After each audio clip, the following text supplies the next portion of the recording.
Chapter 131. The first thing Simon did was escort the survivors to the nearest village. He left his mule there with them, along with most of his supplies, because it would only slow him down. It was only once they were safe that he followed the centaur's tracks back to see where they'd come from. No one volunteered to come with him, but that was fine. He might be known as a witch hunter or a gifted healer further south, but he had no reputation here. That sort of trust would come in time, which worked out for him because he was more than a little rusty. In fact, he almost resented having to buckle his leather armor back on after going so long without it. Of course, by the time he got there, the trail was long cold, but it was a place to start. He'd learned through hard experience during his time serving the Wraithwaits that finding the main centaur herd for any given region could be tricky because they were always on the move. Theoretically, there were dozens of them on the plains, and the only reason they weren't a bigger problem was because they warred with themselves and the orcs as much as they did the humans. Normally, all you needed to do was kill the warbands interested in picking fights with men, and the rest would find something better to do with their time. Simon didn't feel like that was going to be enough in this case. 3 days later, he found his first herd and followed them from a distance, waiting to see what they would do as he hid in the tall grass and the other cover the empty plains provided. He didn't do anything beyond that, though. Not until he saw them fight with a band of gnolls that had wandered too far from the foothills of the mountains that rose up to the east. As they skirmished and taunted each other, he moved into position upwind of them. But it was only once the fight was fully joined that Simon lit fires. When he'd worked as a warrior for Baron Rythwaite, his favorite tactic had been to bait the trap and surround it with hidden archers. Since he had no army behind him yet, though, he settled for another form of encompassing attack instead: brush fires. A centaur herd was more than just the young male warbands that did the killing. It was also full of women and colts that would grow up to become killers. He wasn't an anthropologist or anything, but that much was plain to see. In that sense, this was some kind of war crime. He supposed, as the fires started to spread and fan out, driven by the wind. But he didn't care. 6 spot fires lit by a lesser word of fire, hundreds of feet apart, became a wall of fire in less than 5 minutes when the winds were right, and right now, the winds were perfect. Within minutes, he could no longer see the herd, and the wall of fire raced toward them. He could imagine what was happening, though, based on what he was hearing. Right now, there was more running than dying. There was probably a stampede, and it was headed right toward the gnolls. That was bad luck for them, but Simon didn't exactly care if the dogmen survived either. They were in no way man's best friend. A centaur attack was so successful, oftentimes because they were patient. They could dance around with their superior mobility and wear down their foes, even if they were stronger or better armored. That didn't work so well now, though. Now everyone was running, and those who weren't fast enough were being burned alive, giving the gnolls just what they craved most: the chance to rip out the throats of their enemies up close and personal. The next half hour was a bloodbath, and as Simon approached the fighting once it was all but done, he walked past more than a few charred corpses. He had no doubt that much of this herd had gotten away. Perhaps half of them might have escaped, but they were a shadow of what they'd been this morning. It would take them many years to build back up to what they'd once been, and for now, that was enough. Simon fought the last few with his bow, sniping a few where he could as he hid amidst the smoke. He was out of practice and didn't always hit where he aimed, but he would get better. He had to get better. By the time it was done, he counted 60 corpses on the ground, including the gnolls. He spent the rest of the day gathering the trophies he'd need to prove he'd done this thing, in the form of the ugly bone jewelry that the warriors wore in the noses and ears. A pile of such trophies would make him a lot more believable when he started recruiting people to his side. And if things hadn't changed too much, they could also be sold in Crovar for quite a bit of silver. It was grisly work. And once it was done, Simon found a stream not so far away to wash in, despite the fact that the sun was getting close to setting. Once he was mostly free of blood and smoke, he slept warily and spent much of the next day making normal-sized arrows from the centaur's huge ones before he continued on. This far from the main trade roads, the herding villages that dotted the prairie all hid behind palisades to help keep the monsters at bay. As he visited them, one at a time, His legend started to grow with every story he told. That was when Simon also started to slowly gather people to his banner, such as it was. One at a time, men interested in either the bounty on the horse lords or their own personal grudges against the centaurs started asking to fight alongside Simon, and he was happy to let them join. After another week, he had 3 people in his little mercenary troop, and after a month of tracking his equine enemy across the broad plains, he had almost 2 dozen. They faced the horse lords wherever they found them, and with whatever numbers they had. Sometimes, Simon's men thought he was suicidal, and he was often forced to use a bit of surreptitious magic to balance the scales. But as they won fight after fight against the horse lords, the men started to trust him. Still, it was only when he was lying in his bedroll and overheard some of the men he was fighting with talking about him that Simon understood how far his personal legend had gotten out of his control. They say he lost his whole family, you know. Someone said around the low fire, in the massacre at Teller, or maybe Gin Springs. Hard to say. He don't talk about that much. Simon had been to both villages, and could confirm. They'd both been sacked by the horse lords more than once. He'd never lived in either place, and he'd definitely never had a family get massacred there. Simon doubted that those truths would have been enough to stop the stories, though. So, instead, he just listened as the tales of his pain became more and more elaborate. He'd been at this for years. He'd killed over 100 centaur warriors by himself, including a few with his bare hands. Also, according to different voices around the fire, he'd sold his soul to the devils below, and he couldn't die until he'd killed the last centaur. Simon, no? Someone else said. I don't believe it. He's a good man. He wouldn't truck with demons or other infernal things like that. He's just very driven. Believe what you like, the first voice answered conspiratorially. I'm telling you it's true. No man kills so many without a reason or survives so many battles without some kind of magic on his side. But what about you? A third voice asked. Ain't you survived plenty yourself? You're always talking about how you've been through 100 battles without much more than a scratch. That's different, the storyteller said, making Simon smirk as he lay there staring up at the starry sky. He tuned out the rest of the conversation as he contemplated what they'd said and tried to decide what he should do about it. Over the last few weeks, they'd taken down over a dozen small warbins and all but obliterated a herd they'd chased into a box canyon. It wasn't enough to turn the tide or anything, but as far as Simon was concerned, it was a start. They'd made a dent in the monsters that haunted the land and built up a huge pile of trophies that his men could turn in for the bounty. It had also shaken all the rust off him. It felt like forever since he'd fought this often and this hard, and right now, Simon felt like he was as good with the bow and the sword as he'd ever been. He was also in excellent shape, which was nice considering just how often he wasn't. He was showing his age a little too, though. He'd probably burned through 2 decades of life on this run so far, and he was starting to feel it in his joints.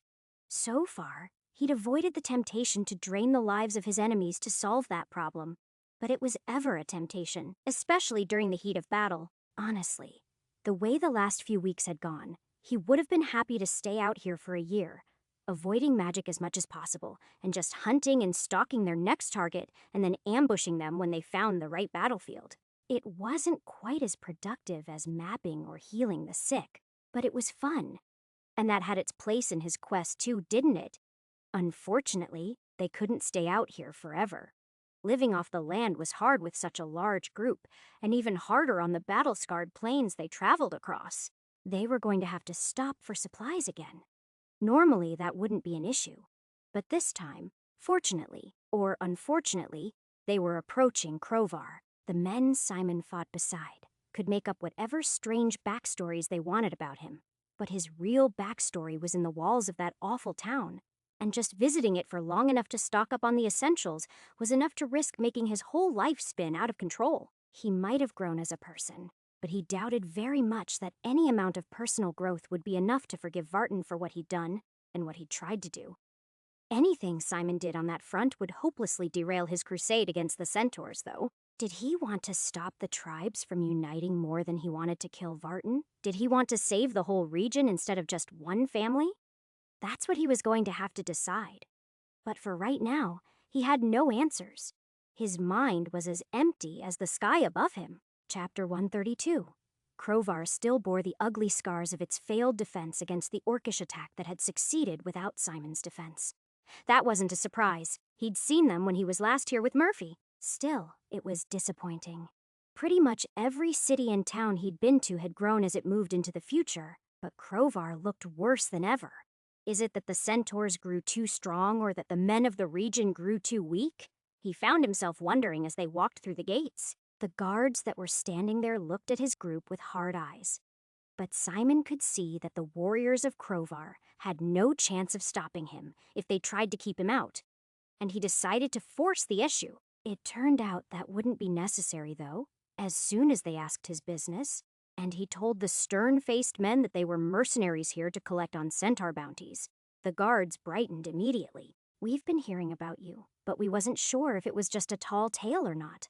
People have been known to exaggerate these things," the guard captain said, looking through their sack of bloody trophies. "Say, that's a hell of a haul. You're all going to be rich men at the end of this." "It is," Simon agreed. He stood there chatting with the guards for the next few minutes about where the best place was to stay in town for a night or two, and how the best way might be to ask for a meeting with Baron Raithwaite before they proceeded into the city.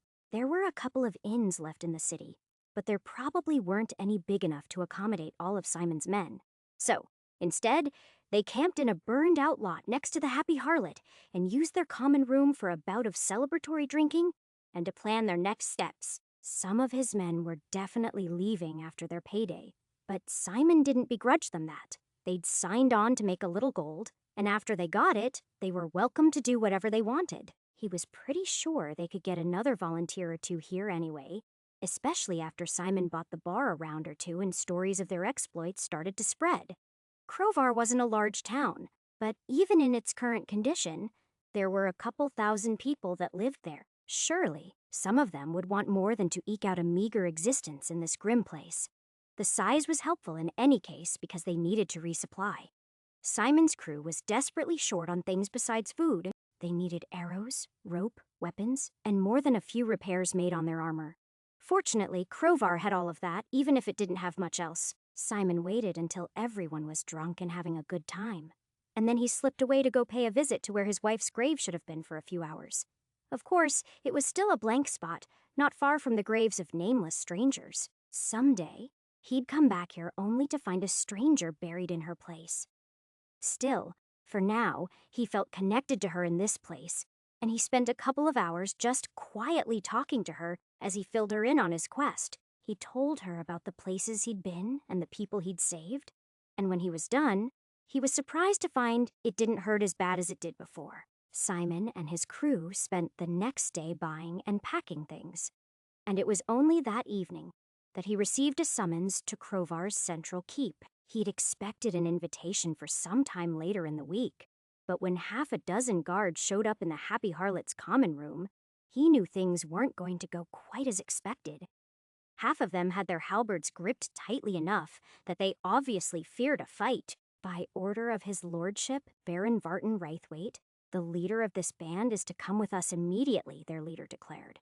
Simon's men tossed him worried looks, and Brett, the man sitting nearest to him, said, "You really think you should be doing this?" When Simon started to stand. "We're just here to collect what we're owed."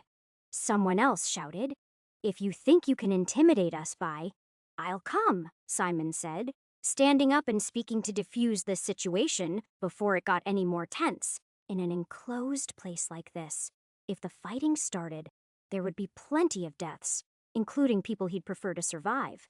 If they wanted to get him alone for some treachery, then he was all for it. By himself, Simon could really cut loose and do things he could never do when his allies could see what he was capable of. Outside, they made one stop at Simon's camp to collect the bags of trophies they'd brought with them. After that, the Baron's guards escorted Simon like he was under arrest and were resistant to his every attempt to strike up a friendly conversation with them. He probably should have been afraid, but he wasn't. Instead, he was overwhelmed with nostalgia. He'd been here before. He'd been here too many times. He could practically see the faces of old friends that he could no longer remember the names of. He could see the places where he'd killed people. It was hard to stay focused on the now when there were so many other thens to see. Simon was led directly into the dining hall that doubled as an audience chamber, where he found Lord Vartan sitting on a large wooden chair that had been moved onto the dais next to the far wall. It was a poor throne, and it undermined his attempt to look imposing. As Simon walked forward, he looked around the room, noting the man's brother wasn't here in this timeline either. Did that mean he was dead? Or had that accident not happened yet? Simon had no idea, but for now it didn't matter. The only people in the room were the guards that had brought Simon, the maids that were still clearing away the remains of dinner, and the Baron himself. He stopped 10 feet in front of Lord Vartan and gave only the slightest of nods. It was as disrespectful a bow as he could offer. But Simon was fine with that. He was looking for any excuse at this point, and he had a feeling that Vartan was going to give him one without too much effort. Still, at first, the Baron only looked down on Simon with disdain as the guards brought the bags of totems and trophies he'd collected to the man, and, at the Baron's command, dumped some of them out on the floor. Lord Vartan looked at them for a moment with surprised eyes and then turned to Simon, and feigning nonchalance, said, "You really expect me to believe you killed so many? There's gotta be dozens here. By my count, we've killed 118 warriors, along with 54 colts, and almost 3 dozen mares, your lordship," Simon said with a smile. "Not all at once, of course. Lots of smaller warbands and ambushes on a couple of different herds made up the poppycock," Lord Vartan said. "There's no way. The centaurs simply aren't that big of a threat. If you think I'm going to pay you for the bones and ornaments, you must have dug up in some graveyard out there in the wastes.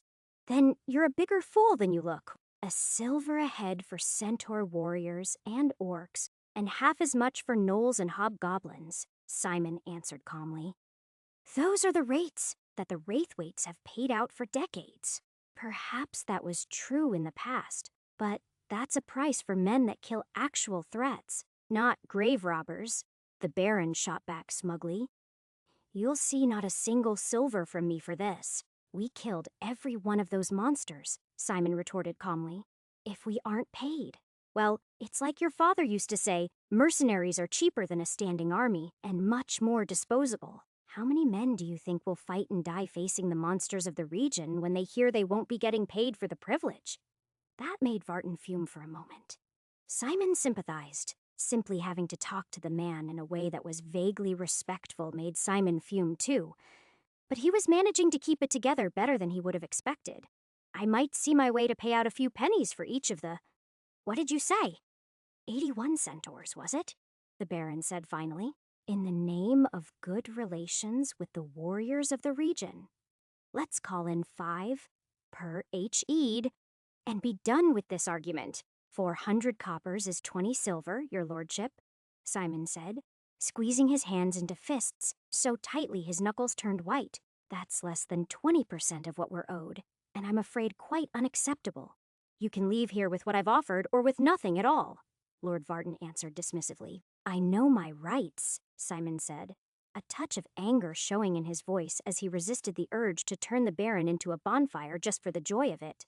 "If you won't pay me a fair price, then I'm afraid we'll have to resolve this dispute with something besides words."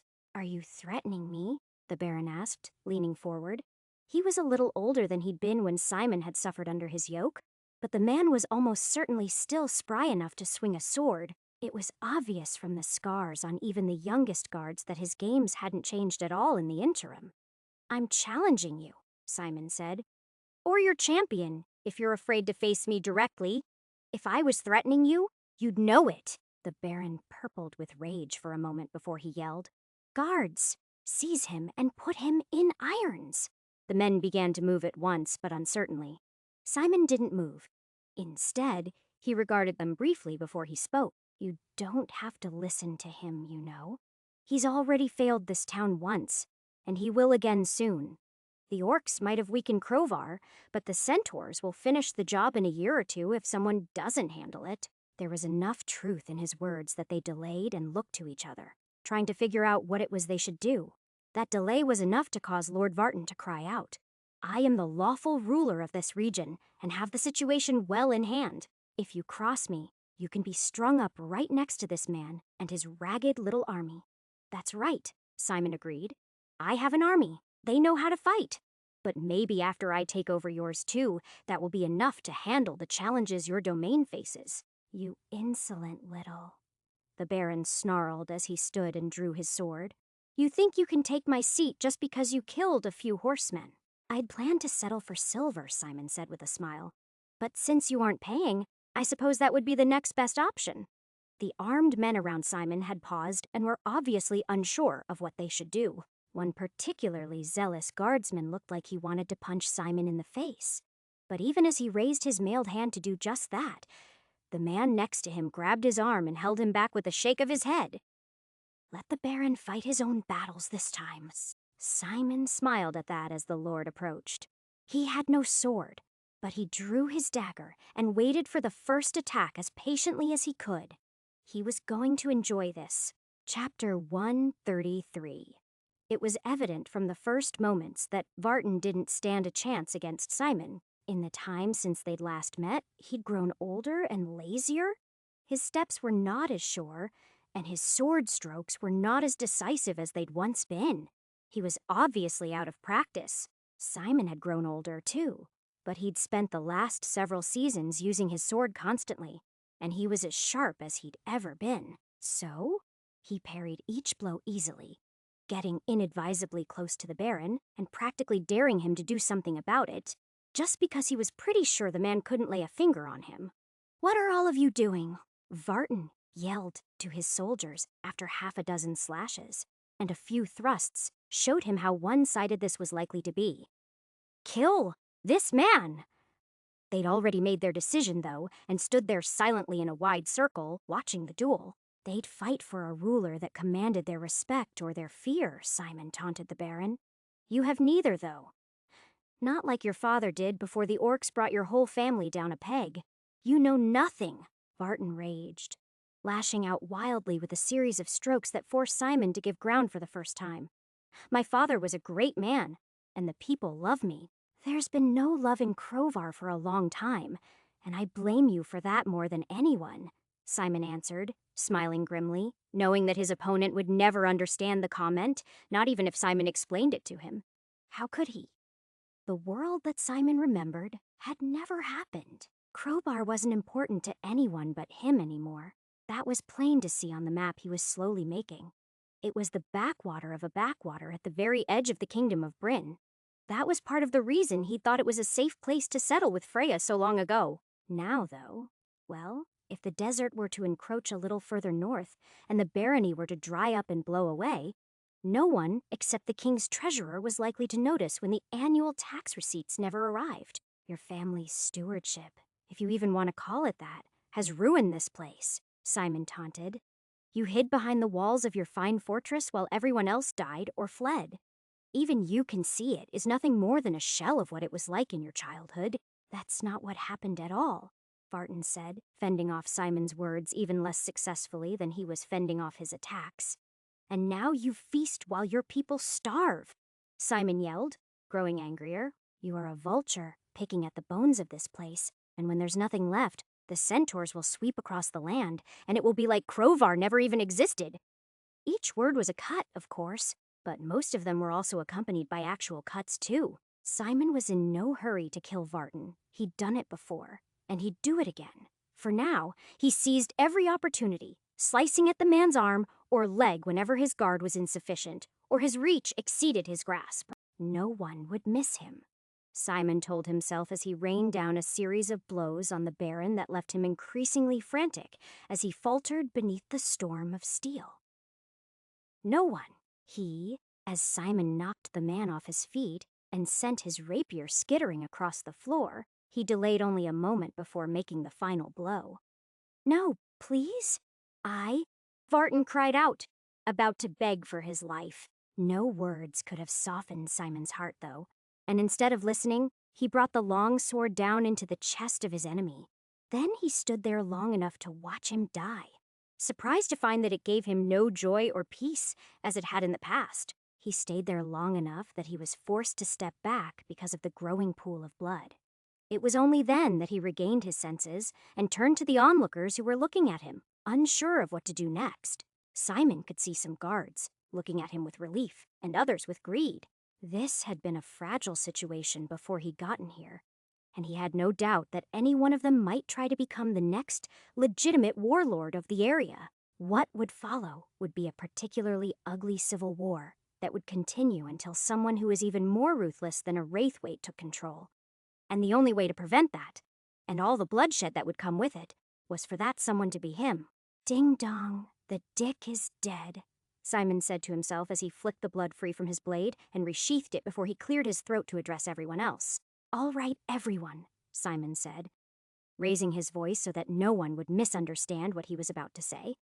The leech you've called your leader for your whole lives is dead. That fixes one problem, but creates a lot of others. So I'm going to need people to go fetch everyone of any importance. I want the captain of the guard, the heads of any important guilds and leading families. So you can kill them too? Someone asked, obviously expecting some kind of palace coup to follow.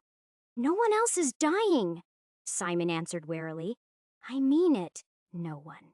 That's why we'll post a guard at the door of the Baron's family.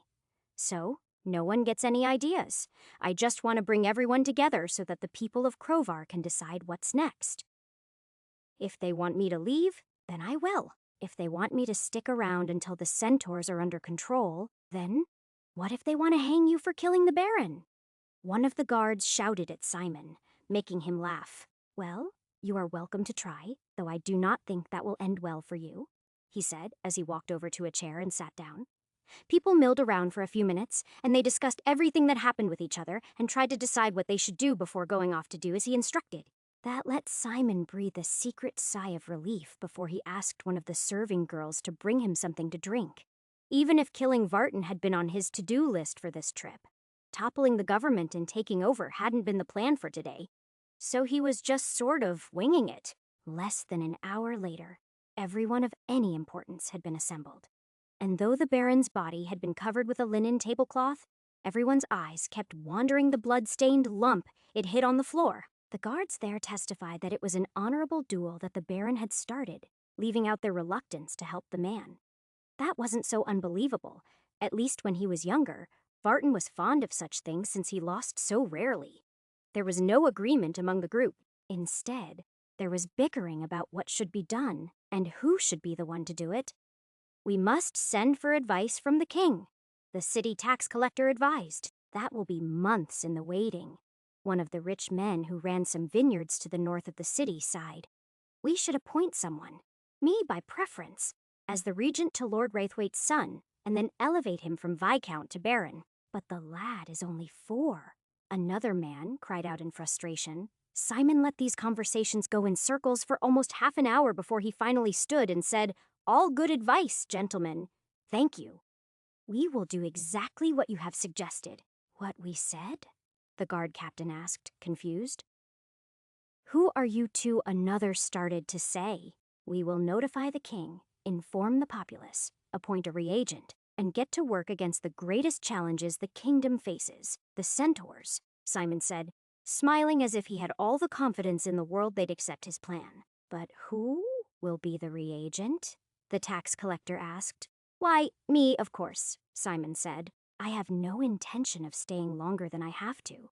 But it's clear that Crovar is facing problems right now that only a warrior can solve.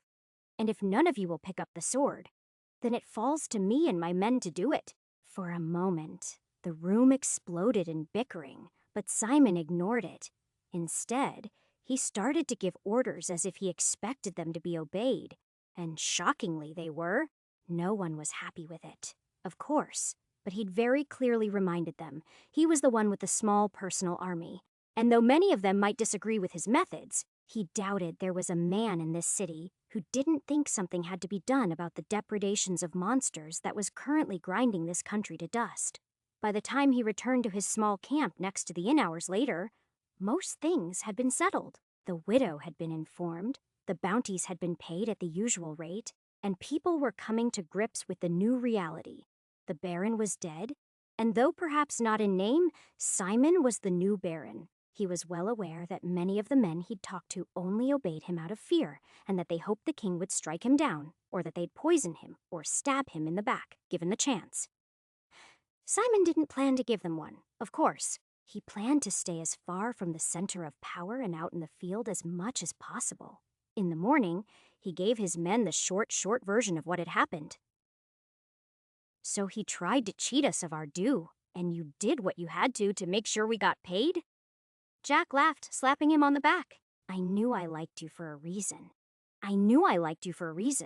Simon didn't linger too long that day. He had everyone start packing up and return to the Baron's walled compound at the center of town, only long enough to get a few proclamations written and stamped. He didn't expect a lot of help from Crovar, but with these, the rest of the towns and villages in the regions should be a little more useful, and Simon had a plan. Well, he had several, but right now, the one he was most interested in was the most straightforward. Push the centaurs and everything else that thought that humans tasted like a delicacy back away from the largest towns and agricultural areas. Nothing was going to get fixed if people were afraid to live their lives. They would just continue to flee north, and the desert and the centaurs would chase them. Chapter 134. It began with a massive ambush outside the tiny village of Brunn, where Simon used 100 sheep to lure more than half that number of centaur warriors to their deaths under a fusillade of crossbow bolts and surreptitious magic spells. It was the first victory, but it would not be the last, or the largest. Every town he went through now, he compelled a few members of the village defense force to join his little band. He didn't feel great about doing it, but his plans required numbers as much as they required picking just the right battlefield. Sometimes, that meant box canyons or cliffs. Other times, it meant camouflage or even swamps. But with a little bait and the right edge, Simon was fairly confident they could win nearly every fight with a little planning. Eventually, the men who fought with him even believed him, and few of them died as a result of that trust. Chul, Kravel, Edenbrook. Not every battle was bloodless, but everywhere they went, as Simon widened the scope to the north and east, he did his very best to take advantage of the terrain to make it more likely that their enemy would flee instead of fight to the last. Eventually, when they passed close through to Bellam's Cross, Simon finally made a brief stop and retrieved his maps from where he'd left them with the survivors he'd started this chapter of his adventure with. He did this so he could add all the other places he was visiting to the paper he'd put so much hard work into. But mostly, the villagers took the opportunity to tell his companions about how he'd saved them single-handedly, further expanding his legend. Less than 2 months after he started his second campaign as the Regent General of the Wraithwaite Barony, he had 100 men under him and was approaching 1,000 centaur skulls. It was brutal, bloody work, and whenever possible, Simon did it all without magic. He could start to feel the pull of extra years on himself now, and he only spared weeks and months for the injured men who fought valiantly by his side. But as time went on, especially during the winter months, new warbands and herds became harder and harder to find. Many of his men took that as a sign that they were winning, but Simon saw it differently. To him, it was evidence that they might never be able to win. When all of this had started, Simon had been too simplistic about it. He knew that now. He thought he could hunt down the centaurs like mobs in a video game and grind on them until he reached a certain kill count. And then the future he sought to avoid would simply evaporate, like a quest that had been achieved. They were intelligent, though, in their way. They found weakness and fled from strength. When the centaurs faced the inexplicable losses of Simon's traps, they inevitably fled to another part of the prairie and found another opponent to face on more favorable ground. So, if he'd just been trying to keep them away from Crovar, that would have been easy. There was no guarantee that would prevent the rise of a warrior that would unite the tribes into a single terrible fist, though that was what forced him out ever further into the wastelands, away from the streams and the villages that made up the heart of the barony. It was not a popular decision, but really, there was no one who could tell him no anymore, not after all the victories he'd given them. Still, he could see it in the eyes of his men. They wanted to go back to Crovar, cash in their winnings, and move on with their lives. Simon couldn't do that, though, because now that he'd pushed the centaurs to the edge of the wastes, he had a new plan. Well, it was an old plan that someone else had probably come up with a few levels down. He was just giving it new life, poison the wells and the oases of the border areas. Poisoning the water supply hardly seemed like a valorous tactic. He would have preferred to meet the horse lords on the field of battle. However, Now that they'd lost so many, the herds were skittish things, and no matter how tempting he made the ambush target, they would rarely take the bait. Instead, they fought with gnolls and orcs in the rocky foothills or the dunes of the desert. "You sure we gotta keep going?" one of the younger men asked him the other day. Before Simon had drafted him to the cause, he'd been a green member of the city guard. Now, he was practically a blooded veteran who just wanted to go home and start a farm. "The barony is as peaceful as I've ever seen it." "It is," Simon agreed, "but I want it to stay that way for longer than a few months. All we've done is make it safe enough to get complacent again. But I want to end the threat for as long as we can," he'd almost said forever. But he held himself back. Eliminating all the monsters was probably impossible. Even if it was possible, though, it might not be desirable. The centaurs did good work keeping other invasive species away. If he was actually successful in eliminating the horse lords, then what followed might be worse. He didn't want that. Not anymore, anyway. He just wanted better boundaries. And right now, the best way to do that was water or a lack of it. So, 5 months after Simon had started his apparently endless war against the centaurs, it ended with a whimper instead of a bang. There was no final battle.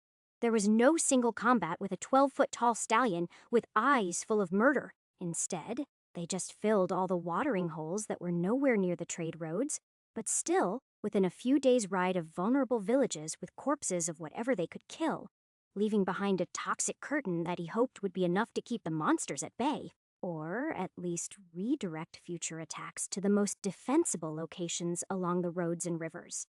With that done, Simon returned to Crovar for a hero's welcome. He hadn't expected it, of course, but as soon as the gates opened, there was a celebration already waiting for him. They'd seen his small army coming from quite a ways off, it seemed. Still, he was determined not to let his guard down, even after both he and his horse were draped with flower garlands.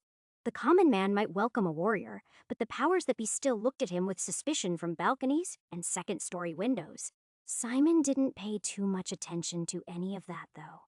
Instead, he looked at the damaged walls that had never been fully repaired, and the burned-out buildings that had never been replaced from the orcish attacks years before. His proactive defense against the centaurs, and even his murder of Vartan, might keep things from getting worse. But really, when he got down to it, had he made things any better? It was hard to say that he had. He was welcomed inside both the main gates and the fortified residence in the center, where a small feast awaited him. He brought several of his trusted lieutenants with him, more to honor them for all their hard work than because he feared a trap. There were undoubtedly traps, of course. He just wasn't afraid of them. "Did the king tell you that you can kill me yet?" Simon asked the nobles as he came in. Most of them only scowled, but the tax collector said, "His Majesty encouraged us to find a solution to the matter ourselves, and suggested that perhaps the regent could marry Lord Rythwaite's widow. And, like that would ever happen." A woman spat, making Simon raise an eyebrow. He agreed with her, of course, but he had no idea that the woman who had been sitting among the rest of the nobles was the widow in question until just that moment.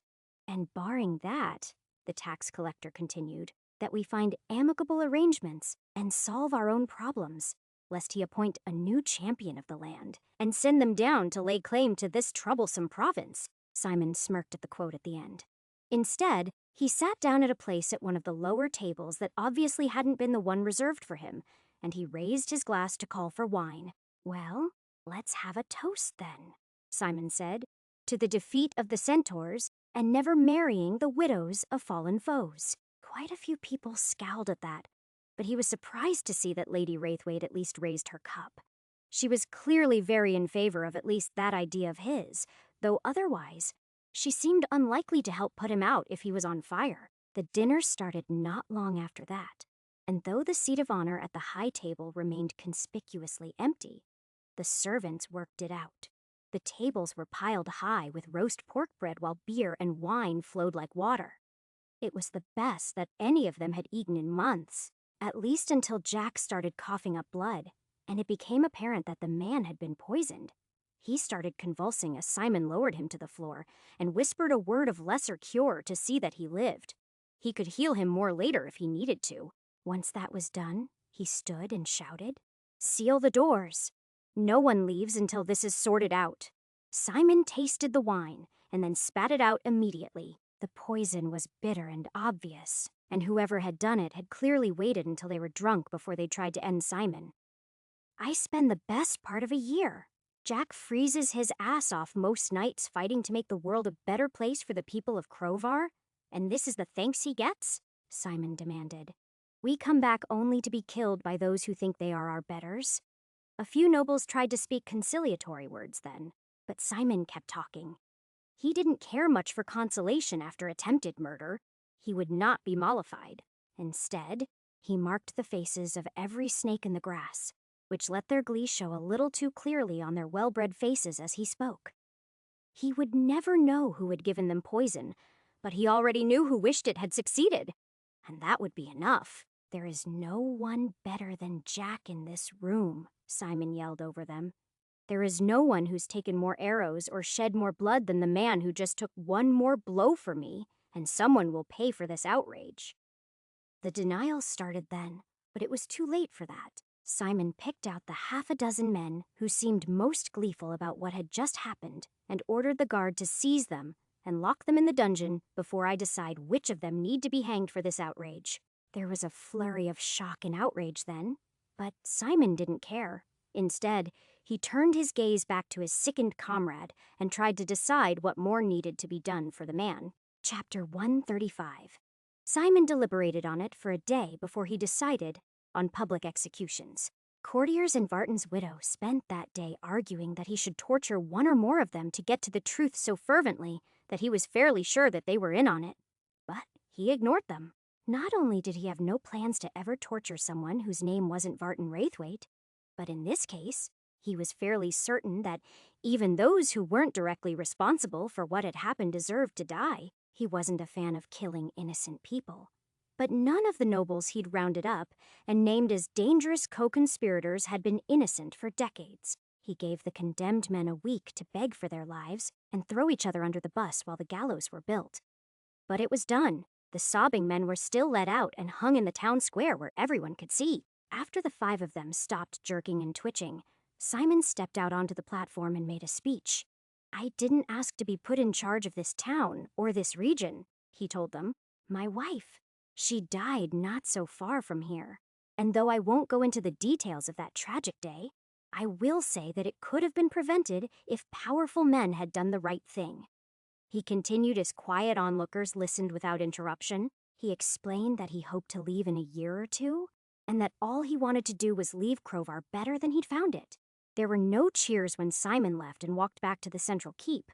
But then, he didn't expect any at such a solemn occasion. There were no boos or threats either, and that was enough for now. Simon kept a low profile over the next few days, waiting to see if he'd made a mistake. But things got back to normal shockingly quickly. It was only when he was sure riots weren't going to break out over what he'd done that he met with the remaining 36 members of his impromptu mercenary and gave them all a different sort of speech. For the last year, all he'd done was fight and then move to a new location to fight again. But today, he was giving them a different sort of message.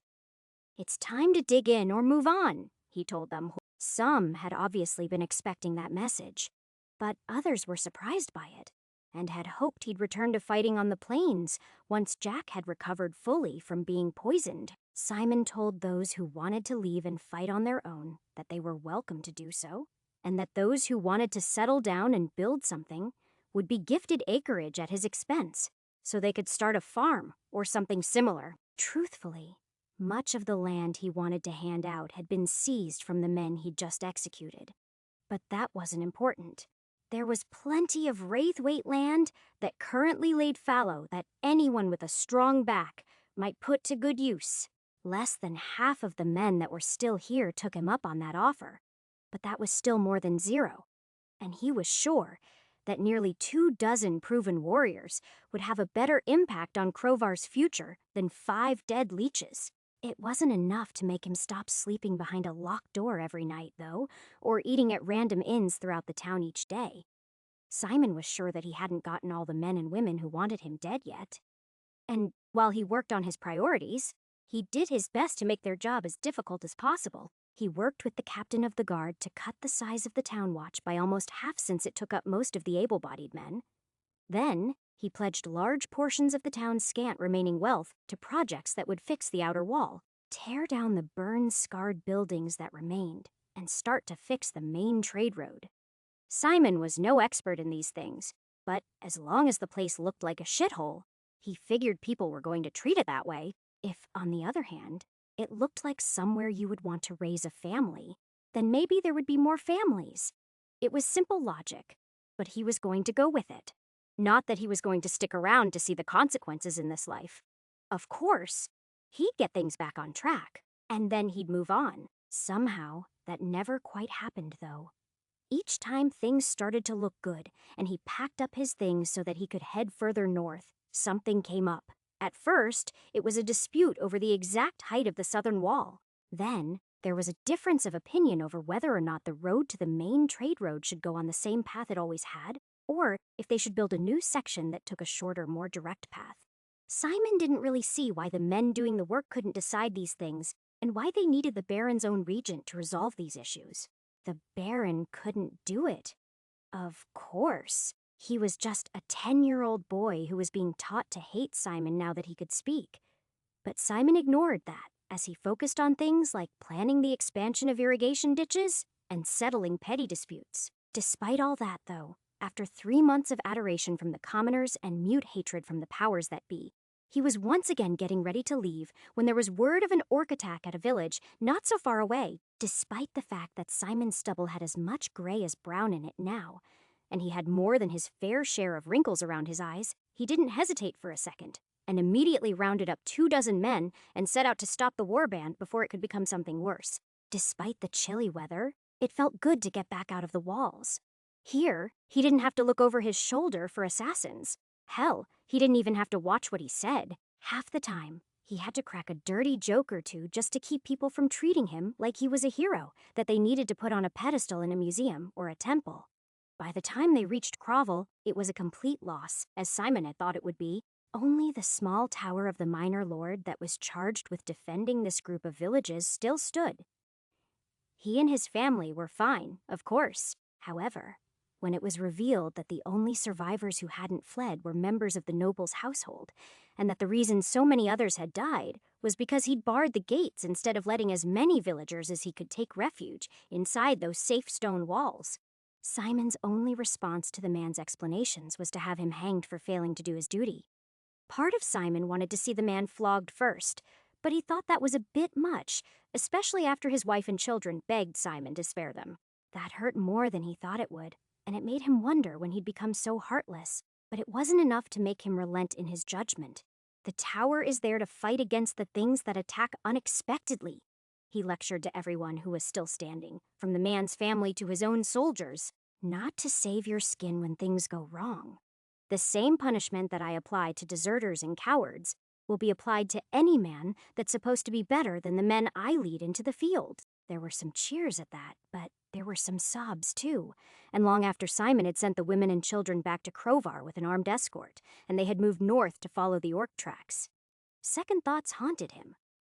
Am I treating people like NPCs because I've been doing this too long?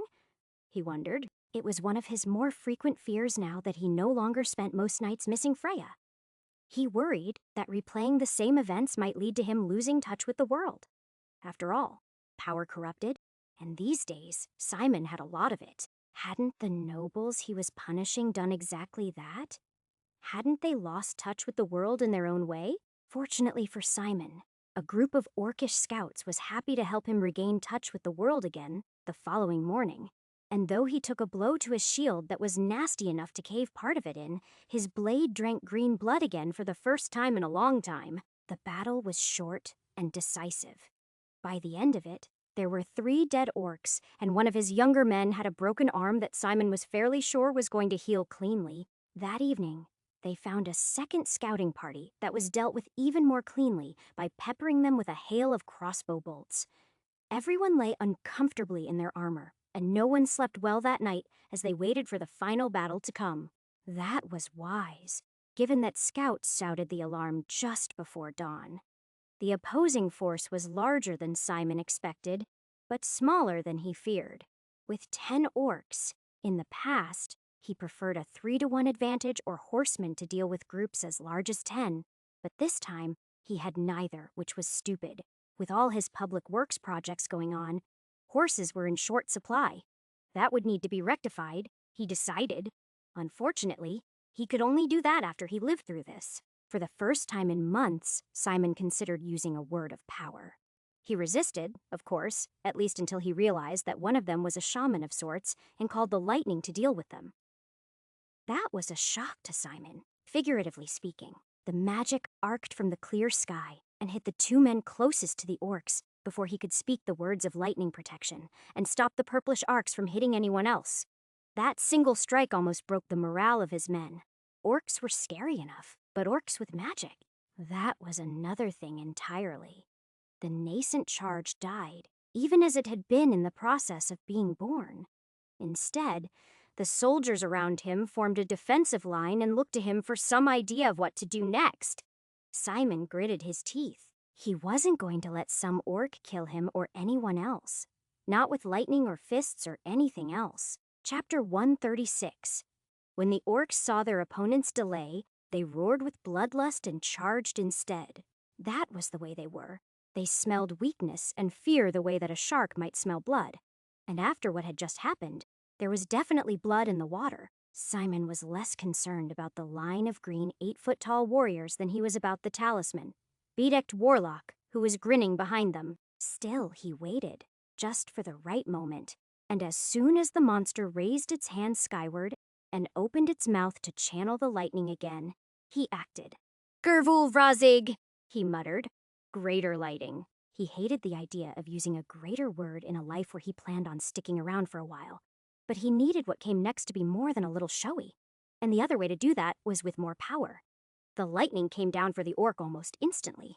He didn't fling it at his enemies, though. Instead, he stood there convulsing with his hand held skyward as the energy radiated through his body and the warlock's clothing burst into flames. None of that dissipated the energy enough to stop it from arsing outward through most of the rest of the group, though. Purple lightning sprayed in a wide arc that bounced and rebounded several times before coming to ground. It was enough of a fireworks show that half of the group was reduced almost instantly into twitching meat, and the other half paused to look around in confusion. It probably would have been enough to reach more of Simon's own men and turn their swords into lightning rods, if the lingering effects of his protection spell hadn't dissuaded it. Still, this was what he wanted, and he ordered his men to charge and reclaim the momentum. No one disobeyed, and they moved forward as an armored wave while he paused to catch his breath. A greater word took more out of him than it used to. Does that put me in my 40s or my 50s? He wondered. I can't be that old yet, can I? It didn't matter. By the time he reached the fight, most of the fighting was done. One man was maimed, and Simon doubted he'd be able to save the arm, but everyone else was fine, and the green blood of the enemy soaked the ground. If there weren't 2 men already dead from the dark magic the shaman unleashed, he would have called it an ideal scenario. As it was, though, the loss of 3 warriors was just enough to dampen his mood. In the name of the pits below? What was that? One man said once the fighting was done, it was witchcraft is what it was. But where would a monster like that learn such a thing? It had no soul to trade to the devils for their power. Another answered. Simon said nothing. He just listened and largely agreed with what he was hearing. The truth was, it was an excellent question, and he didn't have a good answer for it. Where would a goblin learn a word of power? Where would an orc? Was someone teaching them these things? Did the word just happen to be similar to another word in their language? Did they even have a language? That gave him pause. He could understand every language in the world, couldn't he? Had he ever heard them make a noise that he'd understood? Or, what do you think, boss? One of the soldiers asked, snapping Simon out of his reverie. I mean, sir. Simon shook his head to clear the cobwebs in focus. I think that whatever dark powers that thing bargained for were too much for it. And just like all evil things, when it tried to wield them against us, it only succeeded in destroying itself and everyone around it. Everyone nodded at that as if they were wise words. But really, Simon was only repeating what he'd heard old men say when they were in their cups. Magic was entirely controllable with a focused mind. But that wasn't something he could ever explain to anyone else. So he didn't. He just babbled on about how they all needed to be wary of the darkness, and that the orcs were likely in league with the devils below, even if he had no idea how that would even happen. After all, there was no way that they could summon a devil, could they? It was a complicated undertaking. The longer Simon talked, the more questions built up in his mind, though, and finally, he decided they had to keep going after they'd buried the bodies. "What about Myken?" Jack asked. "He ain't going to be doing much fighting with his arm like that. We'll drop him off at the next village we come across," Simon promised. Until then, the man could ride one of the supply donkeys. There were no more villages, though, not this far out. They ended up amputating the arm above the elbow the following day, and Simon used a word of minor healing to make sure that much would heal clean, at least. With infinite power, he might have been able to mend the hopelessly mangled arm, but he could feel himself slowly running down, and no matter how great the temptation was to borrow a cup of life force from his neighbor, he had no wish to walk down that road again right now. Despite the misgivings of his men, they trudged on up into the bleak foothills where orcs usually came from. Several times, they saw one or two out hunting, but those were dispatched easily enough with a cloud of crossbow bolts. With this many men, orcs were only dangerous in crowds, or when they took you by surprise. This far off the beaten path, both things were possible. Hell, they were probable. So, they took their time as the slopes steepened, and boulders that might hide the enemy became more common on the rocky ground. Still, they never found the large villages of greenskins that Simon feared they would. Instead, they eventually came across some half-collapsed ruins that looked less Greco-Roman and more Mesopotamian, with monolithic architecture and bas-reliefs that had been all but obliterated by the sands of time. He spent some time studying the place, but couldn't decide if it was a tomb or a temple. Simon found what might have been the remains of a summoning circle on the floor in one of the still-standing buildings, but he had no idea if the symbols that had been used were real or nonsense, because they were smudged so badly. It was only in a deeper room, past the rotting corpses of humans that had obviously been used in some sort of sacrificial ritual, that he found true words of power written in blood. They weren't written by human hands, though. Instead, they were daubed on the walls with wide orcish fingers. Simon often had trouble telling what language something was written in when he read it. But in this case, he was immediately certain that this was nothing he'd seen before. It certainly wasn't human. More than anything, in that moment, Simon wanted to pull out his mirror and scan this into it for further study later. He'd found something. He didn't know what it was, but it felt like a loose thread just waiting to be pulled. The men holding torches with him would think very dimly of such a plan, though. So instead, he read through the words quickly while he pretended to wrinkle his nose in disgust. "What is this filth?" Simon asked no one in particular. He knew what it was, though. He just didn't know why it was. Ruin flows across the land, no matter what she says. That's the plan. He ordered his men to obliterate it from existence with their torches, but not before he committed the words of power hidden within the graffiti to memory. However, it took him a moment to understand some of the more important aspects of them. The first was that Truin was the word for lightning. It was still spelled Razig, but somehow, in this language, and with these letters, he read it differently. The second was that for so long, he'd thought that he didn't know the word for water, but he'd had it the whole time. He thought that initially he'd learned a new word for water, but it wasn't. It was Jasivan, the problematic word for transfer, that occasionally haunted his dreams. Only the word Seldarawas knew, and its meaning was harder to tease out. The way it was used meant plan, quite literally. But as they walked out of the cursed room, he considered what it might be used for. Was it used to dictate what was going to happen next? Like it had something to do with fate? Maybe it referred to plans like schematics, and it had something to do with magic, magical items, and summoning circles. He wasn't sure, though. In the end, all he could say was that he felt like it was somehow the opposite of ruin, which very clearly meant decay now, in addition to lightning in his mind. It was hard to say quite how that association had happened, but it was there now. Did that McKeldere order as well? That didn't sound right to him, but it was hard to say exactly why. More experimentation would be required, regardless of who wrote that message or who it was meant for.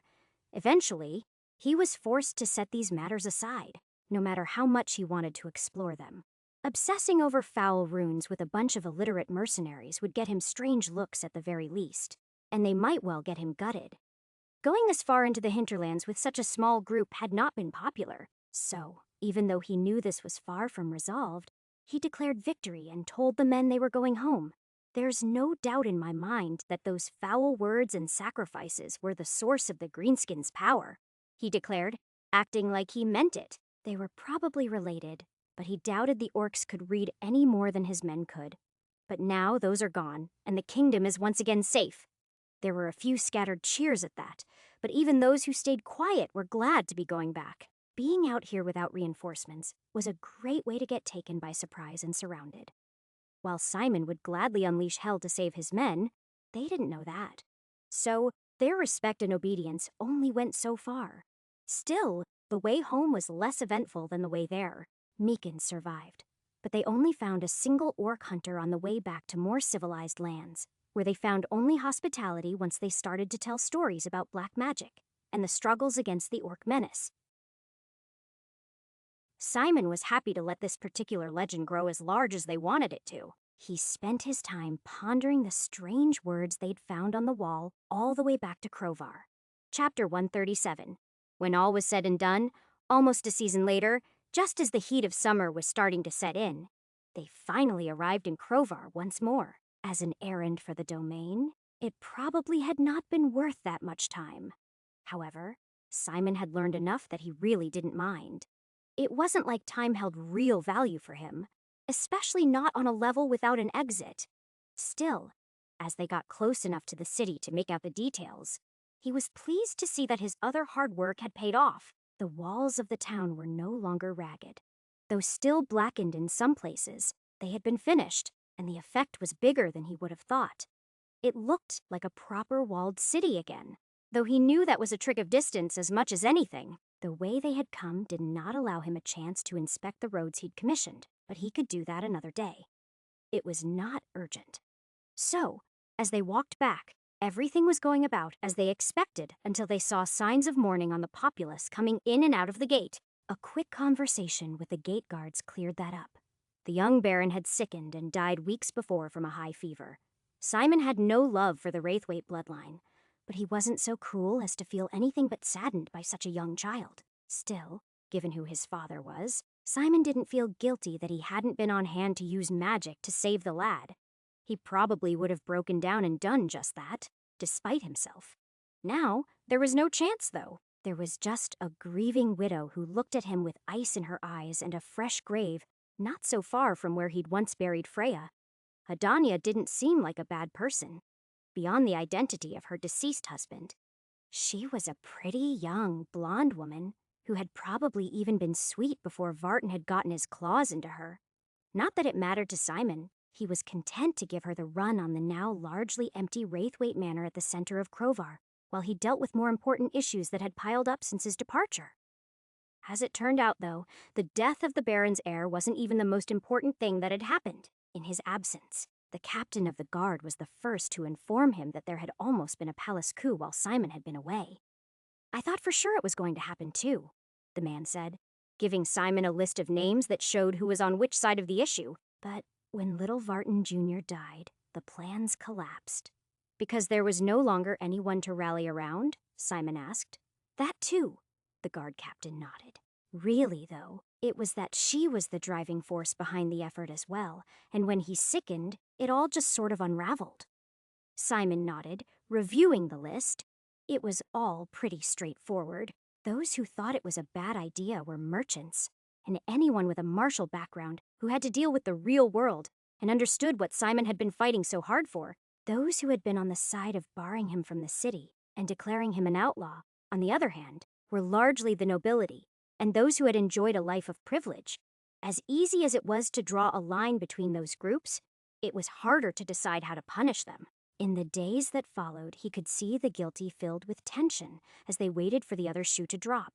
But he'd already killed a handful of nobles after the poisoning, and doing so again would make him appear to be a tyrant. whether he was right or wrong.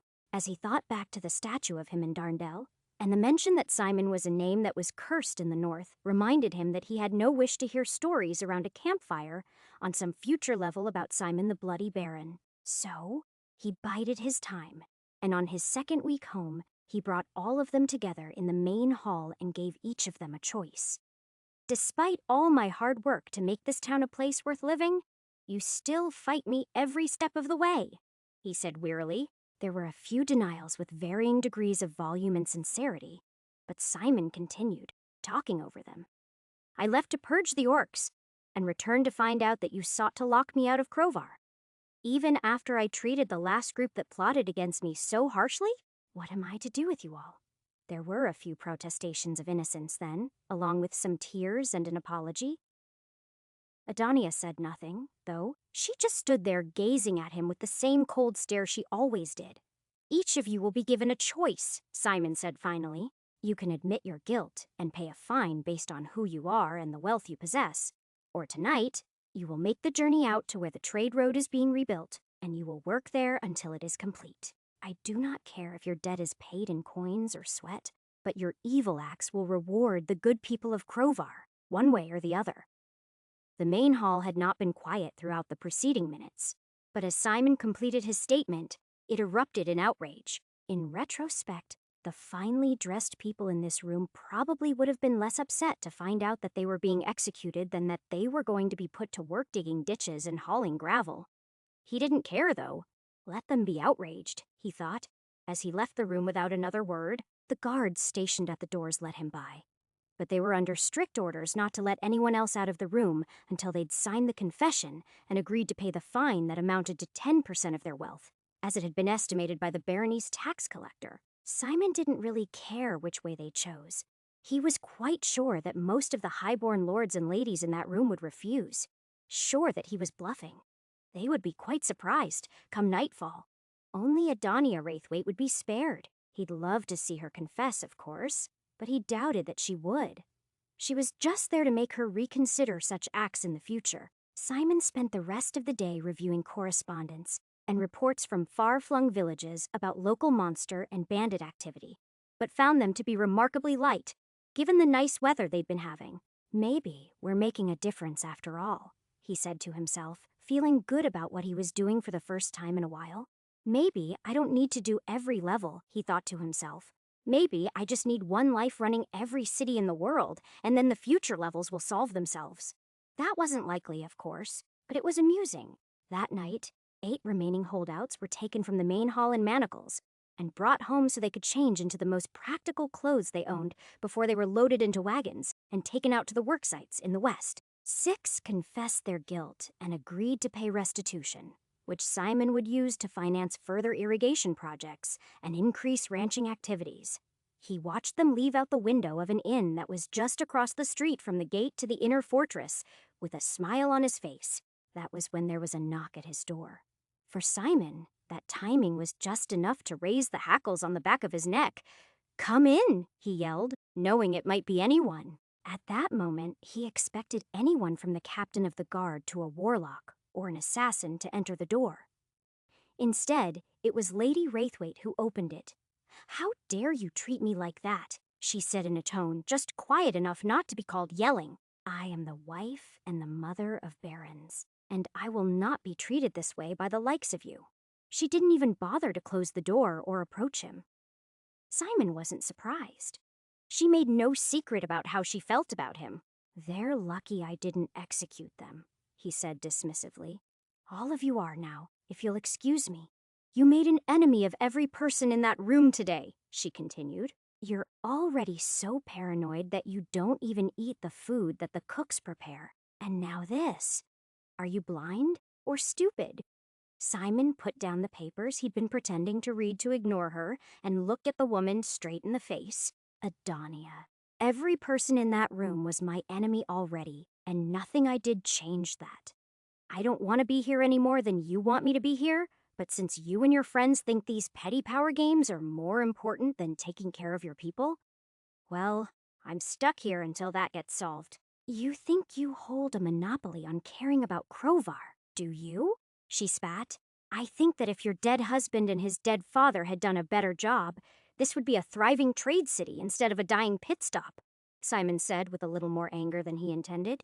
And I think that if it was that city, there would have been a healer worth a damn who might have saved your son from his fever last month.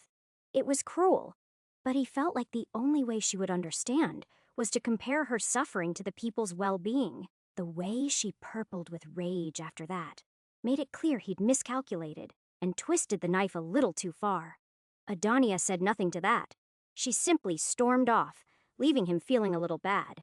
Mentally, Simon added a note to prioritize some sort of clinic for the town. It wasn't his job to save everybody, of course, but he'd learned a lot about herbs in Abresi, and the knowledge should be passed on. Simon spent the next several weeks improving what he could, until a messenger party sent by the king arrived to derail things. The man thanked Simon for all his hard work, but said, "In order to ensure regional stability, you will either have to step aside for a new baron, or you will need to marry the widow of the old one and produce a new heir. The king does not care which option you choose, only that things are decided quickly." Simon laughed at those choices. "I wouldn't marry that woman if she were the last one in the world," he said, once his gales of laughter had finally been reduced to a chuckle. "So then, you'll step aside peacefully?" The fop that had been assigned this duty asked. Really, his whole party had been a little too pampered and preening for Simon's tastes, but he supposed that was normal in the capital. Why? Because the king will make war against me if I don't? Because I'm a commoner and couldn't possibly be allowed to be in charge? Simon asked. "Listen, I don't care who rules, Crovar. I just want someone to do a good job, but I'm not stepping down just because..." Gush! As soon as he said he would not comply, the garrote slipped around his neck, cutting off both his ability to breathe and speak. Simon gasped like a fish on shore as he stood and moved to break free from his attacker. He elbowed the man more than once, but his assailant's grip neither broke nor slackened. Simon tried to break the man's nose with a reverse headbutt, but the man stayed just out of reach. He even drew his knife, but the man who sat across him grabbed Simon's wrist in an iron grip before he could do much. If anything, that was the strangest part, he thought as his vision began to gray and the wire dug deeper into his throat. The courtier that he'd been speaking to was a spindly weasel, and there was no way he could be this strong. "Pity," the courtier said. "A soul with this many shadows. We could have found a place for you, I think." It was a strange line, but before Simon could even fully digest it, he was dead, and instead of fighting for his life, he was once more staring at the ceiling of his cabin. Chapter 138. Simon reached up and rubbed his eyes in frustration. "Fucking politics, man," he groaned to himself. He sat up and unconsciously rubbed his throat as he tried to figure out what their deal was. But sadly, he hadn't even paid enough attention when they'd introduced themselves to remember the names of the people who had killed him this time. He'd walked into the conversation expecting some additional political maneuvering, or perhaps an increased tax levy. And instead, he'd been assassinated. Why would they bother to kill me? He wondered aloud, but he had no answers. His mind started to race with secret conspiracies and secret, shadowy forces that were secretly opposed to his efforts. But all that faded away as soon as he stood and felt how much heavier he was than he'd been only a moment ago. "Damn it," he cursed softly. On the bright side, he didn't feel old or tired anymore, but that was hardly a win since now he needed to drop 50 pounds of lard and gain 30 or 40 pounds of muscle all over again. He considered that but pushed it aside. More important things needed to be done first. "Mirror, is the ship level still accessible?" Simon demanded. The mirror instantly sprang to life and asked, "Could you be more specific in your request?" "Many floors of the pit contain ships." "Oh, for fuck's sake," Simon sighed, counting the floors off on his fingers. "Level 23, the level I was just at. Is it still accessible?" "It is not," the mirror typed. "That level is currently completed and not required to be repeated." "Well, at least there's that," Simon smiled as he reached for the wine. "What about levels 24, 26, 27, and... You know what? Just show me the list of levels that are currently accessible, please." The mirror complied, bringing up the same ever-shrinking list it always did.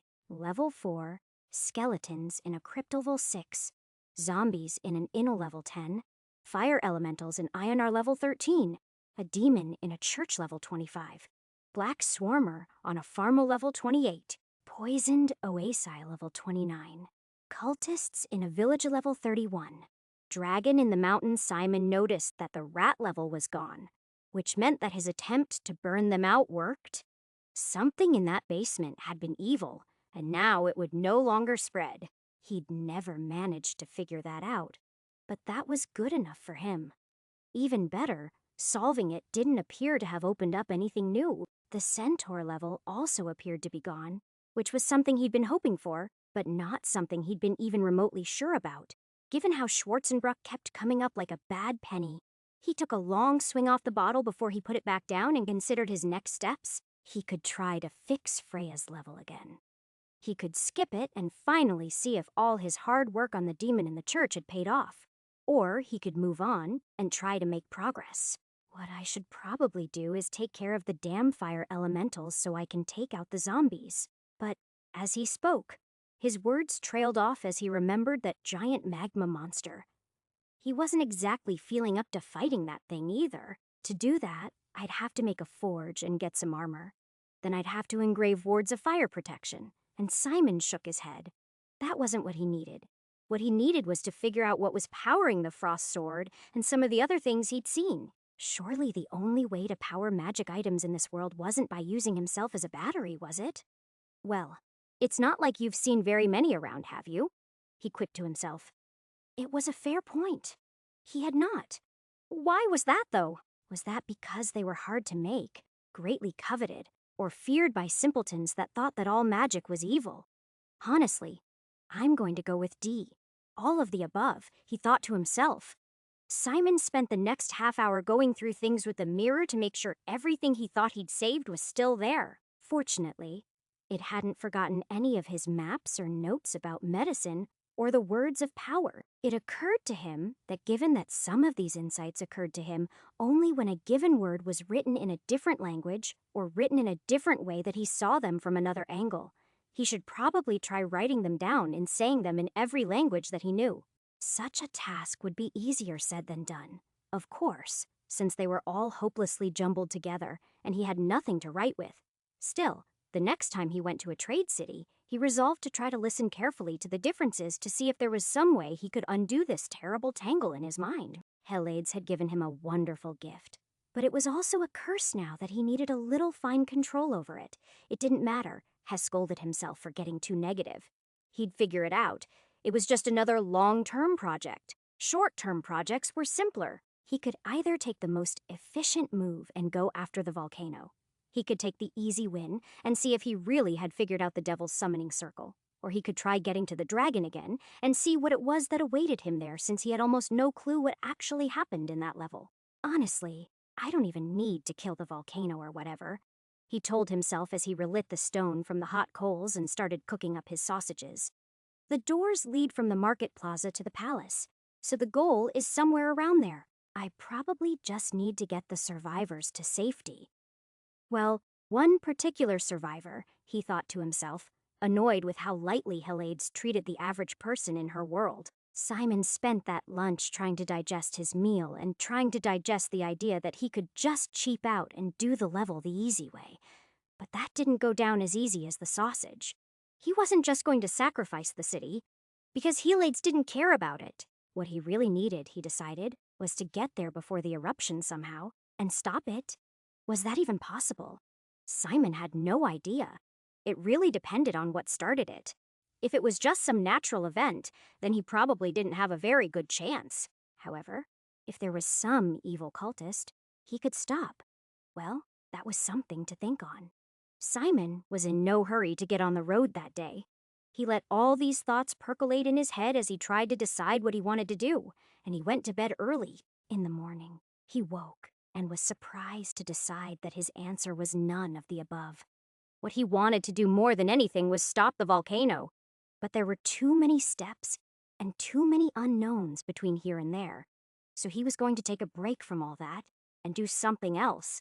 He was going to figure out where this cabin was on his map. It was a small goal, but given how much of his little world he'd already charted, it was an important one. Helids tried to make it seem like going deeper in the pit was all that mattered. But the longer he was here, the more he decided that understanding how all the pieces fit together was what was really important. He could probably never know everything, but with some effort, he could learn enough to see the big picture, and that would probably be enough. After all, he decided as he got up and started packing just enough for a little wilderness exploration. That meant he brought all of his basic gear and his leathers, but he was only going to bring his sword, his knife, and his bow. As much as he loved his shield and appreciated having a mace and axe, just thinking about carrying that much without a proper pack was exhausting at this point. Getting ready for this made him think about the last time he'd tried this particular trip. That, in turn, forced him to flush with shame as he recalled dying of exposure twice. Trying to find his way out of there. It wasn't even like the goblin level where he died in the blizzard. Here, he just ran out of water and walked in circles until his flabby body succumbed to dehydration. That wasn't going to happen this time. He promised himself that as he started heading toward the highest point, he could see on the horizon. He wasn't sure if he was actually going to try to summit the snow-capped peak. If he found a nice pass or other signs of civilization, it would be a hell of a lot easier to go around. Still, aside from him getting winded after less than a quarter mile of stomping through the brush, the day went well. Simon pushed hard on the first day to make sure he got as far as possible from the one goblin nest that he knew about. That was no guarantee that there weren't others. Of course. Goblins were like roaches, and they rarely traveled alone. That night, he slept without a fire, and the next day, he finished off his bread. It was only when the woods started to thin out into scrubby foothills that he started looking for game to hunt for dinner that night. The last time he'd been here, the woods seemed to go on forever. But this time, keeping more or less in a straight line, he'd gone through them in perhaps 15 miles. That raised other questions, of course. Who would build a cabin in the middle of nowhere? It was something he'd probably never know the answer to. But it was something he thought about as he tried and failed to find some measure of civilization. That night, Simon almost went hungry. But toward sunset, he found a snake small enough that killing it was easy, and big enough that it might have meat worth eating. He lopped its head off quickly enough. Gutting it was harder and messier, but eventually, he had it wrapped around a stick and roasting over a low flame. It wasn't the best food he'd ever eaten. It was tough and gamey, and he kept having to pick out little bones. That said, it was better than going hungry, and it was a reminder of how far he'd come. Old Simon would have rather starved than eaten this, but even a shitty meal would give him the strength to keep going. And he had a feeling that he would have a lot of walking to do before he finally got his answer about his current location in the world. Chapter 139. Simon didn't have paper to document his journey. Instead, he used a stick to document his time. As near as he could tell, he was going to the southwest. Every day that he made good progress got a big notch, and every day that he made slow progress got a small one as he tried to go as straight a line as possible. He made thin lines through the days when he had to cross rivers, but gave up just before he started a system to try to estimate grade and elevation. It simply wasn't worth it. After all, he didn't need to know the best way over these mountains. This wasn't a route he expected to take often. He just had to find the closest place he was familiar with and call it a day. Once that was done, he would be out of reasons to procrastinate, and he could get back to more important things. It took 3 days to reach the ridge of the mountain in a low place, and as much as he wanted to try summiting it, he was forced to acknowledge that he simply wasn't in the right shape for it right now. Simon mentally added that to his bucket list as he made his way down the other side. On the way down, he found a boulder that afforded him a view of the next valley. Though he still had a long way to go through the pine trees and almost certainly a few more cold nights in his bedroll, he could see a river, and beyond it, he could see the thin brown line of a road, which instantly became his new goal. Simon didn't sleep well in the nights that followed because he heard the distant screech of what he thought was an owlbear somewhere in the woods. The cries were enough to make him worry, but the thing never actually found him. Instead, he reached the river with nothing but a growing hunger and spent half a day casting into the water a very primitive fishing pole to solve that problem despite his aversion to fish. He wanted to cross it, but the thing was raging, and he'd have to go somewhere up or down river to find a better spot to ford it. While he sat there catching fat trout that he wasn't entirely sure that he wanted to eat, he saw a man with a pair of horses leading a wagon down the muddy road. Simon would have loved to ask the man for directions, but given the noise of the river between them, that was impossible. Instead, Simon merely waved while the man looked at him strangely. Probably not a lot of random fishermen just hanging out in Fantasyland. He nodded. That afternoon, Simon ate well, and despite the flashbacks that the smoky fish gave him to the beach at Ionar, he enjoyed the white, flaky flesh and reluctantly took seafood off of his never-eat-again list. Then he moved far from the smells of food before making camp for the night in case the owlbear showed up. The following day, it took hours to find a good place to cross the river, and he still almost went for a swim more than once on the slick stones of the shallow section. Things were better after that, and he opted to go right when he reached the road on the fire shore. However, even with all the time that it took, he still wasn't entirely dry by the time he caught up with that wagon hours later. He never should have caught up to it. Of course, not at his walking speed, but the thing's rear wheels had been sucked deep into the muck, and the man seemed unable to free himself. "I don't have much," the man said when he noticed him. "I'm just on my way back to the village, and don't want no trouble." Given how nervous he was, he obviously thought that Simon was a bandit when he approached. But Simon just waved off the man's concerns with a smile. "It's cool," Simon assured him. "Everything is cool. Let's just get you unstuck from the mud. We'll do this on 3. That's almost all it took. A few hard shoves and the thing was free and clear in a few minutes. What had been a man stuck for hours was ended with only the minorest of interventions. It was enough to make him think about all the little nudges he'd been giving history with Helide's help. After that, the man offered Simon a lift, and he gladly took it. Just because he needed the exercise didn't mean he wanted more, and he'd already been walking for days. "I appreciate the help," the merchant told him.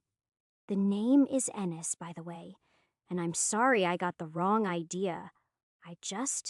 Well, you don't see many men around here with a sword on their hip unless they mean to use it."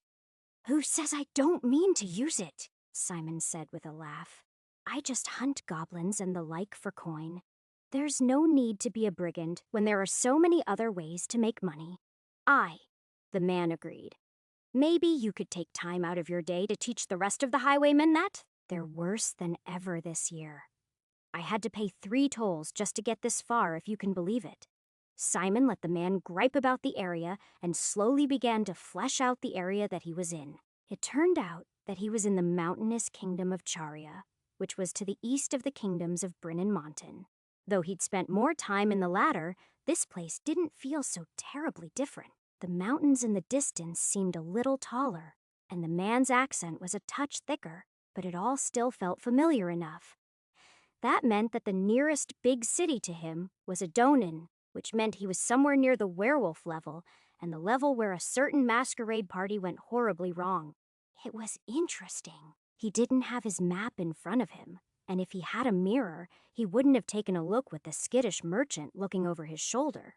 Still, it felt like he was sort of in the middle of 3 countries. He hadn't quite figured out their size, but he could imagine himself being somewhere near the center of France, Germany, and Spain, or whatever country it was that was south of Germany. Until very recently, he'd had 0 interest in geography. Now, he didn't have a choice. It would also seem that he didn't have a choice in dealing with bandits, because after they turned a corner, Simon could see 3 men loafing by the roadside who were obviously up to no good. "See what I mean?" Ennis sighed. "How's a man supposed to make a living when everyone wants a cut?" "Them?" Simon smirked.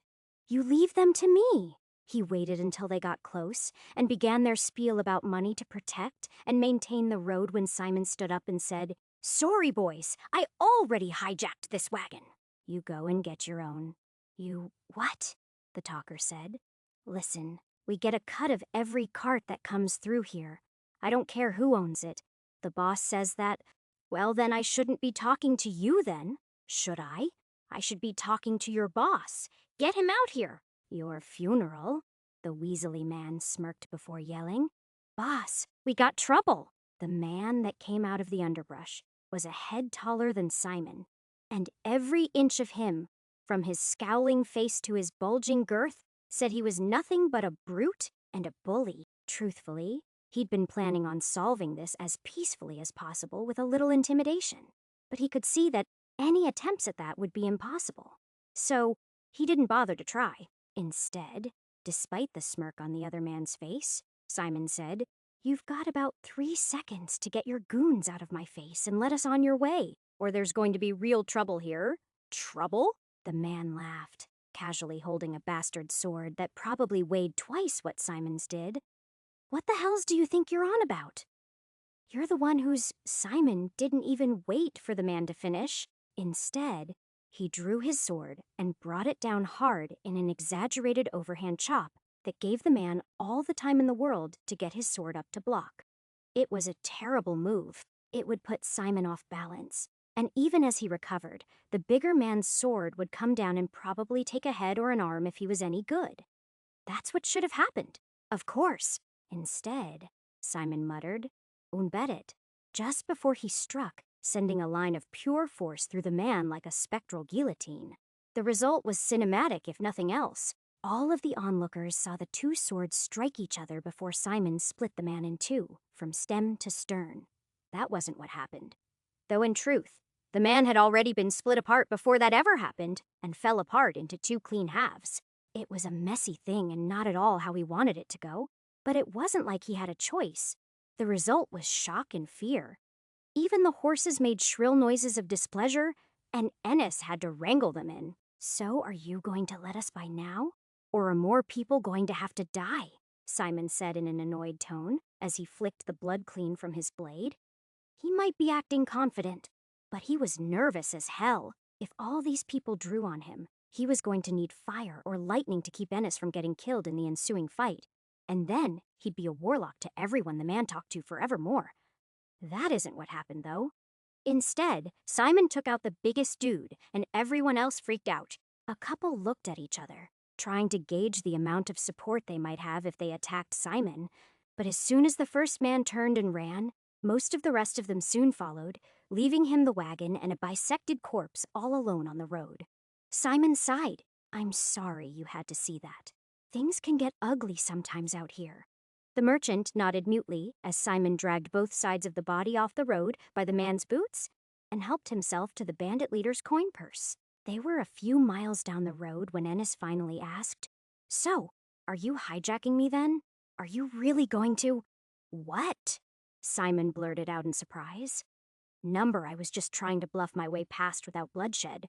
That's all." "You seem pretty good at bloodshed to me," the merchant said quietly. Simon nodded, but said nothing. Truthfully, he was too good at bloodshed and wished he was better at solving situations like that without resorting to violence. However, if he had to choose between an innocent man and a bad man, the bad man was going down every time. The two of them rode together for 2 days, and when they reached the next village, Ennis waited for Simon to leave the wagon to see about buying supplies before the man took off as quick as he could. By the time Simon returned with a loaf of bread to share for lunch, Ennis was half a mile down the road. "Yeah, that's fair," Simon said, wondering what he should do now. Chapter 140. What Simon did was stick around. The name of that hamlet he found himself in turned out to be Wolvram, and though they didn't like strangers much, they did have a goblin problem that was causing increasing amounts of trouble in their upland sheep pastures. Since it was one of the few real skills that Simon had, he was happy to help and made quick work of them with smoke and arrows. He was bitten, but only once, while he purged all the local caves that he could wedge himself inside over the course of a week. When he came back with over 30 ears, no one gave him a hard time when he decided to stick around. They didn't quite treat him as a hero or anything, but they no longer shunned him either. After that, there was no reason to leave. Well, not right away. He helped out around the town as he slowly got in better shape. He mended fences, scared away bandits, and once it got cold, he spent a lot of time helping out at the small smithy near the center of town. That wasn't just because he was bored, though. For some of the projects he had in mind for the future, he was going to have to get better at that sort of work. It was one thing to speak a word of power, but it was quite another to carve it into something, and let the magic do its work for you. And for some of the hard stuff that lay ahead, he was going to have to do better. Not that it would be hard to do better, of course. He recalled an embarrassment as he remembered just how ugly that flaming sword had been, and just how quickly it had drained years from his life. Honestly, the winter was a little cold for the barn he slept in, but by the spring, he was already rehabbing a half-complete cottage that had burned down years before. Part of him kept telling him that he should get back on the road and at least travel to Adonan and make sure it was the town he thought it was in the place he thought it was. Truthfully, he didn't need to, though. Every merchant said the same thing, and he doubted they were all lying. Truthfully, this was the biggest danger of the pit to him after fighting so many evils. It was making friends and settling down. After all, as cool as it would be to slay a dragon or close a portal to hell, it couldn't compare to the pretty redhead that had been flirting with him for the last couple of months. Rose was the real temptation. She was a vision of beauty, right out of a Disney movie. And in a village this small, they ran into each other nearly every day, which made it even easier to imagine a future that involved her. He might have stayed with her forever if he hadn't accidentally learned from one of the men he drank with that she'd been married before. That didn't bother Simon, of course. Being a 23-year-old widow in this world might make you an old maid, but on Earth, there would have been nothing wrong with that. Still, it wasn't that she'd been married before. It was the man she'd been married to. He'd heard the name Brol tossed around before, but Simon hadn't put two and two together until he'd heard that the guy in question was a cruel giant of a man who had made a living in less than savory easy. That Brol was a real Paiichi of work before someone up and split the bastard in two. But I reckon you'd be a better match for her than he ever was, the town drunk explained, as if he was blessing a marriage that had already happened. But that was all it took for things to fall into place for Simon, and he started to pack his few possessions immediately. Suddenly, it all made sense. She'd shown zero interest in him for the first few months. Then suddenly, she'd been all over him. Rose knew exactly what he'd done to her husband. By now, she had to have. Neither he nor Ennis had told anyone, but the timing was impossible to hide. So she just wanted me to let my guard down so she could have her vengeance, huh? He asked himself as he started walking in the dark back the way he'd come. The idea of spending a night in Rose's bed was probably worth a death or two as long as they were relatively painless. That said, he was done dying in stupid ways, and letting a widow murder you in your sleep definitely qualified as stupid. Besides, he'd slacked off long enough. Another couple of months like this, and he'd probably spend the rest of his life here. It was just too easy to put down roots and enjoy a quiet life after so much bloodshed. Simon spent a lot of time wondering about that on the way back to the river. Just what were all the heroes in the pit doing? He thought to himself as he walked through the night. If this place really was full of millions of people, all trying to accomplish the same goal, how many of them had gone insane? How many of them were living quiet, enjoyable lives? How many of them were even striving toward the larger goal after a few deaths? Though he wouldn't have thought it possible in the beginning, he now thought the latter hazard was bigger than the former. It was easier to be happy than it was to be insane once you had a little magic up your sleeve. He reminded himself of that as he left this small bit of happiness behind. He'd find more somewhere. The world was a big place. These thoughts occupied Simon's mind more than they should have. So it wasn't a complete surprise when he suddenly realized he'd walked at least a day past his intended destination. Normally at this point, he would have sighed, grumbled a bit, and turned around. But as he looked at the familiar thing, he found himself smiling as another piece dropped into place. Right now, he was looking at a covered bridge, which was not something he'd seen every day. What was more, in the distance, on the far side of the river, he could see a windmill slowly turning in the breeze. That was when he knew beyond a shadow of a doubt that he'd been here before. Standing on the side of the river he'd never reached on the way back to his cabin, Simon made one more unintentional discovery.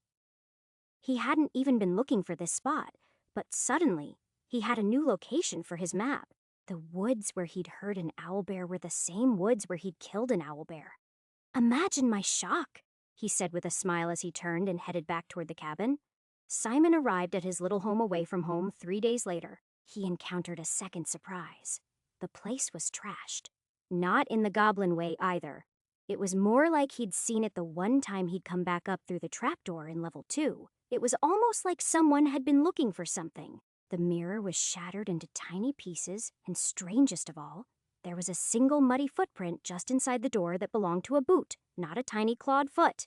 Weird, Simon said, not sure what to make of all of this. The trapdoor was closed but exposed, and for a moment, he allowed himself to hope that whoever had done all this had accidentally fallen down the rabbit hole to Wonderland.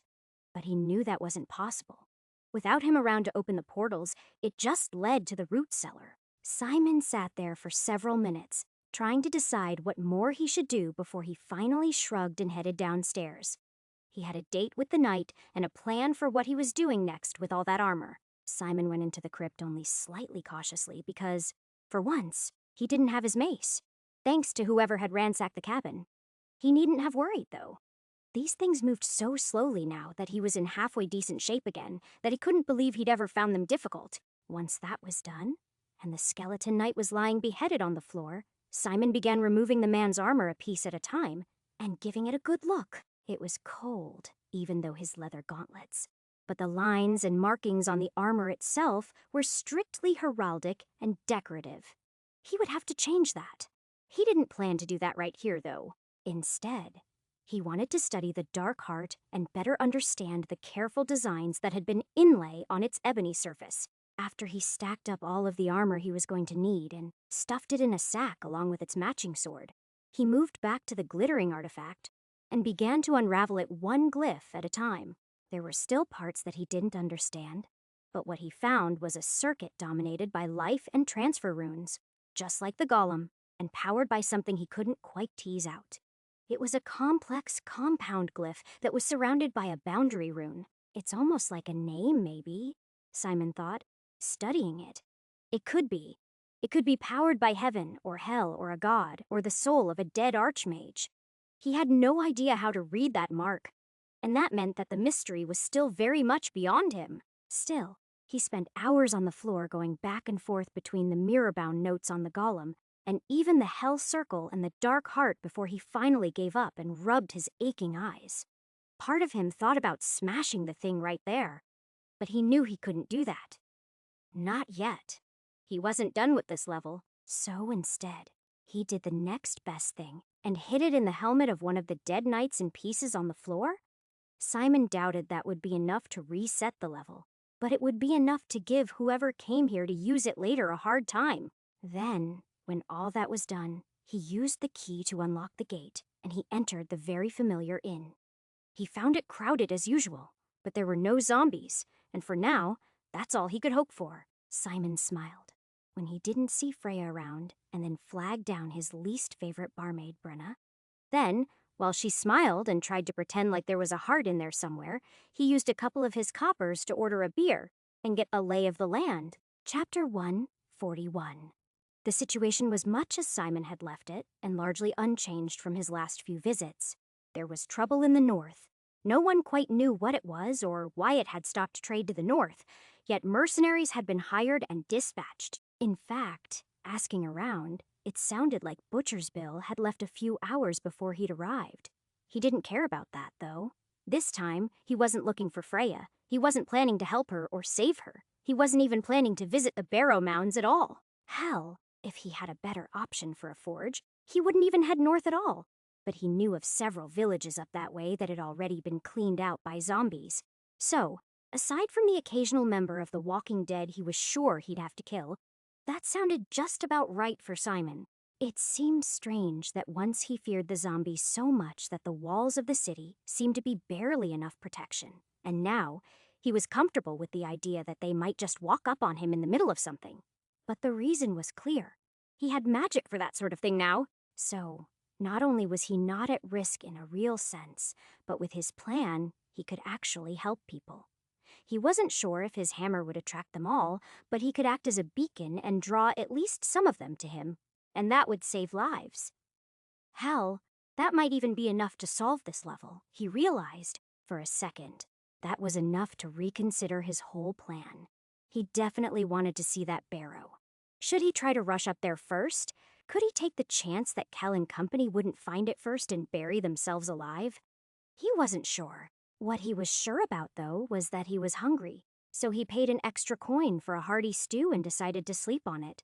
The right answer wasn't always apparent, but he usually got there eventually. No one tried to kill him that night, though one old woman did give him the stink eye when he went out shopping for supplies the next morning. Simon decided there was no way the butcher's bill would even find those mounds without his help. They'd been planning to follow the road north before he'd changed their plans, and he was happy to let them go off on their own little wild goose chase. Instead of devoting much time to worrying about them, though, Simon bought a mule with an attitude problem cheap. Half a bag of nails in case he needed to reinforce wherever he was going to be sleeping, along with as much smoked sausage, potatoes, and hard bread as he could afford with the meager coins he had left. He bought a few fresh things, too, for the trip up. But the more delicious something was, the more expensive it was going to be, and he didn't have much for luxuries these days. You know, this sort of thing is more fun on easy mode, he told his donkey as they left the market and headed toward the north gate. But I had to go and throw all my gold away. Disappointing, isn't it? He talked with the donkey more than he thought he would on the way up north. Honestly, he talked with it more than was probably healthy. But it wasn't like there was anyone else around. The whole way up the abandoned village, he only saw one other person, and it was a sun-dried zombie that he dispatched with a sword stroke. When Simon got to the village he'd been thinking of, it was every bit as empty as he remembered it. And he set about securing the smithy to be his home away from home for the next few days or weeks, or however long it took, to create a magical set of fire-resistant plate mail. First, he used the doors and windows of other buildings to seal the gaps in the place. And it was only then that he got ready to work. Only there was one problem. He didn't even realize it until he'd already lit the forges and begun to stoke the fires that he was missing one key item to do all of this: a hammer. Motherfucker. He cursed as he tore the place apart, looking for it. It was nowhere to be found, though. He could probably make a crude hammer with the word for earth, but he didn't want to.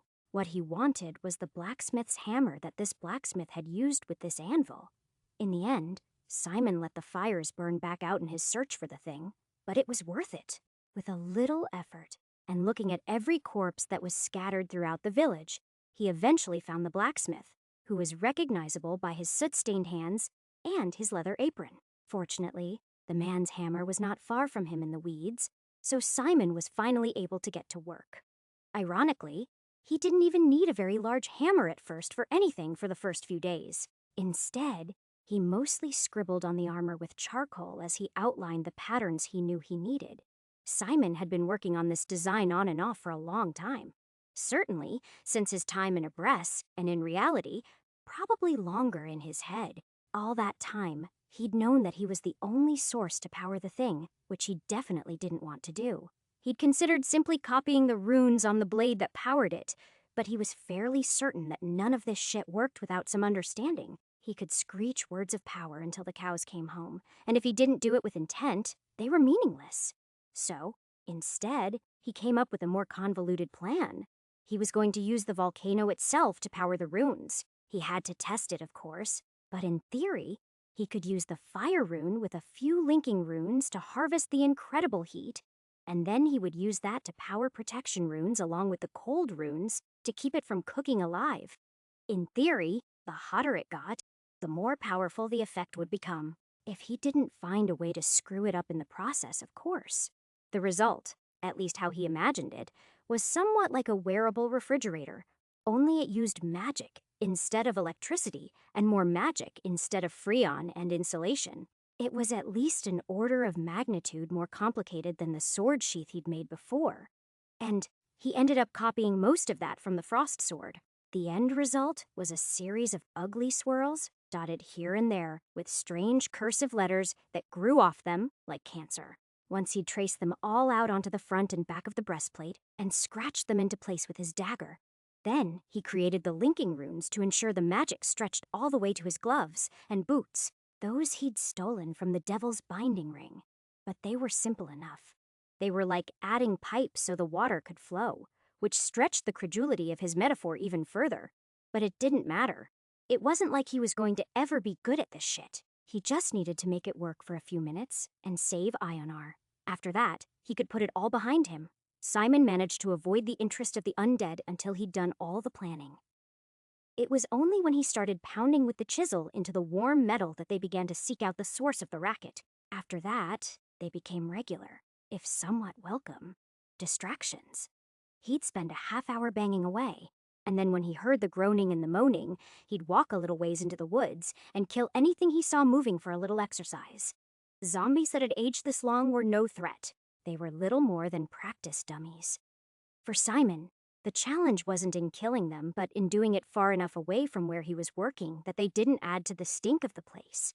Each day, he made a little progress, and each day, he fought off another wave or two that it attracted. Eventually, it became like the weather. One day, it was sunny with a chance of zombies, and another, it was overcast and not a ghoul in sight. It took him a long time to realize what he was doing, though. You're really going to spend weeks of your life preparing for a freaking boss fight, huh, Simon? He chastised himself. What if you fuck it up? Are you going to go get that armor and do it all again? Yeah, probably, he acknowledged. Daisy would be disappointed in me if I gave up now, wouldn't you, Daisy? The mule whickered at him. It was very clear to Simon that such a grouchy beast did not like the name or being cooped up in a smoky blacksmith shop. But he wasn't about to leave it outside and let it be eaten by the prowling zombies. See, she wants me to win, he smiled. She wants me to save Ayanar. He kept working on the breastplate with his chisel. He'd had this conversation with himself more than once, and he knew how it went. At least, he thought he did. He did until he suddenly blurted out, "But you aren't saving it, are you? You're just going to go and put it out of its misery." Simon stopped what he was doing and considered those words. Going there, after it was on fire, wasn't really saving it, was it? If you want to save it, you have to go there and stop it as soon as it starts, he thought to himself. His mind reeled at what that would entail. Now, suddenly, instead of spending weeks on a single attempt at a level, he was going to stretch that into what? Months? Years? I don't even know how far Ayanar is from here, he said as he put down his chisel. He knew where it was, of course, as well as how to get there, but he had no idea how much time he had. Did the thing explode next month? In 5 years? He had no idea if he could take his time or rush, and that oversight annoyed him. Something told him he was going to spend the rest of the day turning over this new wrinkle in the back of his mind. At least he would have. It was at that moment, when he was considering picking his hammer back up, that he heard the voice of someone yelling from the road. "Please, is there anyone there?" We have wounded." Simon's whole world froze then. He knew that voice. He'd know it anywhere. Despite all he'd done to avoid her this run, Freya had found him again. It was fucking destiny, and he was starting to get pretty sick of it. Chapter 142. Simon walked outside to find the most ragged version of Kell's little mercenary company that he'd seen to date. It was easy to see what had happened. The butcher's bill had certainly lived up to their name today and paid the price. Instead of being over a dozen men and women, the little cult of personality was down to 5 members, a horse, and a cart piled with the bodies of the dead. The fact that they were at least bringing their dead home for burial touched him a little, though he worried about the possible biohazard. Simon sighed and used a rag to wipe the soot off his face and his hands as best he could. He was soaked in sweat from the work he'd been doing, and he was sure he looked like a wild man, but he really didn't care. Not at first. When he saw that Freya's hand had a bloody bandage on it, though, well, his flinty heart melted a little. At least it did until he saw that they'd tied up a zombie and put it in the cart they were lugging with them. That used up most of the sympathy he had right there. But the rest of it died when he looked closer and saw that it was Kell. "He's the one that bit you, isn't he?" Simon asked, pointing to the bound zombie that was still squirming on the pile of the dead. It wasn't really a question, though. He already knew it was true. You tried to save a zombie instead of killing one, and now you're screwed. Freya said, as tears started to tumble silently down her dirty face. No matter how angry he was, that was still enough to twist the knife in his soul. "We have to save him," she continued. "Surely someone knows a way." "It's just a temporary madness. Perhaps a priest could. That man, Simon said, pointing at the squirming corpse, is not mad. He's dead. And dead is dead. There is no bringing him back. All he can do is get free, kill other people, and condemn them to the same fate. The words were harsh, but he didn't know what else to say. He knew more about magic than anyone he'd ever known at this point, and though there might be a way to bring back the dead, he did not yet know it. I told ya, Garth shouted. We should put him out of his misery and be done with it. We can bring the bodies back to... You should burn the bodies, Simon said, looking over the group. In addition to Freya, it looked like the big man in the back, Hodge, had also been bitten. You should kill the zombie, burn the bodies, and put those who've been bit out of their misery before they start to turn. That caused all of the survivors to start screaming at each other. Some of them even drew blades as their accusations got louder, but Simon ignored them. Garth was a good guy, but he didn't really care who lived or died in this group. He'd put them down himself if he had to. It would be easy. Well, it would be easy for most of them. Tell me how long ago he bit you, Simon asked Freya, taking her hand and unraveling the bandage. Last night, she said haltingly. He turned last night.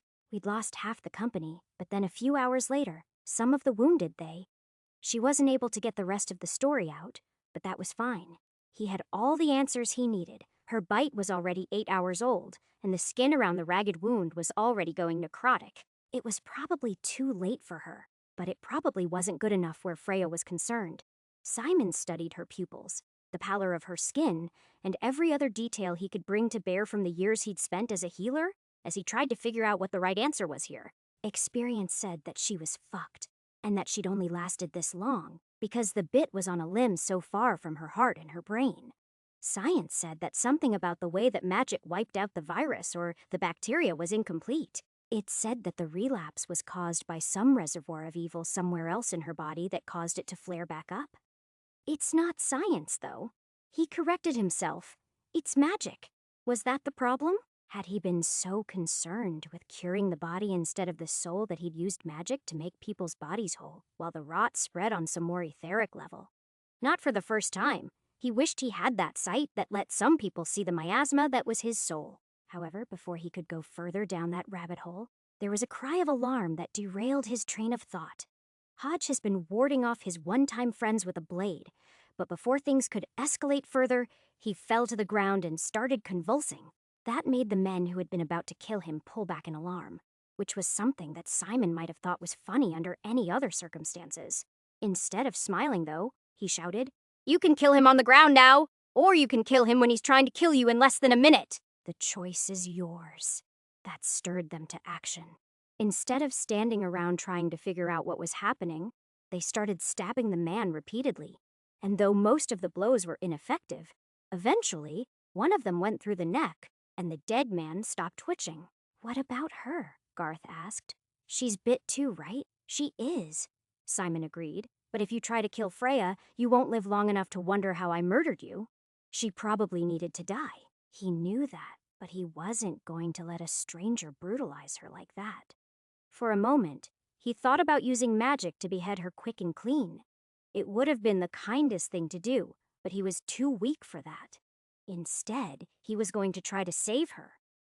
All this work carving runes had given him an idea. "Kill the zombie in your cart and keep traveling south," Simon said finally.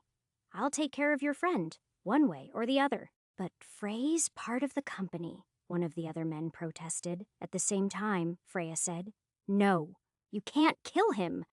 She tried to break away from Simon's grip, but she was too weak for that now. She didn't have a lot of time left. It was certainly less than an hour, but it was probably less than 10 minutes before she was on the ground writhing and spitting as the evil claimed her body.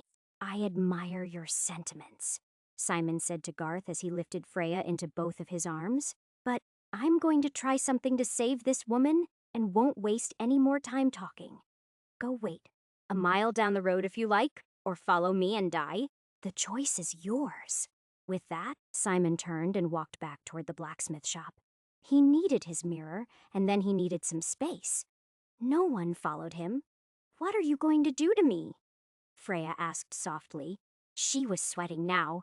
"Whatever I can," Simon said. Part of him knew that he should be devoting more time to making her feel at ease, but there was no room for that in his mind. He was already trying to figure out how he could more thoroughly purge her body of the disease or the curse that was ravaging her. He imagined that would be something like the summoning circle that was used to bind hell, but with a few key differences. He just needed a sort of spiritual isolation chamber that he could flood with power so that not a single speck of evil could get away to blossom a second time. He'd never tried to save someone this far along, but even if it cost him a few years of life, it would be worth it. He owed her that much. Once Simon had his mirror, he headed for a barn not so far from the blacksmithy that had been his home base for a while. "All right," he explained. "I need to draw something on the ground. And then we're going to try to do a little magic to save you. Okay?" "Witchcraft," she breathed. "Was it you that did this? Did you create the zombies?" Simon suppressed the smirk that came with it, remembering the last time he'd done this level. Instead, he shook his head and said, "I swear that the only thing I've ever done to zombies is kill them." "So then, you're going to steal my soul?" she asked weakly. Freya, as frightened as she looked, sat where he left her. "I'm probably going to give you a piece of mine," he said after he whispered a few quiet commands to his mirror and brought up a diagram of the circle in question. He quickly discarded all the aspects of summoning or displacement. Instead, he started dragging his heel around in the dirt, scratching in the outline of a circle. Then, once that was done, he started roughing in the runes that would seal the space with the handle of a pitchfork. Once he had all of those added, he started adding the runes for greater cure and greater healing. It was only as an afterthought that he added runes for transfer to the thing. It wasn't a spell he didn't think he'd ever cast personally again. But it was crucial for the power circuits of these complex circles. And in this case, it would draw power from the surrounding world. That probably included him, of course. But this way, he could share the load with the nearby trees and animals and whatever else, which should blunt the blow. "This is magic?" she asked in confusion. Simon ignored the question. None of this was magic. It was preparation, and it was ugly, but only for a moment. He was going as fast as he could, but even as he did so, he wasn't sure that it was fast enough. "Vosden," he said after a moment of concentration, fixing it all in his mind. The runes he needed weren't ugly things scrawled into the dirt. They were crisp, straight things that existed in his mind. Fortunately, he had a way he could carve something like that into the earth fairly quickly. Suddenly, all the ugly squiggles he'd made melted into the earth as lines straightened and curves meshed more clearly. In seconds, all of his ugly preparations had faded. They were replaced by something that looked sort of like a crop circle or a particularly complicated piece of graffiti. "None of that was magic," he said with a smile, ignoring the stricken look on the woman's face. "That's what we're going to do next." Chapter 143. Simon wasn't sure how this would work exactly, but there was no time left to deliberate. Any minute now, Freya's heart was going to stop. Her body was going to spasm as her organs shut down, and she'd be replaced by an abomination that could only ever be a mockery of the woman she'd been, and there was no way he could let that happen. So, he pulled the trigger. In this case, for once, that didn't involve saying anything at all. Instead, he moved forward and stood in the gap that he'd drawn to render the runes useless, completing the circuit with his own body. For a moment, nothing happened, but only for just long enough to make him wonder if he'd screwed something up.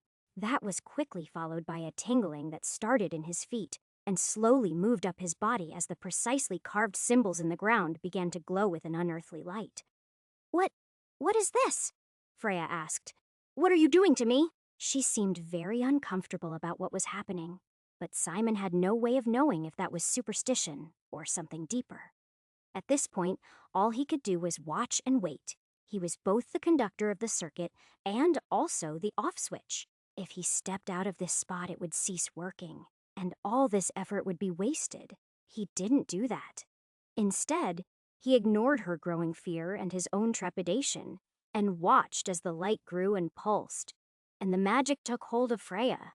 "It's going to be okay," he said. "Just half a minute of this, maybe a little more." He didn't know how long this would take, though. He was just trying to put Freya at ease as her body started to glow. The truth was, he was in unexplored territory here, and even if he wasn't, the atmosphere was so charged and dangerous that things felt like they might end badly for him too, and he had some idea of what was going on. It wasn't possible to explain any of that to Freya. Instead, he prayed silently as the light of his brute-forced magic filled her with forces she would never understand. If one took away the binding circle and the power circuits, the magic here was remarkably simple. It was built to take a ton of power and flood every aspect of his one-time wife's body with cure and life magic.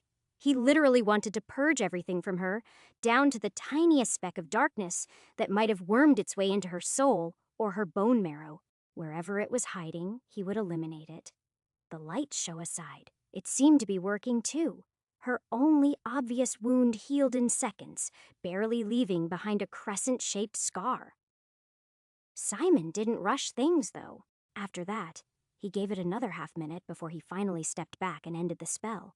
The runes dimmed immediately, but it took Freya a little longer to stop resembling a fey creature instead of the beautiful woman she was once she stopped sparkling with the powers of creation. While she took in what happened, Simon used his mirror to make sure he hadn't accidentally drained decades of his life and ended up with white hair, but it seemed fine.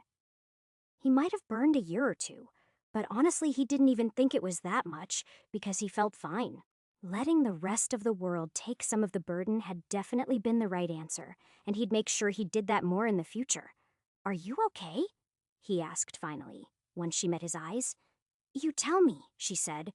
I feel strange, better, but different." "I'm sure all of that will fade in time," Simon said. "The important thing is that you survived."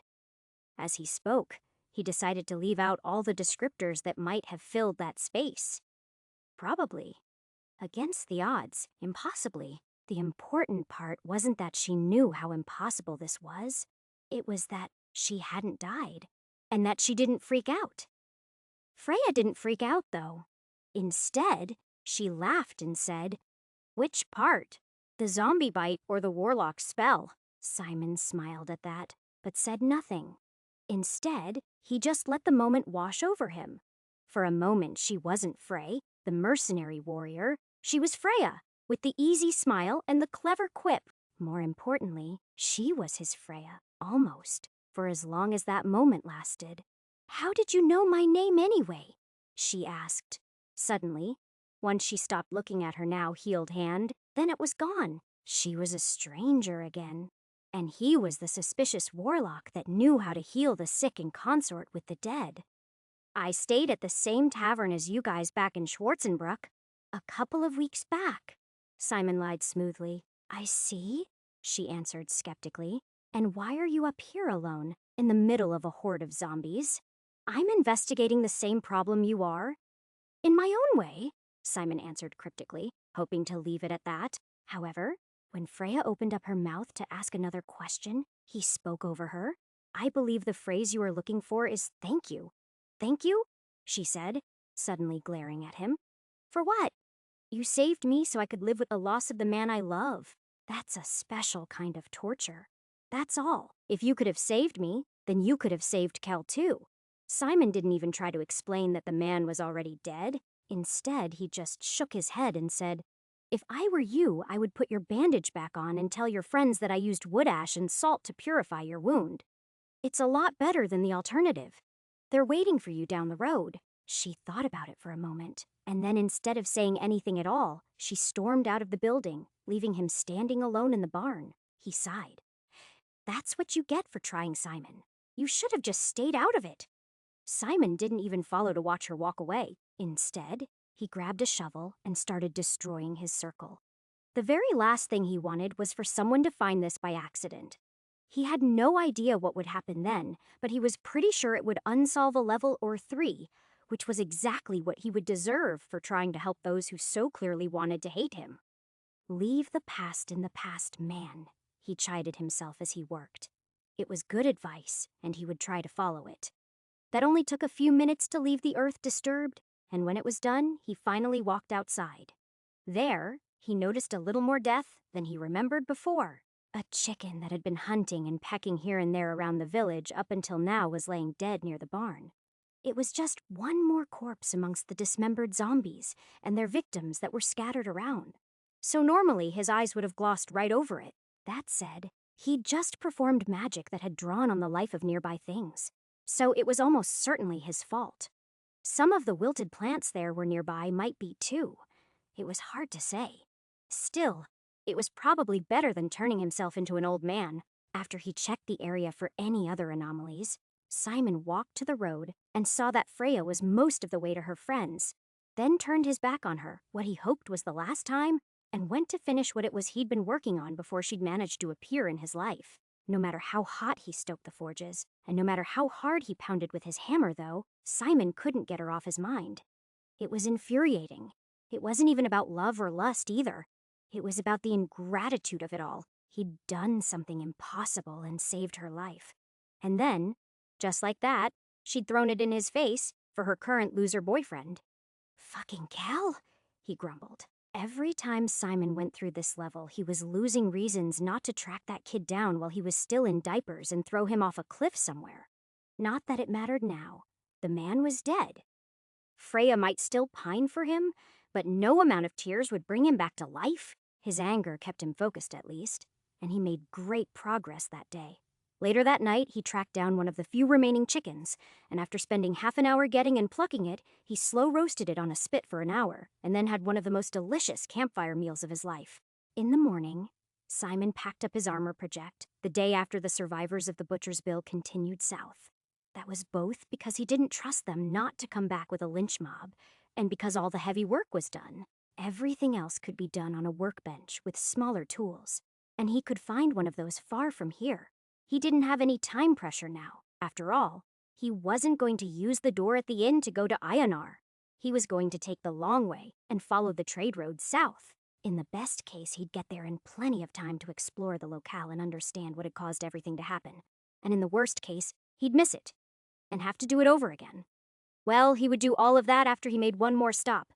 There was no point in coming this far to give up on checking out the Barrow Mound first. Chapter 144. Simon thought about leaving the plate mail behind under a pile of branches in the woods because of how heavy and bulky it was. But he decided against it and instead loaded it along with the rest of his meager supplies. He might not come back this way, depending on what he found. The last time, Freya had painted him as the villain, and there was no guarantee that this time would be any different. So there could be a lynch mob waiting for him in a few days, or maybe even something worse. He would have honestly preferred to skip Schwarzenbruck on the way back. That, however, would have been difficult. It might even be impossible. The entire reason it was an important city was because the large stone bridge that the town was named for was one of the few good crossing points for quite a ways. He would be crossing there or not at all.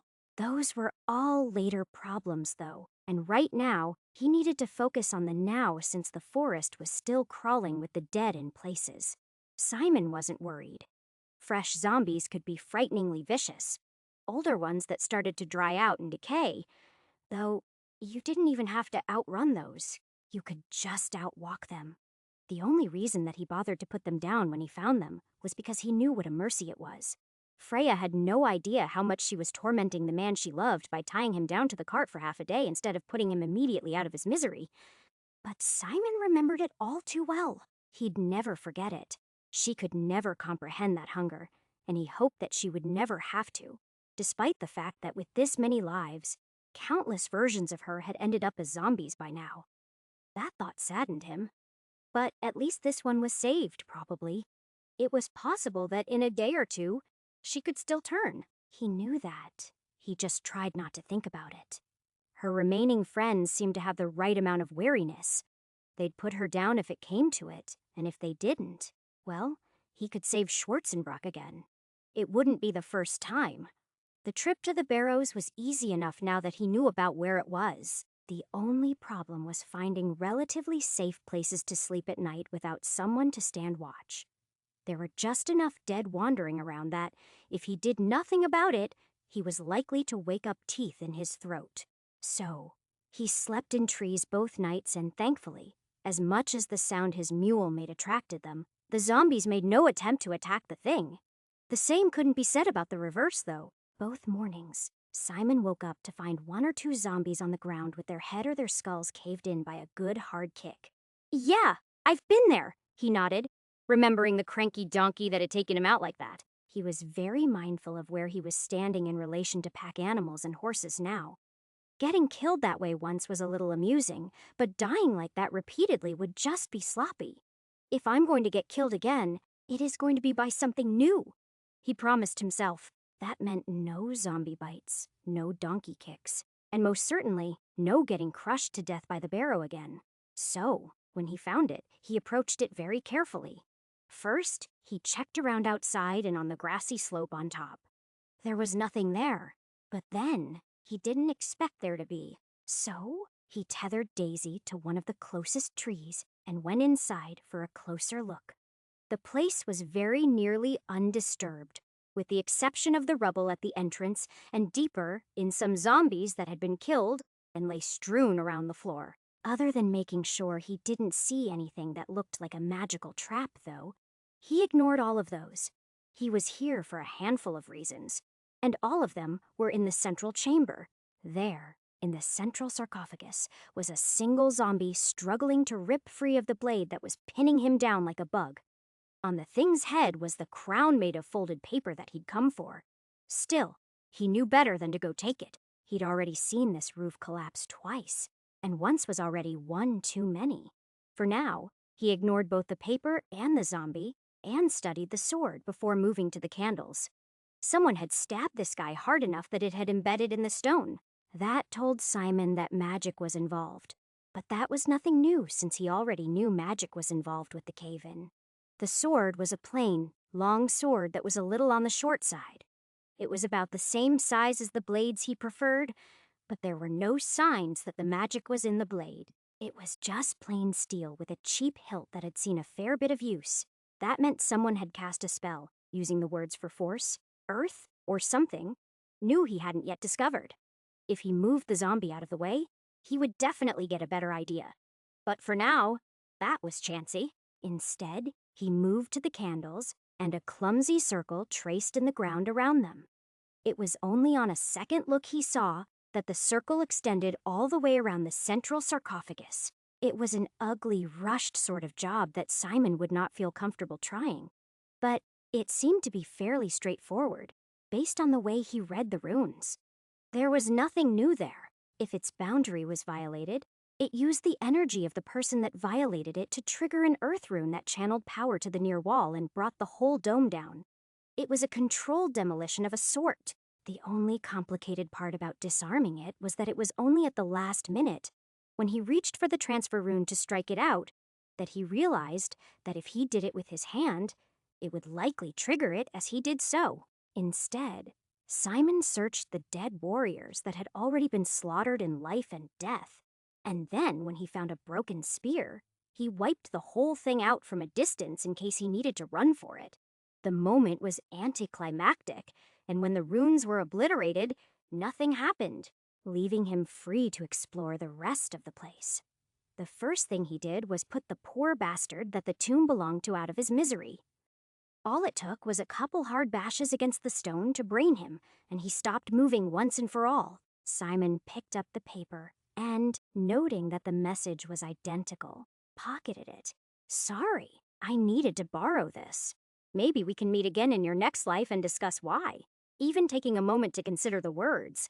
"Well, I'm here, buddy. Where in the hell are you?" he murmured to himself as he searched the tomb. There wasn't much here, though. The warlord or king or whoever it was that was buried here had a golden torque on his arm and a few golden rings. Simon pocketed those, only feeling a little bad. Call it a put you out of your misery fee, he thought to himself. Grave robbing was wrong, but it was a victimless crime. And he was low on cash.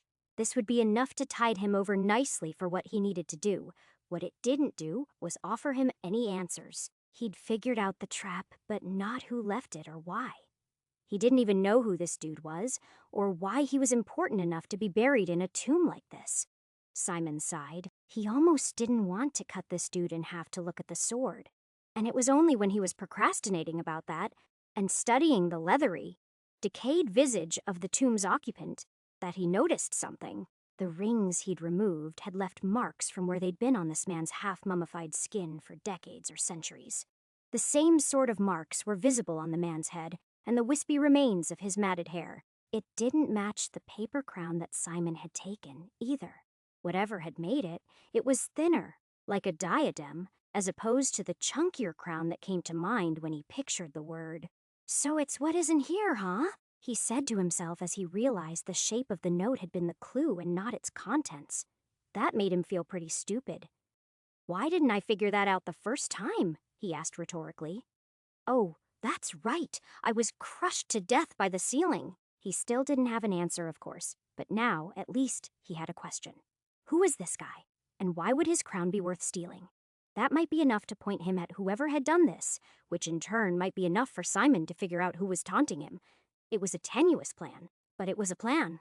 There would be libraries or monasteries around here that would know the answer, and if they didn't, there would be bards or drunks in taverns that would. He could figure it out, but not today. "I didn't spend all this time working on that armor to bail," he sighed. Simon used a word of earth on a silver coin in his pouch to make a mirror and spent several minutes explaining all that he'd learned to it, just in case something bizarre and awful should happen. "I need to get in the habit of using save points, just in case," he thought to himself with a smile as he walked out into the sunlight to fetch his mule. As he left the barrow, he considered looting, or at least searching some of the other ones, just in case for clues, but decided against it. If the zombie plague started from this one, and whoever had done it hadn't broken them open as well, then they probably weren't too important. Besides, he'd had enough of the dead and was heading south.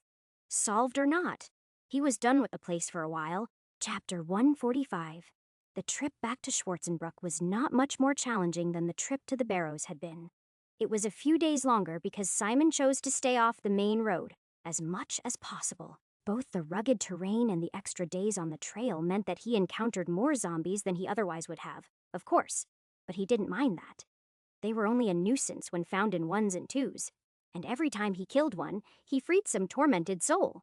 At this point, almost all the zombies he killed had the look of tradesmen or mercenaries, which explained where all the disrupted traffic had come from. Once, he even found an overturned wagon that contained a variety of now spoiled spices and bolts of beautifully dyed fabric. Simon probably could have sold it for a few coins, but he didn't feel like the hassle. Between his pilfered grave goods and the coin purses of dead men, he had more money than he'd need for a long time, despite his circuitous route. He made it back to the city in less than a week to find that the only undead that were assaulting it were the ones that were whispered about in rumors. While there was no evidence that a single one had been seen inside the city, the guards were out in force, looking for anyone who seemed unwell, and everyone traded stories fearfully about what was to come. Of course, Simon was unconcerned. Instead, he went to a different inn on the far side of town and treated himself to a real meal to reward himself for enduring his mediocre attempts at campfire, cooking, and day after day of cold hardtack. He had a roast chicken to himself, and then after he was finished gnawing the bones clean, he had a few drinks while he caught up on the rumors.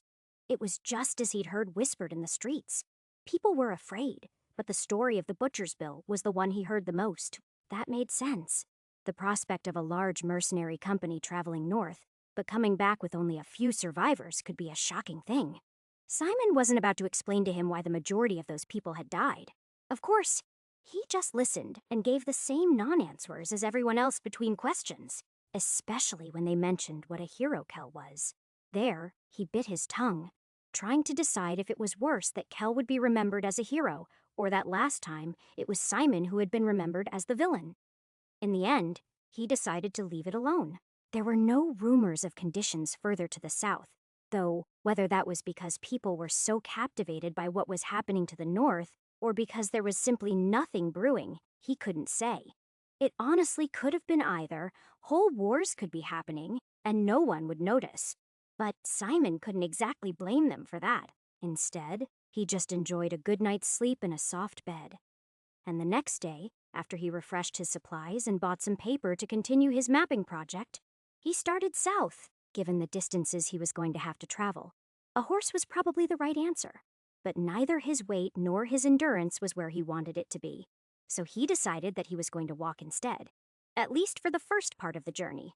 Given how rough the roads were in places, it was clear that was the right move. The gap in trade caused by this disruption was clearly taking its toll on the lonely dirt road that snaked through the claustrophobic forest that was a dense mixture of pine and fir trees, as well as oak and ash. It was clear that trying to keep the road open through such lonely terrain was a full-time job when he noticed a few saplings growing in the road at various intervals. Technically, he'd been through here when he was a zombie, but he didn't remember any of it. From that terrible experience, though, he knew that somewhere beyond the trees lay more farmland, and after a few days, he reached it. What followed were a series of inns and villages as he made his way south and east. The countryside blurred together a bit after that. Some days, it rained, but most of the time, it was sunny. And though much of the Northland seemed poor compared to places he'd seen further south, they were mostly nice to him. When he stopped to ask for directions, people answered his questions without too much of an attitude. And in places where there were no inns, farmers were happy enough to bring him a meal in the barn for a few coppers. Even if they eyed his weapons suspiciously, I spent, 2 weeks? No, almost 3 north of the Black River Bridge. He corrected himself as he reviewed his progress one night over a bowl of cheap stew that only tasted a little sour. Then, it was a week through the woods, and another 3 weeks through civilized lands. As he walked through his progress, he reviewed his map, counting dots, making them both a measure of distance and time. He'd been on the road for almost 2 months.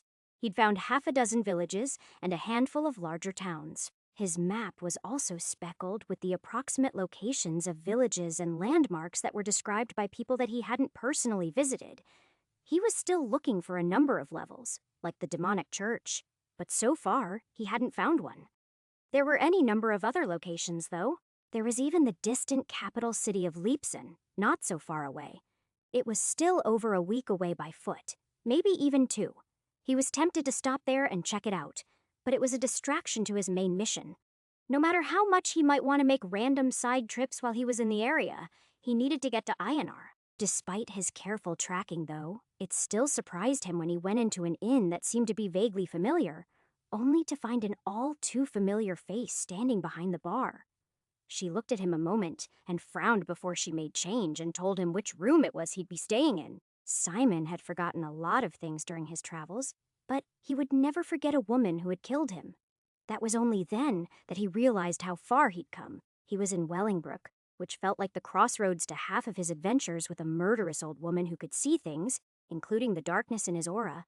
He still wasn't sure what that meant, though, but it was clear that it wasn't as sinister as it once was. After all, the last few times he'd come through, she looked at him like he was the devil, and this time she merely looked at him like he was just a piece of shit, which, in some contexts, he probably was. Ethically or spiritually, though, at this point in his life, with the exception of the occasional grave robbing or revenge killing of someone who really deserved it, he always tried to do the right thing. That night, after Simon had eaten and shared his news about the roads to the north of Wellingbrook with the locals, he went to his room. There, he wedged a dagger in the doorframe of his room, just in case the proprietor changed her mind about him. And then, in that dark room, he produced his mirror and decided it was long past time to have a very specific conversation with it. "Mirror, show me my experience total, please," Simon said. The mirror would fit any amount of writing he requested on the small surface. But if he asked for too much, the spirit that controlled all of this would shrink it down so that it was utterly unreadable. So, rather than ask for his whole sheet, he asked only for the relevant bit: experience points. 748,292. The mirror typed out promptly. That's a big change," he said, looking at the number. It had dropped at least 100,000 since he'd last reviewed it, and probably more like 150,000. He was pretty sure he didn't even bother to look at his character sheet after his last death. But the one before that, well, he wasn't sure about that either. It had either been 2 or 3 deaths since he'd last checked. Even if it was a big change, though, there were really only a few places he could have shed that many negative points. He'd spent a lot of time healing the sick in Abress, and even more time fighting a war against the centaurs around Crovar. He'd gotten a lot of satisfaction from both of those, but he'd also helped a lot of people. Even after all this time, he wasn't sure if the number had more to do with the effect his action had or how he felt about it. If I stab Vartan to death, does that number go up or down? He wondered aloud. I do not know the answer to that question. The mirror typed, making the other data fade away. Simon shook his head, completely unsurprised. That was what the thing had done. That was what it always did.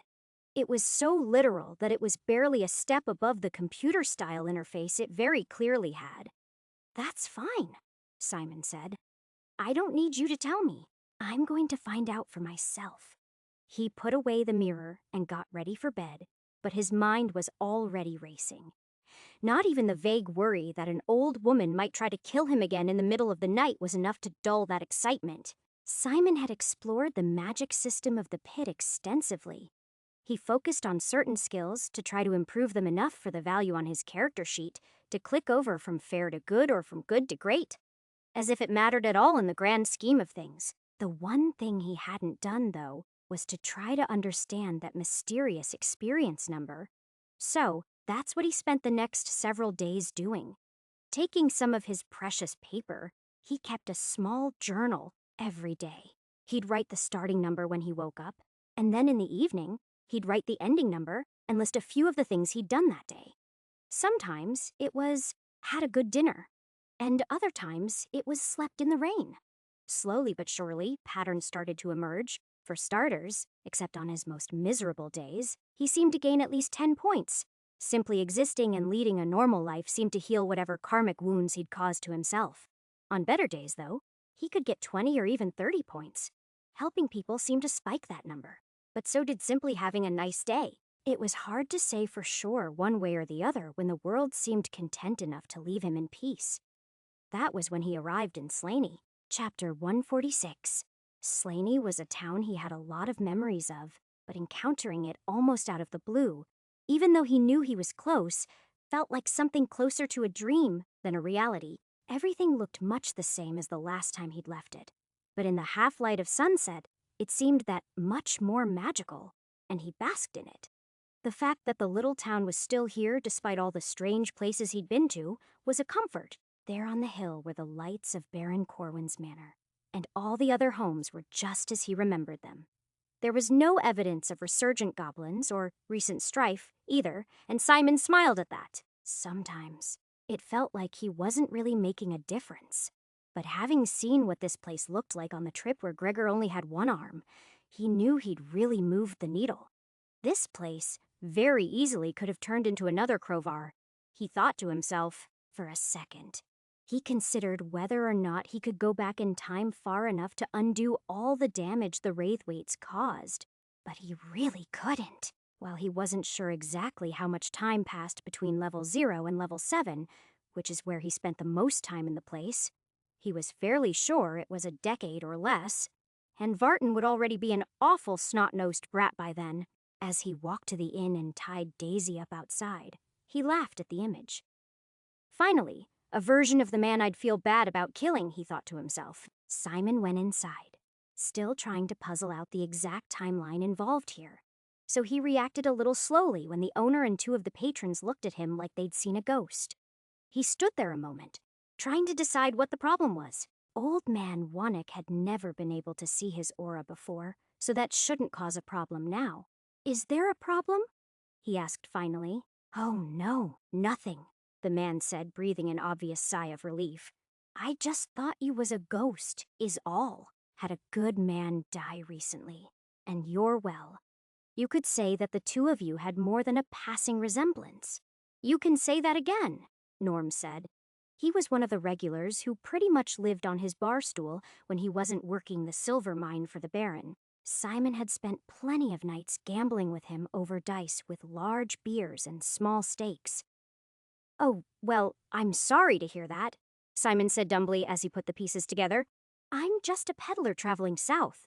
Nothing more than that. Glad to hear it, the innkeeper said, slapping the bar with both hands in an effort to seem more lively and shake off his shock. What can I get you, mister? You can call me Jake, he said, quickly truncating his last name.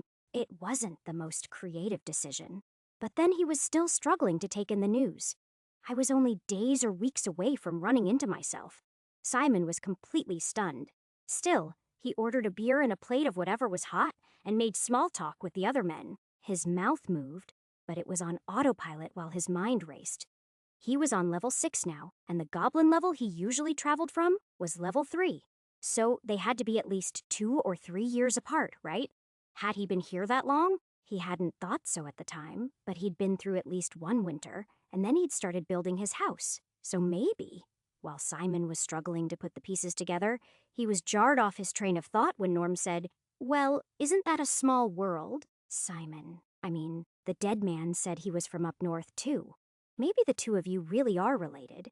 Simon tried not to cringe as he realized he'd probably just told the three of them much the same backstory as the other version of himself had years before. Maybe, he nodded, taking a sip of beer. Maybe so. When they tried to follow up further, Simon gave fake and misleading answers to avoid repeating his mistake. The men at the bar soon lost interest in him, though. Instead, they began to reminisce about the Simon they'd lost so recently. That conversation intensified as others came in and had a similar reaction. To Simon, the whole situation was very strange. It felt almost like he was sitting in his own wake as the people of Slaney talked about all the good he'd done over the years. There was nothing he could do, though. It would have been weird to try to change the topic. So, instead, he just listened to old stories about himself that he only vaguely remembered doing because they'd been such minor things at the time. No matter how often they talked about barn raisings or the extra hours that he put in around harvest time, they talked about the goblins more, though. Even mentions of Trina and how hard the poor girl had taken his passing were less numerous than the greenskins, and the conversation always returned to the silver mines. You know, Simon never said anything about it, and I didn't want to say while the guy was alive, because I didn't want people to be afraid of him. Norm volunteered finally. But I was the one that had to drag all those corpses out. And well, let's just say the man downplayed what he had to do to save Gregor Corwin that day. The man didn't just put down a couple of goblins and drag the kid to safety. There were a lot more dead down there than all that. "You're painting Simon as a killer," one of the newcomers said. He was a farmer that Simon remembered, but not so well that he remembered the man's name. I find that difficult to believe. The man was a gentle soul. He was. Norm agreed. But he had to be a mercenary or worse when he was up north. No one gets that good at killing goblins in a day. Remember, he didn't even have a scratch on him when he came back to town with Gregor and that coward in tow. Simon smiled and laughed where appropriate.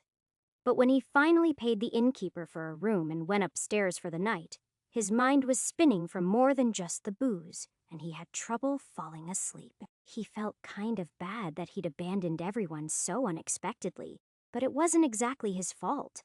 The mule's kick had hardly been planned. The real surprise was that he'd almost recovered. In his mind, it had been lights out, and he'd woken up back in the cabin. Apparently, in the real world, things were quite so clean. What had actually happened was that he'd had a skull fracture, or worse, and lay in a coma for several weeks before he'd finally succumbed. It was an ugly way to go, and he was glad he didn't remember it. Really, I should have timed my arrival better. I could have picked up right where I left off, he thought with a smile. It was fun to think about, but that, of course, was impossible. He might love Slaney, but he no longer remembered it the way he once had. Even Trina, who he'd briefly considered asking to marry him, was nothing but a distant memory. He might remember her as a pretty baker, but there was no emotion there anymore, let alone love. The most he could summon when he thought about her flower-streaked face and pretty white smile was nostalgia or fondness. Too much had happened between here and there. In the morning, Simon set out early, seeking to avoid any other run-ins. On his way out, he made sure to take the long way around rather than go through the center of the village so that Trina wouldn't see him. Along the way, he took advantage of that route to check out the house he'd been building on a hill at the edge of town. No one had yet decided to put a roof on it, which made him a little sad. It had only been a couple weeks since all of this had happened, though, so he hoped when everything blew over, someone would finish it. He'd hate to see all his work go to waste. Simon left Slaney with mixed feelings and continued south, one day at a time. He was surprised to find that those feelings hadn't cost him any experience points, though. He'd worried the negativity might have, but when he checked his mirror, he was up almost 100 points day over day, which was more than the average. Now that he was back on the road and looking more carefully, this was land he'd definitely traveled through more than once on various errands for Lord Corwin. If he went southeast far enough, he'd eventually reach Crovar. That was another place he wanted to avoid for a variety of reasons. He already had that area handled pretty much like he wanted it, and killing Vartan again, as he would inevitably do, would only screw everything up. Instead, after asking around at a couple of villages, he found the right track and struck to the southwest into territory he'd never been in before. It was closer to the coast, and therefore the mountainous region of Ionia. Near as he could tell, he was perhaps 100 miles due north of Effia and perhaps 150 to the northwest of Ionar. That still put him several hundred miles to the south-southeast of Schwarzenbruck, of course. But then, the world was a big place, and one journey at a time, it was all coming together in the map he had in his mirror. The play area, as he sometimes thought about it, seemed to be made up of 4 or 5 countries, not counting the Aztec ruins. He still had no idea where those were. The kingdom of Bryn was the most central and was ringed by mountains to the east and west. It was also bounded by water to the north and desert to the south. To its north were the uncreatively named the Northlands, which Simon had only brushed up against in Schwarzenbruck. To the east of Bryn stood the mountainous Cheria. That was where he'd encountered the werewolf, the owlbear, and a certain masquerade ball that had gone horribly wrong. Other than Ionia, he was sure he'd been there the least. To the south of Bryn was Montaigne. Simon was pretty sure that was the country that controlled the deserts, along with almost all the territory up to Abresse. He was less sure about that. Other than Darendelle, he hadn't spent a lot of time there, but he would probably have to. Finally, to the west was his current goal, Ionia. It seemed much smaller than its neighbors, and climbed the marginal lands of the mountains where they hugged the sea. Given the fate of Ionar, it didn't seem very important in most of Simon's adventures to date, and he wondered if that would change. Apparently, in the past, the large trading city of Abresse had been part of Montaigne, but currently styled itself as an independent city-state. That was why Simon wasn't sure if the entire world map he was building consisted of 4 countries or 5. Individually, each location was confusing, but very slowly, he was building them into a web in his head that was actually starting to make sense. That, as much as anything, was enough to put a spring in his step as he started the uphill portion of his journey. No matter how exhausting it might be, he was getting close to his destination. Chapter 147. It took another 3 weeks of walking, 2 run-ins with beastmen, and an encounter with bandits that ended very poorly for them before Simon finally set eyes on pre-eruption Ionar. It turned out that his experience points didn't go down on any of those days either, not even when he killed humans, which surprised Simon. He'd expected morality to be deeply tied into that number, but it was more subjective than that. Apparently, since he didn't have a problem killing bandits that got in his way, they didn't weigh on his soul very much, and he still gained over 122 experience that day. That was still less than he gained when he killed the beastmen at 167 and 203, respectively, but it still pointed to a worldview that was slightly more subjective than he would have expected. Those weren't even the biggest days of the trip, though. Sometimes, when he did other things, he saw spikes, too. When he found an herb he hadn't seen since his time in Abresse, and picked a few to add to his growing collection, or dried them, he made above-average progress on his score as well. It wasn't all violence and hardship, though. Honestly, the hiking was worse than the fighting. And on nights when he wasn't fighting off men and monsters, he made steady progress on his armor. At this point, it was all down to making the engravings as nice and clean as possible so they could stand up to the terrible strain he expected to put them under. When Simon was finally done with the main pattern on the breastplate, he put it in his campfire. And even after it had been sitting in the coals for 20 minutes, the backside of the metal stayed nice and cool. He was so pleased that his efforts had actually worked, that his cheers echoed off the mountainside, in a way that might have been embarrassing if anyone else was nearby that night, as he celebrated his success. Well, If I can make the rest of it work this well, then maybe this time I can drown in lava instead of getting cooked alive, he said with a laugh. The next day, he was surprised to find that he'd gotten almost 300 experience the night before. That made some sense, given what he'd accomplished. But he was still pretty psyched. So it's not what I do, but how I feel about it or what I learn. He wondered aloud once he'd recorded the number. That made sense. He learned a lot less from killing his 1000th goblin than he had from killing his first or second. He was sure of that. Pity this whole thing doesn't have achievements, he thought with a smirk. I'd love to see those kinds of stats. Goblins killed. Knights slept outdoors. Number of Freya's dead. That last one startled him, and he spent the next hour wondering what dark part of his soul that had come from. He'd saved Freya and moved on. His inner demons could go take a hike, just like he was doing. The road through the mountains was a long one, and he spent most nights working on the other bits for the arms and legs. It wasn't done yet, but he was sure it was going to work as long as he was slow and careful. The only complication was the sword, since the gauntlet that used it already had magic on it. But he ignored that for now. He didn't think that the two spells would interact too badly. Eventually, all journeys come to an end, though, and this one was no different. He'd seen the lightly steaming caldera of the volcano he'd come to kill for almost a week before he finally got close enough to it that he could see Ionar on the far side of it, where the land met the sea. As he stood there on the rise, he had to admit that it was more than a little beautiful. On every other trip here, he'd only seen it in ruins, or in the process of being destroyed. Now, he could see the beautiful white buildings standing in stark contrast to the volcano they wrapped around and the blue skies beyond. It was bigger than he remembered it, and he wondered just how much of the city had already been buried under lava and ash before he saw it the first time. In the night of fire and lava, he'd seen so often. There were always thousands fleeing the upper city to the harbor far below. Now that he was looking at it, though, he was fairly sure that there had to be at least 10,000 people living here, making it fairly large as cities went.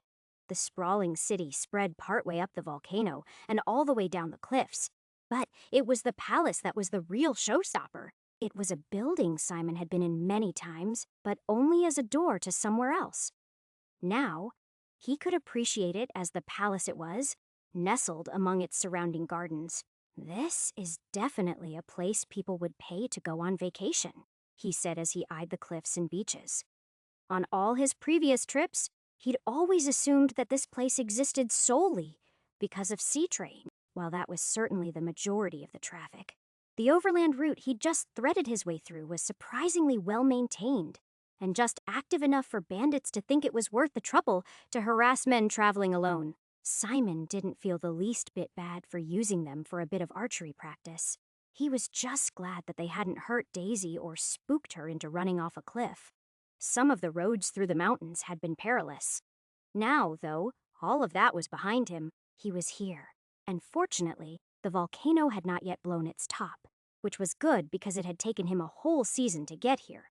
Still, even as the weather in the north turned colder, it was still balmy here on the coast, and he decided to enjoy it. Simon spent those first few days relaxing during the day and working on his armor at night. It was only when he'd lingered in the inn for over a week that people started to ask questions. Where was he going? Was he waiting for a ship? How much longer would he be here? The innkeeper didn't seem inhospitable, per SE, and was happy to keep taking Simon's silver, but the longer he stayed, the more comfortable the man felt being nosy. Apparently, as bothersome as that could be, even that daily nuisance annoyed Simon less than the seafood, though. For the first few days, he'd lived off mutton since fish dominated the menu of the city. There were some other things he hadn't had in a long time, too, like feta cheese and white wine, which helped liven things up. He avoided the fish but found that octopus, scallops, and clams weren't so bad once he started to get tired of lamb. That was ironic, of course, since his dislike of fish was making him tire of everything else on the menu. Simon eventually found a villa overlooking the sea near enough to the volcano to rent out not too far from the market square and hung a shingle above the door, calling himself an apothecary and healer. He had plenty of herbs from his trip across the continent, and much of what he didn't have he could buy. That, along with some bandages, some basic knowledge of sterilization and wound cleanliness, and the occasional minor miracle, was all he really needed. The locals were skittish of an outsider for the first few weeks. That was especially true for one who seemed fluent in their language, but still had what was described as a strong accent. But Simon couldn't hear it. Still, after a couple minor miracles that might have cost him a week or a year of his life, and a few sick kids that walked away from death's door in one piece, he was accepted by almost everyone. That was about the time he'd finished his armor after almost a month in INR, which was fortunate timing because once it was complete, he had to test it. The very last thing he wanted to do after all this preparation was to put it on after the eruption and find that it didn't work. So, once he was ready, he took a brief trip into the mountains with his reliable mule, Daisy. He told his regular patients that it was to collect some herbs, which he would also do. But really, it was so he could stand in a bonfire where no one could see how crazy he was. He hiked until he hadn't seen a living soul for a day, worrying the whole time that the volcano would pick that moment to erupt. It didn't, though, and once his bonfire was burning brightly, he finally got all dressed up in the armor he'd worked on for so long. Even though he was certain it was going to work, it was still with great apprehension. That wasn't enough to stop him, though. If I fuck this up, all I'll have to face are burned feet and injured pride, Simon told himself, and I can heal my feet. The worst would actually be if the volcano exploded. And after all this, he wasn't ready to stop the monsters that came out of it. That would be far worse than any injuries he might get from testing. It was that thought that made him close his face mask and step into the raging inferno he'd built. The result was nothing. He cringed for a moment, waiting to feel the fire's sting through one of the parts of the armor, but it never happened. Instead, he stood there, dancing around in his armor while the fire burned around him. This time, he didn't cheer quite so loudly as he had last time, but he was still thrilled. And in the morning, when he started back to town with some slightly charred plate mail, he pronounced it a complete success and had almost 200 experience to show for it. That night, when he returned, he treated himself to a small feast and decided on his next goal. He was going to investigate the caldera itself. Why shouldn't I? He thought as he made his way through some pan-fried calamari. It beats waiting around, waiting for this to happen. Still, he put it off until his first morning without patience waiting to see him. As much as he wanted to climb the volcano, he had to balance that out with more menial tasks. After all, his travels had largely exhausted his funds. Without paying customers, he would eventually be forced to start fishing again one day, and that was the last thing he wanted. The hike to the rim took almost all day. It wasn't just steep, it was that there was no real path to go that high. There was a shrine halfway up that was decorated with wilted flowers and other trivialities, but there were no inscriptions he could find. Past that, the last 300 feet of the trip was more rock climbing than hiking, which was not something he had any practice with. Ultimately, when he reached the very top anyway, the view was disappointing. Part of him had expected to see bubbling hot lava or something similarly cool. He was disappointed. Instead of bubbling magma, there was only cracked black stone, spotted here and there with small geysers of steam. At least, that's all he saw at first, after a short break and a long drink from his water skin. Before he headed back down, he noticed something else. Fire elementals. Well, at least something that looked like them. They weren't blazing with fire, though. Instead, they seemed to be made out of smoke and steam, which made them halfway invisible as they wandered around the floor of the caldera. That blew him away, and he stayed up there until an hour before sunset, before he hurriedly started climbing back down. Part of him wanted to stay until after dark to see if they lit up, but he knew that was a terrible idea. Even if they did, it wasn't worth staying up here until sunrise, which was how much longer he'd have to watch them, because if he tried to climb down in the dark, he would break his neck for sure. Chapter 148. Simon hiked to the top of the volcano twice more in the weeks that followed, but neither trip turned up anything new. The most he got out of it was a picture of one of the half-visible elementals that he sketched out as best he could. He was no artist, but he'd been improving slowly. According to his mirror, his art skill had advanced above poor and was now merely below average, and he'd take that as a win considering the crude materials he had to work with. Still, as much as the otherworldly creatures might fascinate him, he didn't learn anything more about them. It is kind of odd that it is one of the few magical creatures I've seen so far, he thought to himself one day as he was cleaning his small house. No sooner had the thought formed than he realized how ridiculous that was. You mean besides the dragon, the basilisk, and the ogre? He laughed at himself after he thought about it for a second. He had, in fact, fought a lot of different magical creatures. Hell, goblins, skeletons, and zombies were all definitely magical, too. And he'd fought more of them than anything else. The difference in his mind was that they had been real. He hadn't exactly gotten a chance to study a dragon up close or anything. But the wyvern he'd blasted out of the sky was something he could have dissected, if he'd wanted to. He could have preserved it and mounted it like a dinosaur in a museum. But the fire elementals, or whatever it was they were, that was something else entirely. It was entirely outside his experience, and other than a few run-ins with ghosts, they were unique. That made the whole thing pretty damn magical to him. In the days that followed, even after he stopped going up the volcano, the image lingered with him, though he wasn't completely sure why. After all, he had a sword that radiated cold and a suit of plate mail that was immune to fire that he'd built himself. That was magical, too. But again, it was something he could put his hands on and understand. Every day, he waited for the volcano to erupt, and every day it did nothing. So Simon waited, and he prepared. He started going to the gym, which was a little too naked and Greco-Roman for his tastes. He never oiled himself up in olive oil and wrestled with grown men. But he did enjoy the natural hot springs that fed the bathes of the complex. And in time, he found a couple of guys to practice his sword fighting with, so he didn't get too rusty. Some of his sparring partners found it strange that a doctor knew how to wield a blade so well, but Simon let the mystery linger. When the rumors started to spread that he'd been a field healer for the army in the kingdom of Bryn, he didn't do anything to stop it. He didn't care what people believed, as long as it wasn't that he was a warlock. Indeed, rumors aside, life became pretty mundane after that. Things became routine. He hid his weapons and armor in a magic-carved hollow beneath the trunk he used to store rarely used medicines, and he waited for the day to be a hero. The only problem with that was that it never came. Day after day, he kept one eye on the horizon as he treated small wounds and persistent fevers. But the volcano never erupted, and the ground beneath his feet never shook. Well, never was a strong word. The volcano had regular minor tremors every few days, and perhaps once a month it would rumble slightly more ominously, but it didn't amount to anything.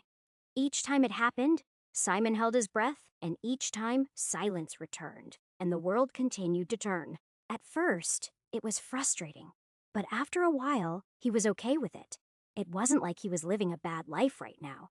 He couldn't even blame anyone else for this waiting game. He was the one who thought it would be cool to stop it before Helates' portal even opened up, and he knew that might take a year or more. So, he made the best of it and slowly shifted from counting the weeks to counting the months. It had taken almost 3 months to walk here and 2 more before he'd gotten the suit completed and tested. It had been 6 months since then, though, and he'd settled back into the life of a doctor rather than the life of a traveler or an adventurer or a hero. That meant he'd been on this level for almost a year now.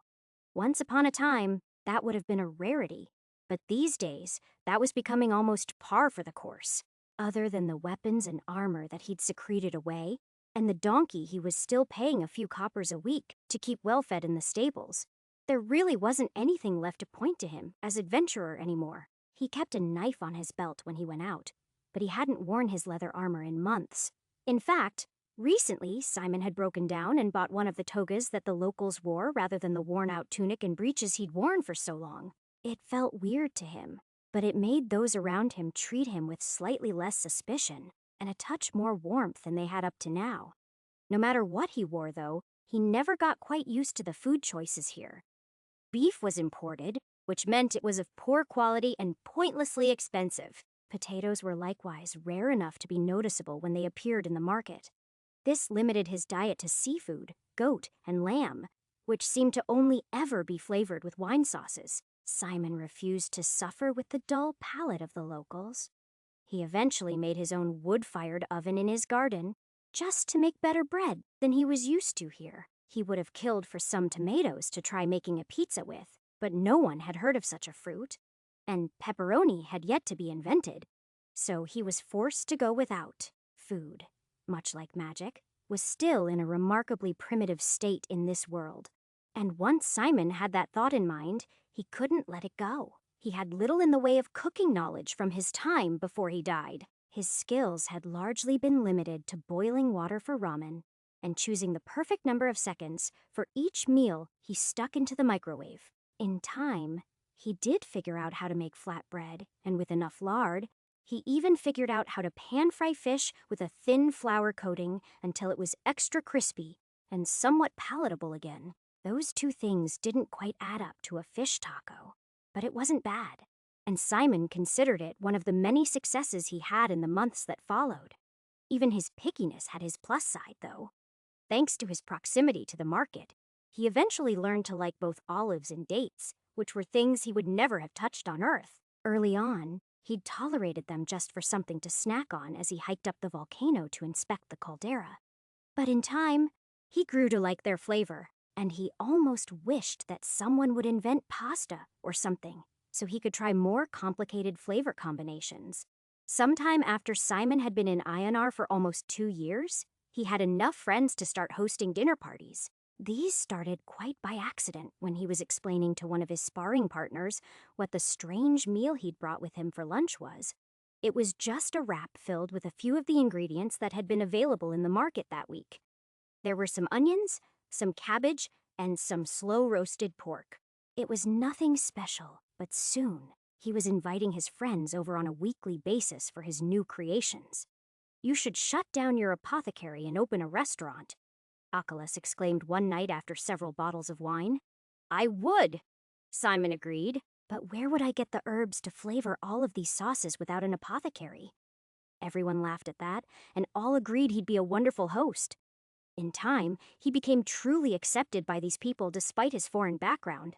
That was nice. He'd been here for almost 2 years after all, but it was also when the marriage proposals started coming in.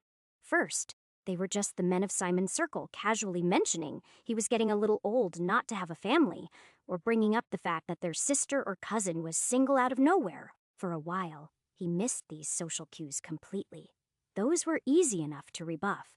But when drunk men and former customers started to brag to him about the size of their herds or the generosity of their dowry, it became impossible to miss. Now that I'm part of the community, they want me to become part of the community, he thought, realizing the inevitability of the thing. He held fewer parties after that because he wasn't sure what to do. But even so, the offers kept coming. While he wasn't opposed to finding a beautiful olive-skinned Ionarian woman to marry, of course, it was pretty far down his list of things to do. Instead, he focused on healing by day and half-heartedly studying art and magic at night when the mood struck. Things became pretty routine after almost 3 years of waiting for an eruption that never came. So, one day, Aquila stopped him one afternoon on the narrow street, not far from his home, to say, "Ah, I thought you were dressed a little strangely. Is your other outfit for a costume party you're planning? Or were you having a liaison with someone? You sly dog." Simon was greatly confused. "I'm not sure what you're talking about," Simon said, looking down at his toga. It was one of 3 he owned now and looking a little dingy, but it was still good enough to wear in public. He certainly didn't have a nicer one that he'd been wearing in its place. "I've been in my practice all morning, tending to children, and—" "Are you trying to tell me that wasn't you in the market just a few minutes ago?" his friend asked incredulously, "with the leather armor and the strange crown." "I would swear that—" "Crown?" Simon asked. His interest suddenly piqued. "And armor, you say? Which way did I—" "Ere did he go?" Acolis laughed. "Very droll. Last I saw you, you were heading up the main road toward the high city. I thought perhaps you'd finally gone to make a proposal of your own in your fanciest foreign clothes to make an impression with some noble's daughter." The high city, Simon thought, forcing himself to smile even though he wanted to scowl. "Or the volcano. Thank you for telling me. I'll get to the bottom of this right now," Simon shouted, already running off with nothing but a dagger. Part of him said that he should fetch his armor and that this was it, but the rest of him, practically every fiber of his being, screamed that he didn't have time for any of that. "Let us know when you want to introduce her, then." His friend laughed, thinking nothing of the encounter. Simon's mind was racing, though. As he ran down to the first main street, he came across and then cut over to start making his way to the northeast, up to the high city. Just mentioning he had a doppelganger would have been enough to set Simon's teeth on edge. But the mention of a crown? That set off all the alarm bells. All this time, he'd been waiting for the volcano to erupt on its own. And now, just like that, he was certain that wasn't how all this had gone down. Someone had done something magical to make this crisis happen. And strangely, almost impossibly, he began to worry that someone might be him. Chapter 149. Simon charged through the knots of people on the road where he couldn't run around them, outrunning the insults and the outrage even before he could really hear them. None of that mattered. There was no time for politeness. While part of him hoped this was a false alarm, the rest of him was sure this was an emergency, and he charged heedlessly toward it. He wasn't thinking about how, if he failed, he could do this all again. He wasn't thinking about the hundreds of hours he'd spent making the perfect tools for this encounter. He wasn't even thinking about saving Einar. Not really. He'd like to, of course, but that was secondary to something even more important, finding out what in the fuck was going on. Right now, all he could think about was that damn paper crown and those mocking notes that monopolized his mind as his legs rose and fell, and his lungs began to strain. Normally, it would take him half an hour to walk up the steep street that led past the palace and to the uppermost reaches of the city. This time, he did it in less than 5. Even before he reached the end of the street, he could see someone up ahead, where the wide streets with their dark paving stones turned to a narrow goat path that led up to the strange little shrine halfway up the volcano. The fact that whoever it was that was up there had gone past anywhere that made sense so late in the day only deepened his certainty that he'd been right to throw caution to the wind. Whatever happened was going to happen right now. That gave him the motivation to keep pushing himself. And he made it to the trail before the other man made it to the altar. After that, he had to move a little slower, but he went as fast as he could. By the time Simon reached his quarry, though, it was too late. Well, it might have been, he wasn't sure. The man had produced a dark orb, and then, after a little fidgeting, the thing began to glow. First, there were dull orange lines, but then, gradually, they began brightening to a violent yellow. That light was bright enough to reveal some familiar designs to Simon as well as make him wince and shade his eyes. "Stop, whatever you're doing," Simon gasped, completely out of breath. The man ignored him and instead tossed it up in the air.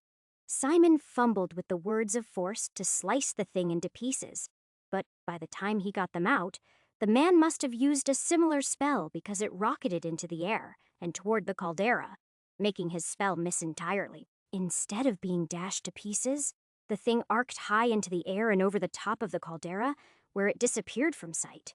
Well, not entirely.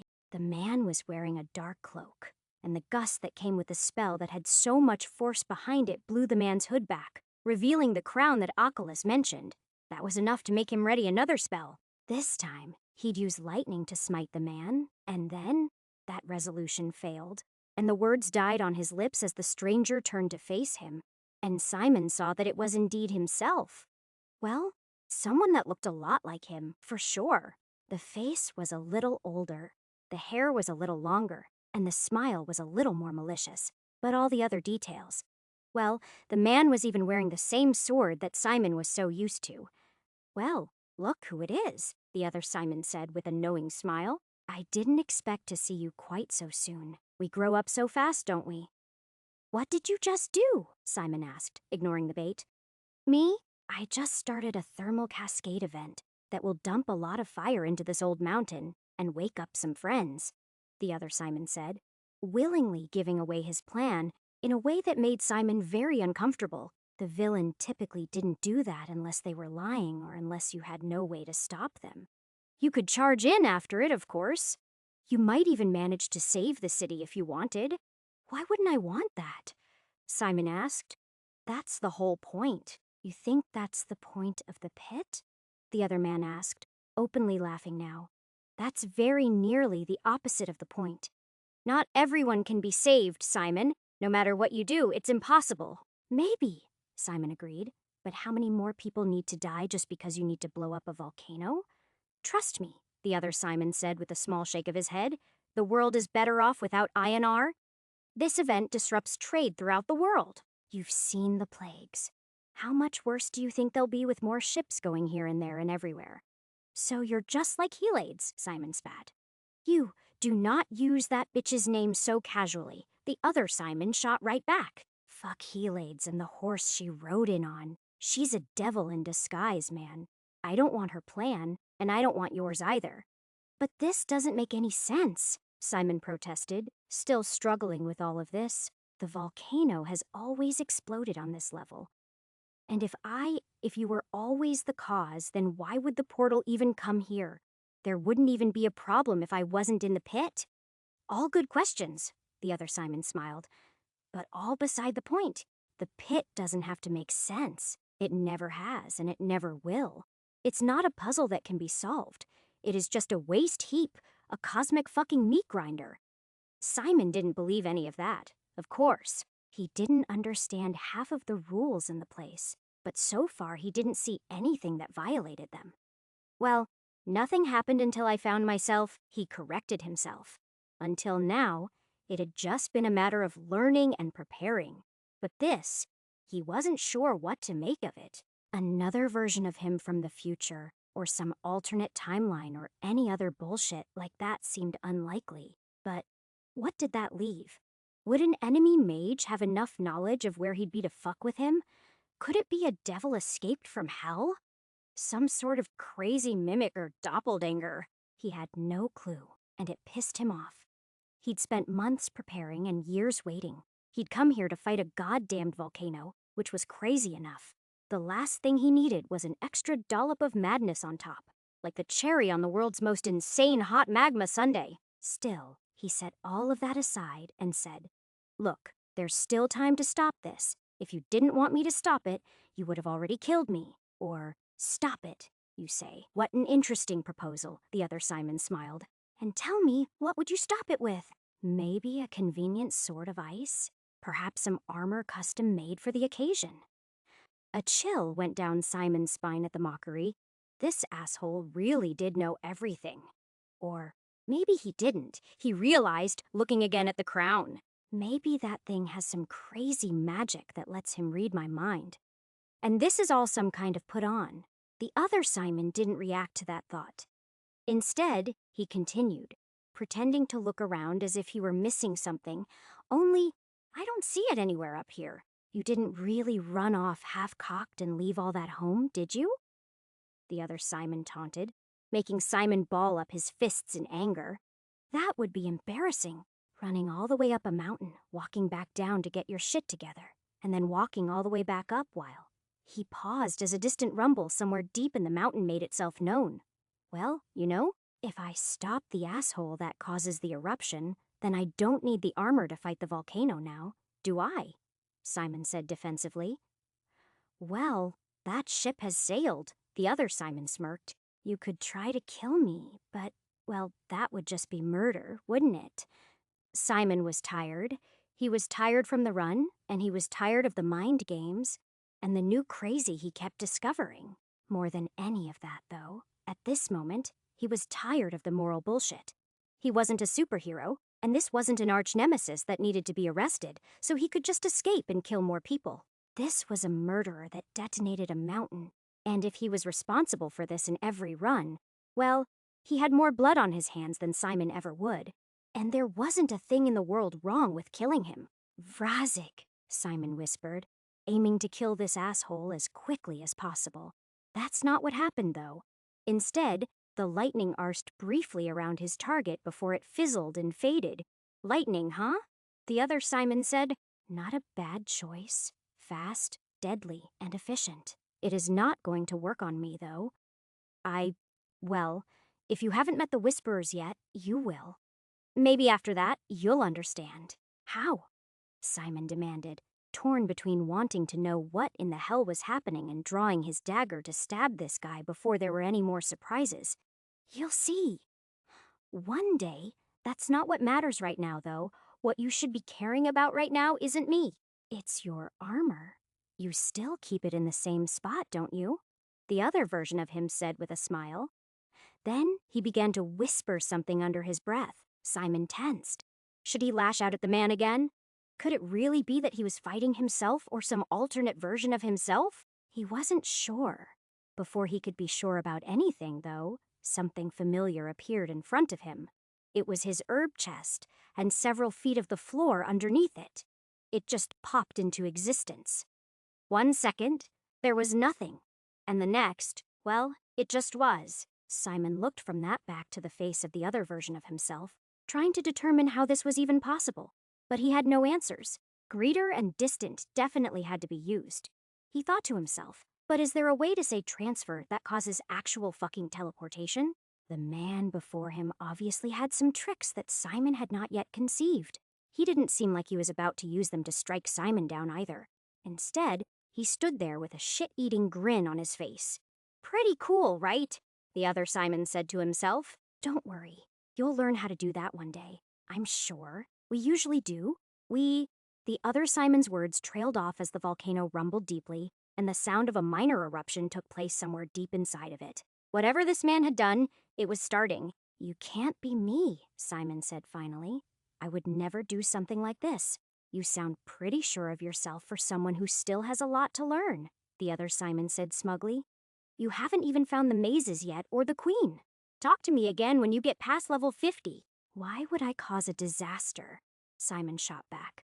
Specifically, why would I cause this disaster? The people of INR have been very kind. I would never. Simon stopped speaking as the other version of him started to chant again. Bet it! This time, he punched out with a word of force that took the form of a fist, hoping to knock the man out before he could do anything else. This time, his spell wasn't dissipated by whatever mystery technique the Whisperers used, but only because the other Simon was gone before the blow landed. Instead, it struck the stone behind where he'd been standing, fracturing the hard igneous rock. The volcano rumbled again in sympathy to the blow and erupted again louder this time. Whatever happened, it was happening. What the fuck is going on? Simon muttered to himself as he looked up at the rising smoke, then down at the piece of his floor that held his armor.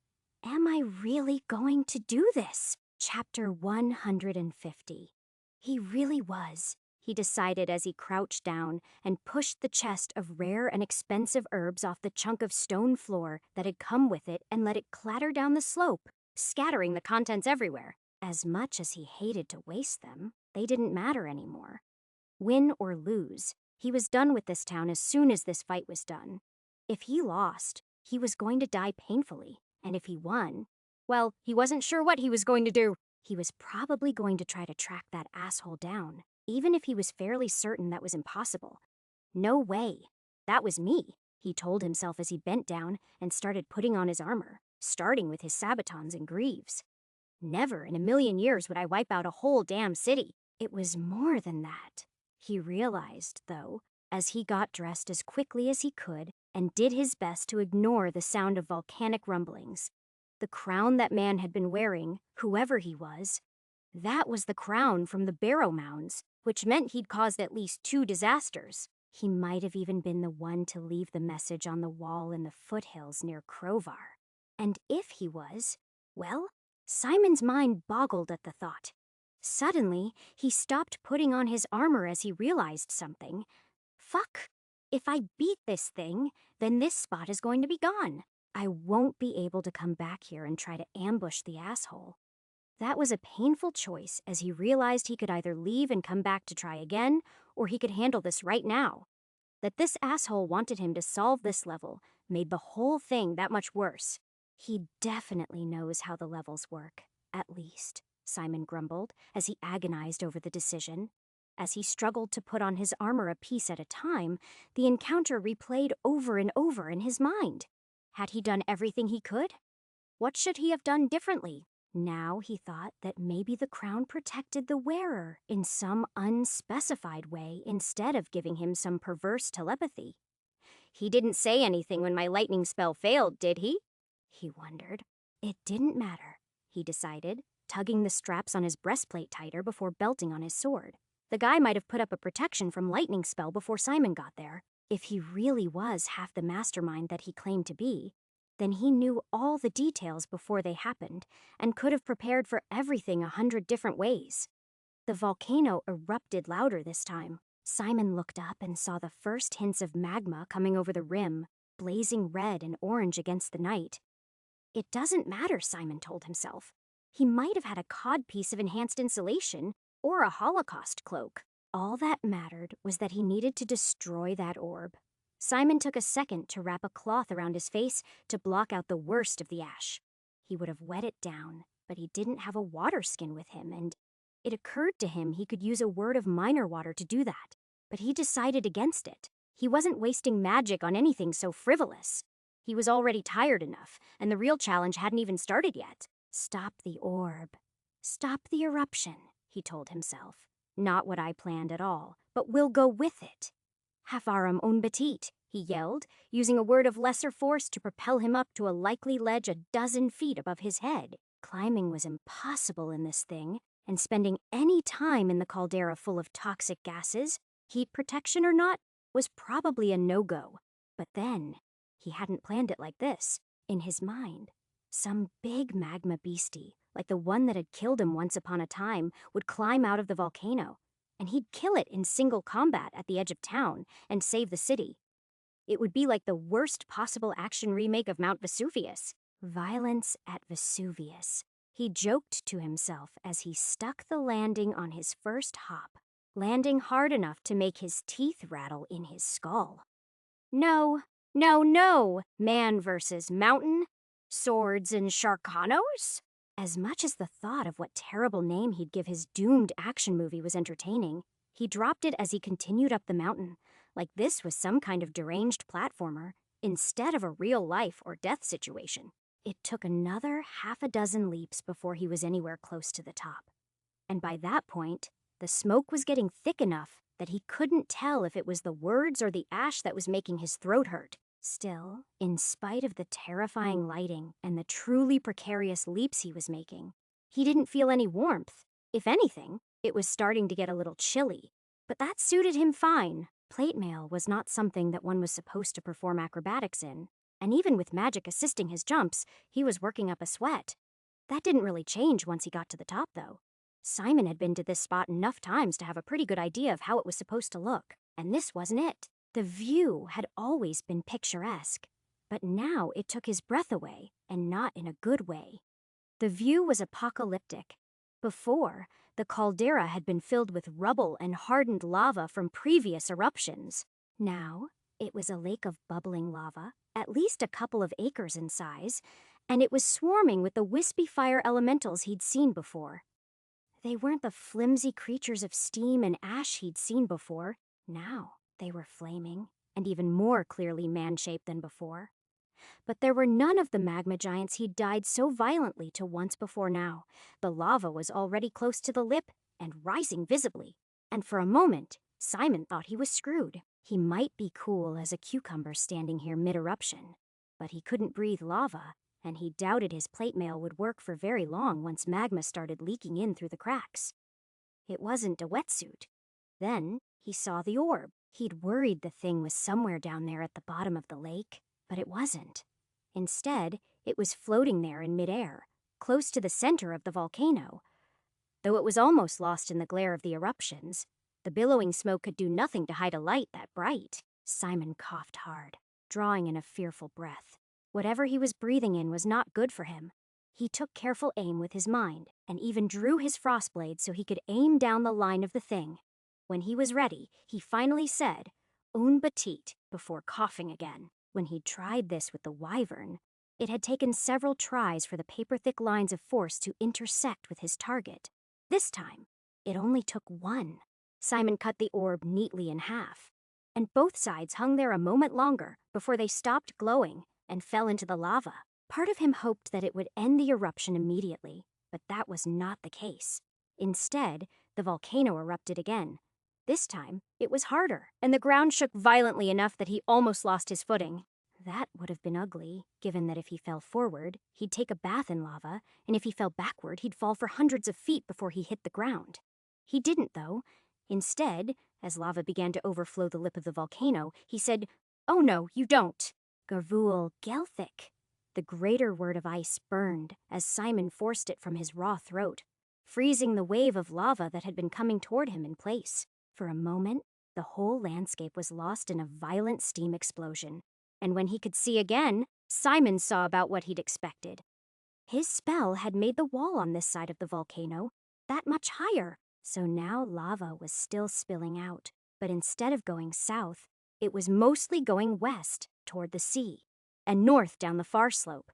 Simon smiled at that and took a moment to take pride in the sight. Even if he was struck dead right now, and this would have been all he'd accomplished, he would have said that he'd solved the level. But the moment he saw the large, oozing hand of some giant magma beast climbing up out of the molten pool, he knew this wasn't over yet.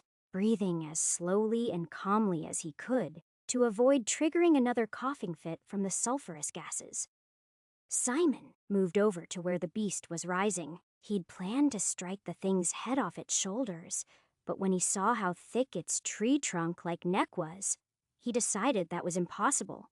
Instead, as the creature's eyes fixed on him and it raised one of its giant fists, Simon thrust his blade 3 feet into the thing's eye.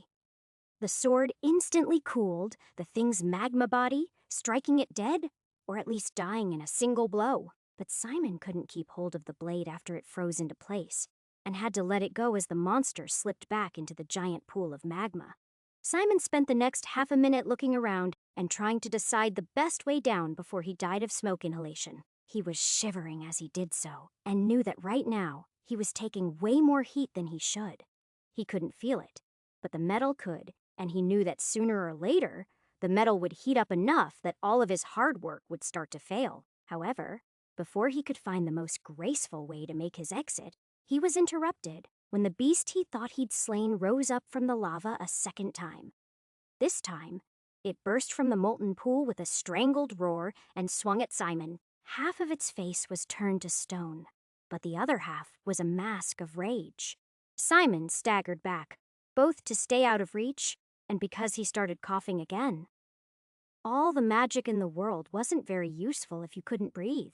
The monster followed, swinging wildly and never quite willing to get out of the pool, which frustrated Simon.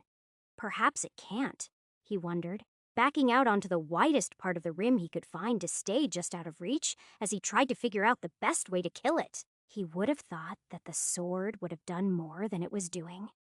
Honestly, he'd long considered the sword to be a secret weapon against this level, but it wasn't doing what he'd hoped. Sure, it was slowly turning this thing's head to stone, but even that wasn't enough to kill it. Should I try to freeze its body or shatter its skull? He wondered, not sure what the right choice was. In a perfect world, he'd do both, but with the air being what it was, he didn't have that many more words in him. He could feel it. He could probably do one more major spell and maybe a couple smaller ones after that. But then he'd be out. Hell, I'll be lucky to keep standing. After that, he thought. It was that thought that finally made him decide what it was he needed to do. Simon waited for the thing to lean as far forward as it dared. Then, once it was as overextended as possible, he shouted, freezing the rest of its head and most of its arms and torso with a thin layer of cold that was enough to freeze it in place for a moment. He was under no illusions about how little time that would give him. This monster would thaw out again in a minute or two. It might even be less than that. As long as it had the infinite heat of the volcano, there was little Simon could do about that, which is why he needed to separate the two of them.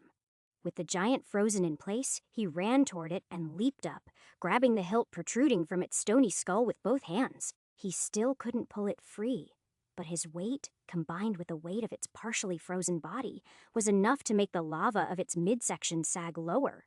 Once that happened, and his feet were again on the ground, he started pulling backward with all his strength. He was essentially trying to turn his opponent into an avalanche.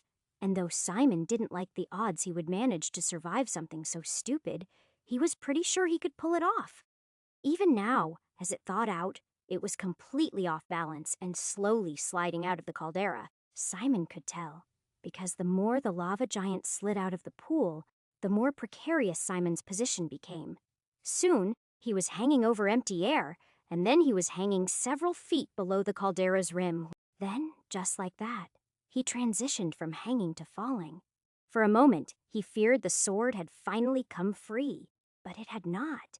He was falling, and a half-molten giant was falling with him. It was an impossible scene. and Simon kicked free of the thing's grasp. He'd rather die from the impact than from getting burned to death on the way down. After all, there was nothing to fear from a sudden fall like this. It was an easy way to go compared to some of his other deaths. Still, halfway down, as he watched the monster slowly return to fiery life and reach for him, Simon suddenly decided he wanted to live. That wasn't a sure thing. Of course, not after falling 200 feet in the last few seconds. And certainly not while he was quickly approaching terminal velocity. It wasn't impossible, though, not with magic up his sleeve. Avarum on batit, he rasped. Avarum on batit. Avarum on batit. Avarum on batit. Avarum on batit.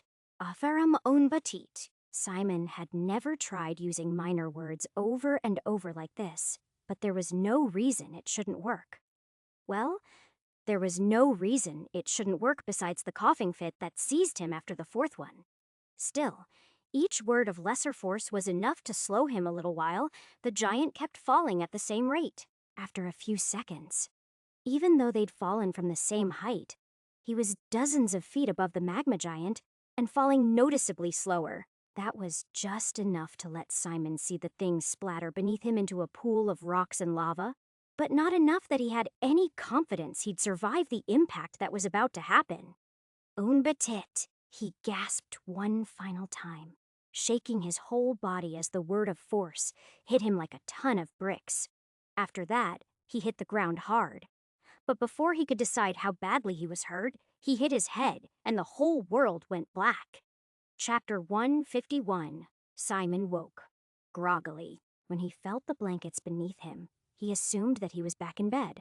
That was expected, though, and he accepted it as the price of accomplishing the impossible. He only hoped that it was enough to finally solve the damn volcano level. It was only when he tried to rise and felt the pain shoot through him that he realized that's not what happened. Somehow, he'd survived the impact, but he definitely hurt himself in the fall. Number? No. Someone said. A woman, he thought. It was hard to tell in the dark room. No, Mr. Simon. You can't move. You can't. You're hurt too bad for that. It was a woman, someone motherly, perhaps twice his age. He thought she looked familiar, but he wasn't completely sure. He'd treated so many people in whatever city he was in, and his mind wasn't working so well just now. What? He rasped through parched lips. No, you lay there, she said, pushing him gently but firmly back into the mattress. And I will fetch the healer. But I am the healer, Simon thought to himself. He might have laughed then, but it would have hurt too bad, and he lacked the energy to try. Something was definitely hurt badly, though. He couldn't feel his toes, and when the woman hurried off, he tried to reach for a glass of water he'd seen on the nearby table. That was when he found out his hands were swaddled in bandages so completely that he might as well have been tied up. The attempt at motion made his body light up with pain in a dozen places again. He wasn't going anywhere, and until he recuperated a bit more, he wasn't even sure he could speak a minor word of healing. Even that insignificant effort would be too much.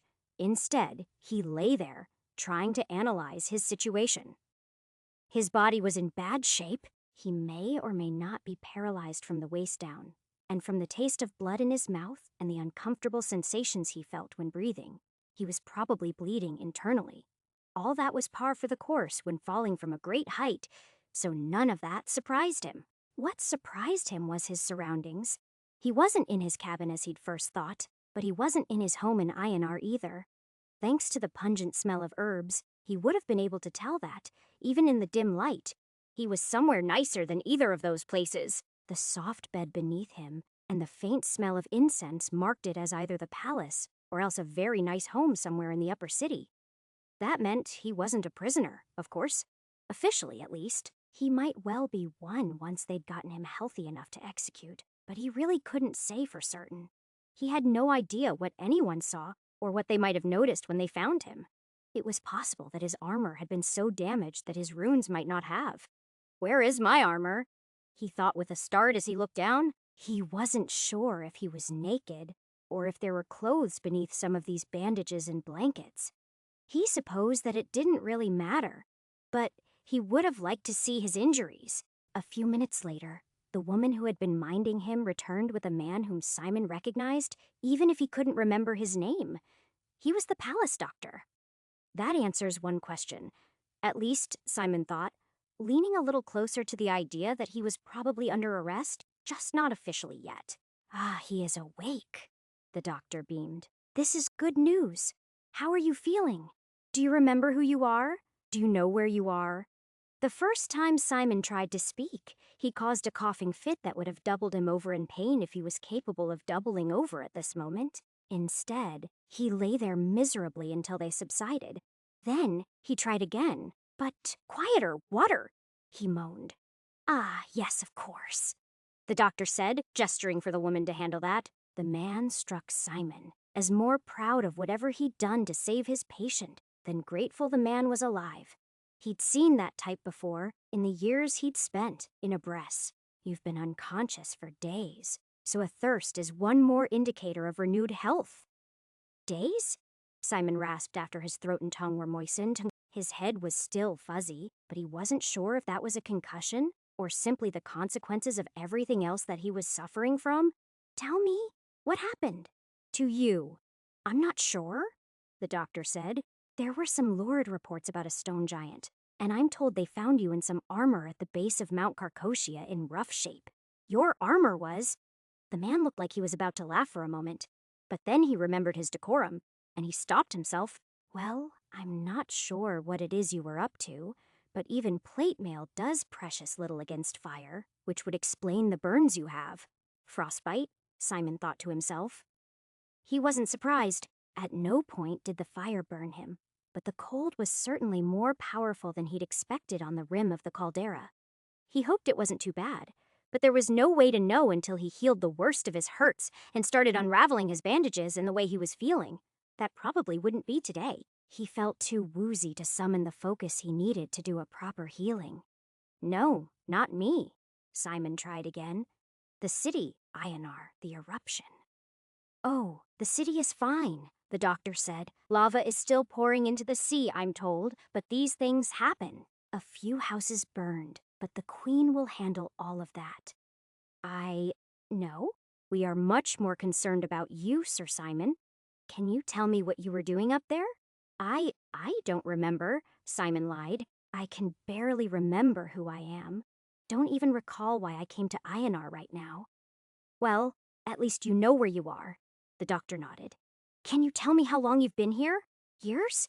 Maybe, Simon said, unable to remember if it had been 3 or 4 years at this point. He'd have to check the case notes in his shop to say for sure. Long time. He sighed. Healing, quiet life. Good. That's very good, the doctor said.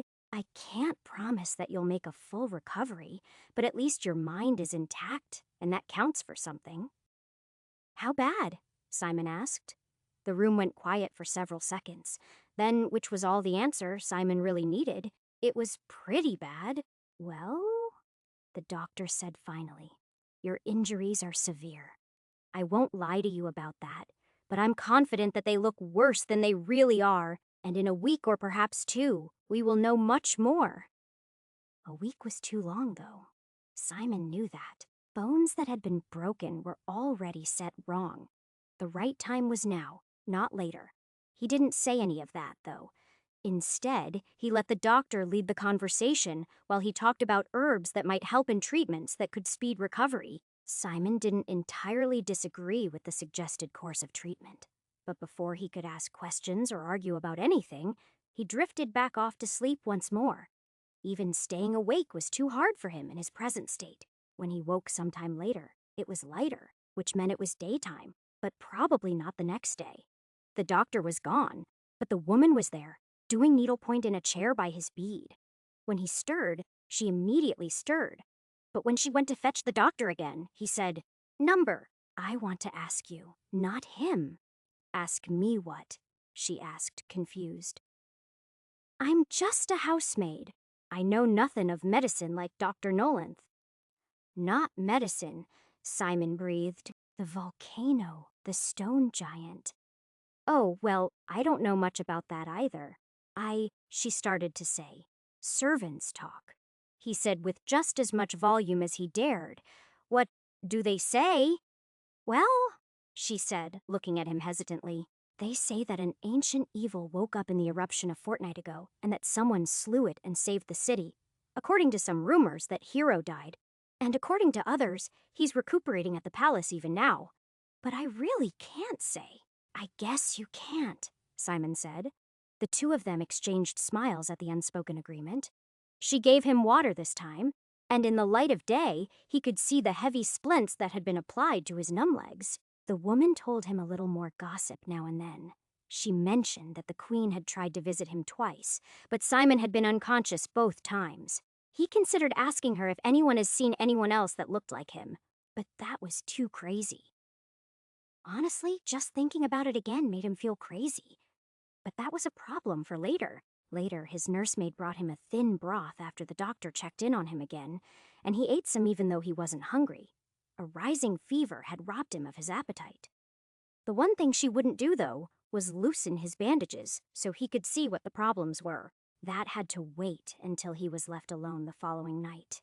Then, when he was by himself, he whispered a word of lesser healing to heal his throat and clear his mind. Then he got to work, attacking the bandages on his arm that hurt less with his teeth. Working by moonlight, he slowly unraveled the dense weave to reveal patchy burns and torn flesh where his armor removal had taken the skin with it on his upper arm. Simon ignored those because none of them looked infected and kept unwinding the thing. His lower arm was much the same, and none of the major bones looked broken. When he finally unwrapped his hand, he found that 2 of his fingers were splinted, but that wasn't what concerned him. He held his hand up in the moonlight and saw that all of his fingertips that still remained were blackened from frostbite and probably necrotic. Some of them were missing, though. While he was unconscious, someone had taken the liberty of removing his pinky entirely, and the last joint of his ring finger. He didn't like it, but they had probably saved his life. Well, it's not the worst you've been hurt, he told himself before whispering another word of lesser cure. When he healed his hand, he was careful not to try to restore the missing finger or any of the superficial burns. That would be too suspicious. Instead, he just healed his broken bones and all the damage from the frostbite. When it was done, it looked and felt right as far as he could tell. Simon didn't try to take off the splints. Instead, he used his hand and his teeth to get at his other arm. This one had a splint across the forearm and what felt like a fractured radius. He healed that without any trouble, and when he got to his other hand, he was pleased to see he'd only lost a joint of his pointer finger, along with 3 more fractured fingers. Simon healed all of that, looking at the wreck his arms had become. Then he looked down at his blanket-swaddled body and said, "Do I even want to know?" Part of him argued he could just kill himself and come back the old-fashioned way, but he didn't listen to it. He wasn't feeling very suicidal these days unless it was absolutely necessary. He had a lot more work to do. Chapter 152. Given the ugly state of affairs with his hands, he didn't hold out much hope for the rest of his body, but he still needed to know. Unfortunately, he couldn't move around well enough to unwrap the bandages that covered his chest, and he was in too much pain to sit up. So, instead, he grabbed his drinking glass, broke it on the nightstand, and then used the biggest part to start cutting away at the bandages. Simon didn't try to be careful. He couldn't hide any of this work from whoever came on to check on him in a minute or an hour. He just needed to get well enough that he wasn't going to die or find out if that was the best solution, and then he could decide what to do. There was no sense in beheading himself unless he was permanently crippled, or maybe, not even then. He wasn't sure what he'd do next exactly, but he didn't really feel like throwing in the towel. Why not just start with a clean slate? He told himself as he cut away at his bandages before shooting back. Hey, have you seen my slate? It's not that clean. Weight loss. Working out. I'd need to make new fireproof armor. It's a whole thing. The armor might be a valid reason to keep going. It would take him weeks or months to replace, depending on the circumstances, but what would he need it for? Duh. Dragon. The words came back immediately. He hadn't been planning to fight the dragon, of course. He'd been planning to. Well, he hadn't really thought about it past the whole volcano thing, and thinking about any of that immediately made him think about his doppelganger, and for a moment, that was enough to still Simon's hand. Compared to that, none of the rest of these mysteries mattered. If he If some version of him was out there causing some of these problems, then that needed to be his top priority. No, he whispered to himself as he returned his focus to the matter at hand while he looked at the ugly bruise that colored the left half of his ribcage. My top priority is making sure I don't die. My evil twin can be handled after that. Simon used a word of healing on his chest after he'd probed all his bruises and felt for broken bones. There were enough broken ribs on his left side that he felt sure a lung or something worse must have been punctured. So he took his time, trying to hold all of that in his mind before he finally said the words. The relief he felt was palpable, but so was the fatigue that washed over him as his body tried to fix everything on his wish list. He'd left the bruises and the burns in place, no matter how ugly they looked, but he could breathe deeply again, so that was worth it. Simon sat up, or at least he tried to.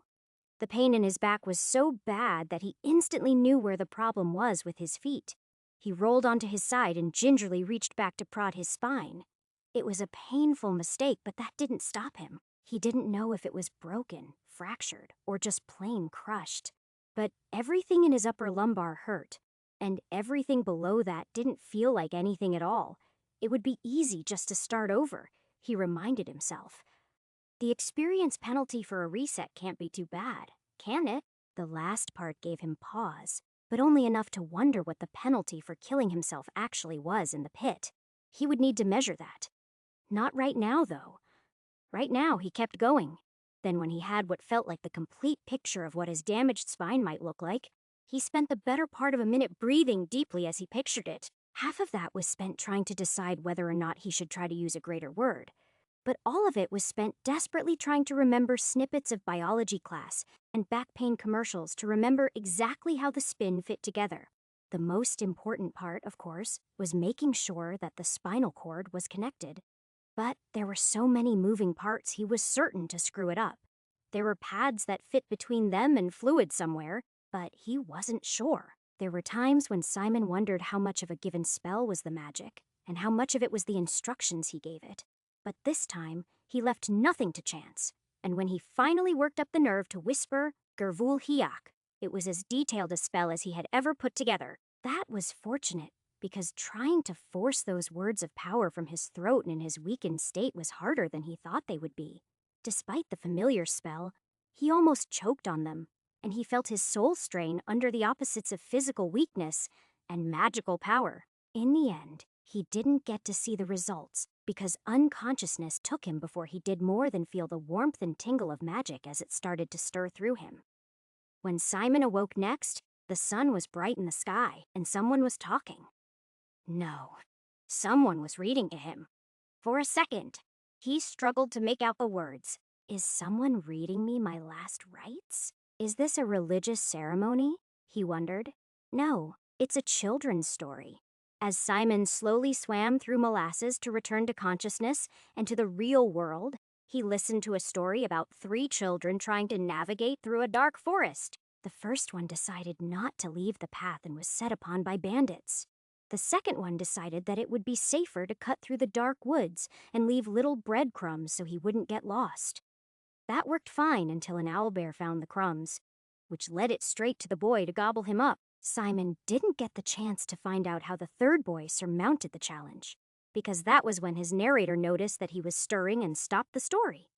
Welcome once more to the land of the living, Sir Simon, she said with a smile on her face. Until that moment, Simon had thought it was the maidservant who was reading to him, but when she smiled, he noticed how pretty she was, and that misapprehension fell quickly away.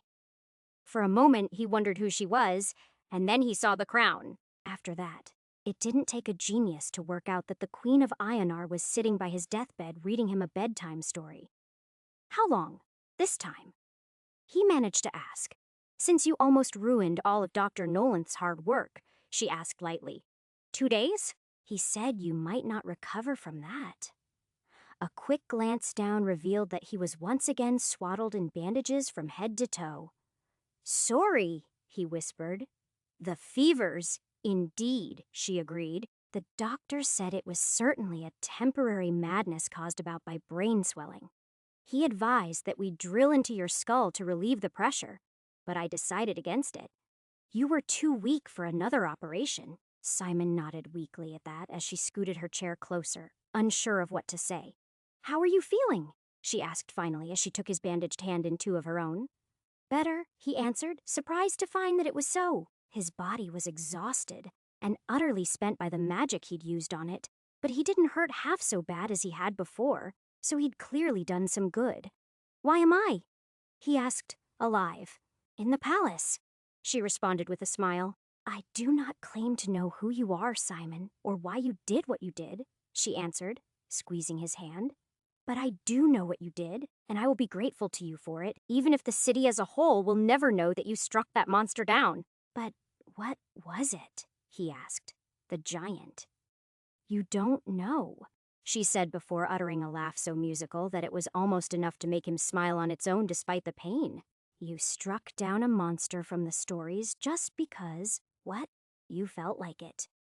Well, Ionar has been a nice place so far, Simon said before he started coughing badly enough that the Queen had to get him some water. I'm glad it meets your approval, she said wryly when he was done. But I'm afraid I can't let this rest. If you didn't know who Brogan was, then why did you slay him in such heroic style? All I knew is that if the volcano was allowed to erupt, then the city would be forever ruined, he lied. It is an old prophecy from the north. Prophecy, huh? She asked with obvious suspicion. So a man from far away comes to town to what? Stop a volcano from exploding. You'll forgive me for saying so, Mr. Simon, but that seems unlikely. Maybe I can explain things better when my mind is clearer, he answered, groping at straws. I'm not sure. It had been a dumb story on his face. If he'd been in better shape, he would have seen that, but then he'd never planned for anyone to actually talk to home about any of this. He'd planned to solve the level, beat the elemental, and move on to the next task. Why are you here?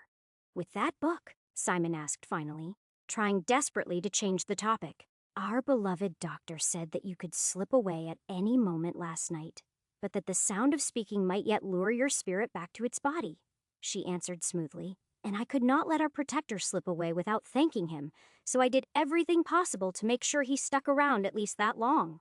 Well, I appreciate that, Simon said, not sure what else to say. And I appreciate you slaying a monster from the legends, the Queen smiled. If only that had happened for the other lost cities, Ionia would be better for it, Simon.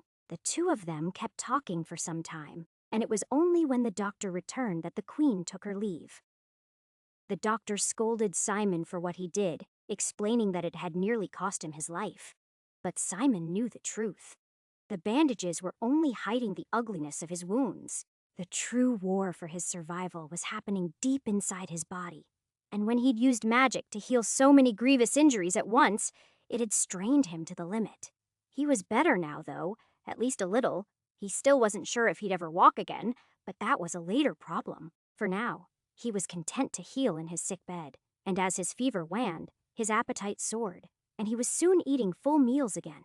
The palace food was pretty good even.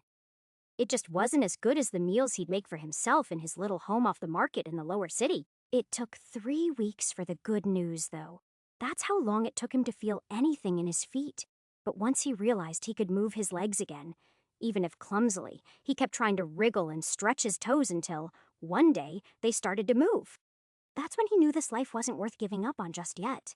Chapter 153. Simon's recovery was slow, only compared to everything else he'd been through. He was used to healing or dying almost immediately, and there had been only a few instances where he'd been forced to actually let his body mend, the most notable of which had been ages ago when he'd fought with the orcs.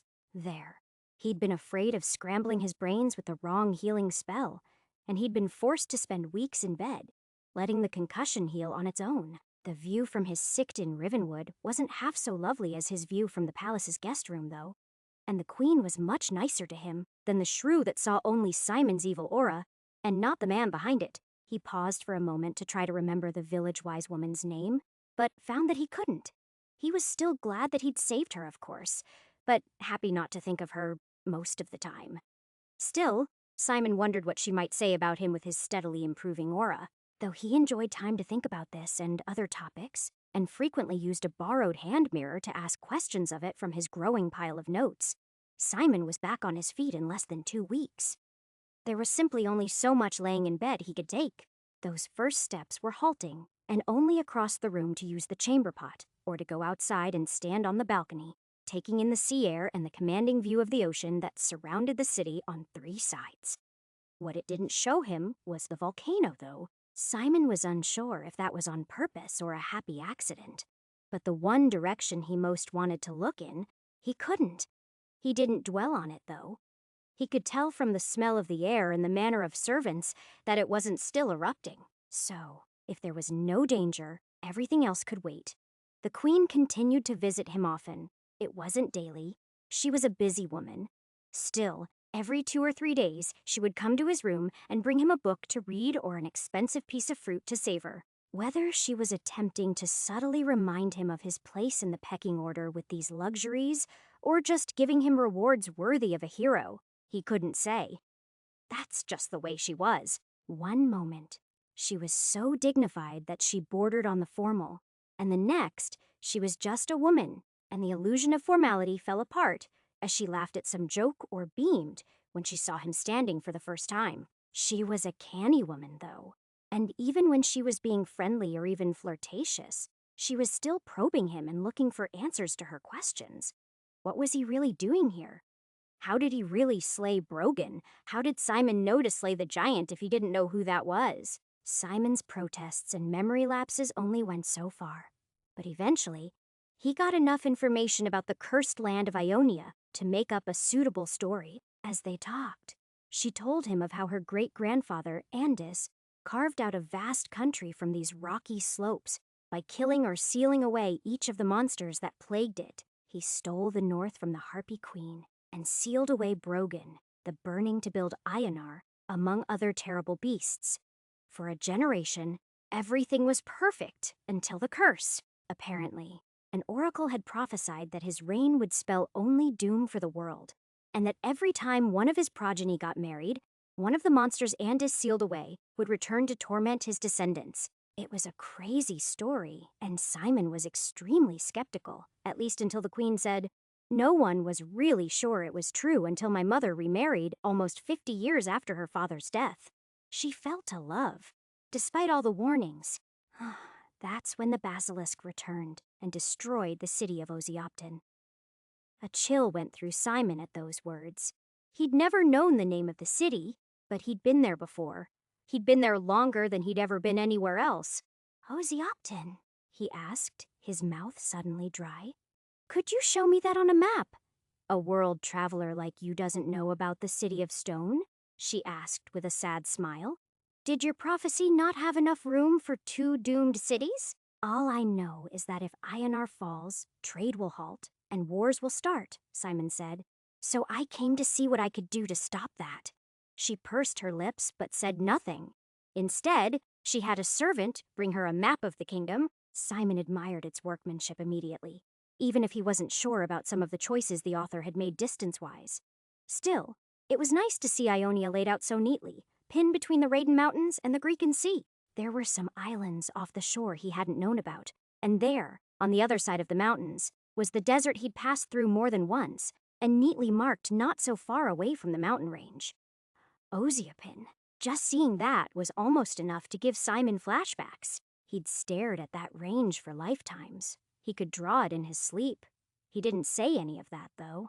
Instead, he asked, why was there a city built in such an out-of-the-way place, in the desert?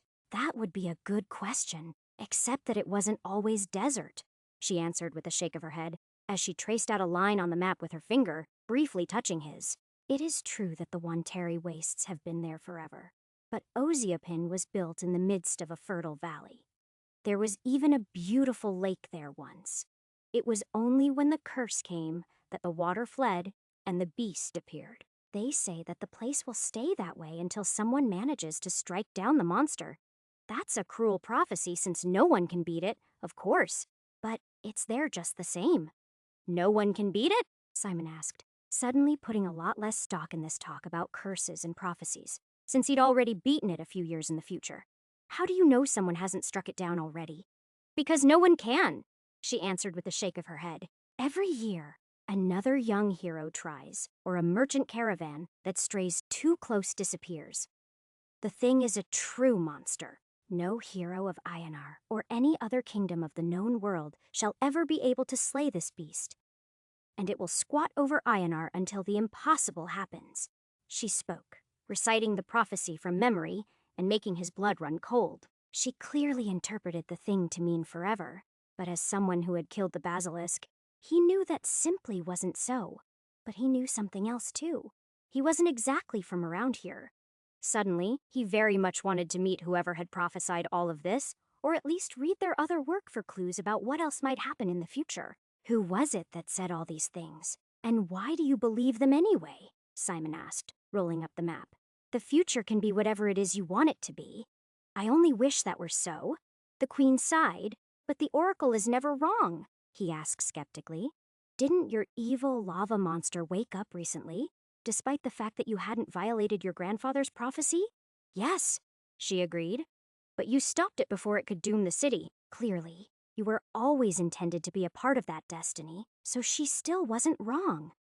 Wasn't wrong? He asked, flabbergasted. She'd been wrong in every single life except for this one so far.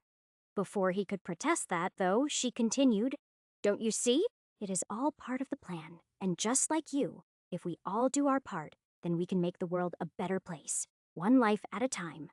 As the queen spoke, she took the map back from him, touching his hand, before she rolled it up. She left him then with a lot to think about. Oracular magic might hint at some new aspect of magic he did not yet understand, and being able to predict what was going to happen would certainly be useful. More than useful, he said to himself as he carefully stretched. It would be up as fuck. Still, the idea of fate made him nervous. He didn't like the idea that whatever he was doing had already been taken into account by someone, somewhere. Helids had shown practically unlimited power, and at least a limited knowledge of what he was mostly likely to do.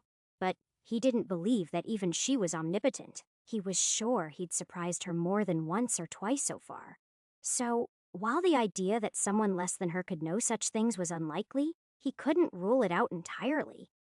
Simon used words of healing twice more after that, once to fix the tibia in his left leg that had been set crooked, and again to regrow his big toe when he discovered that the balance problems of losing it were just too big to compensate for.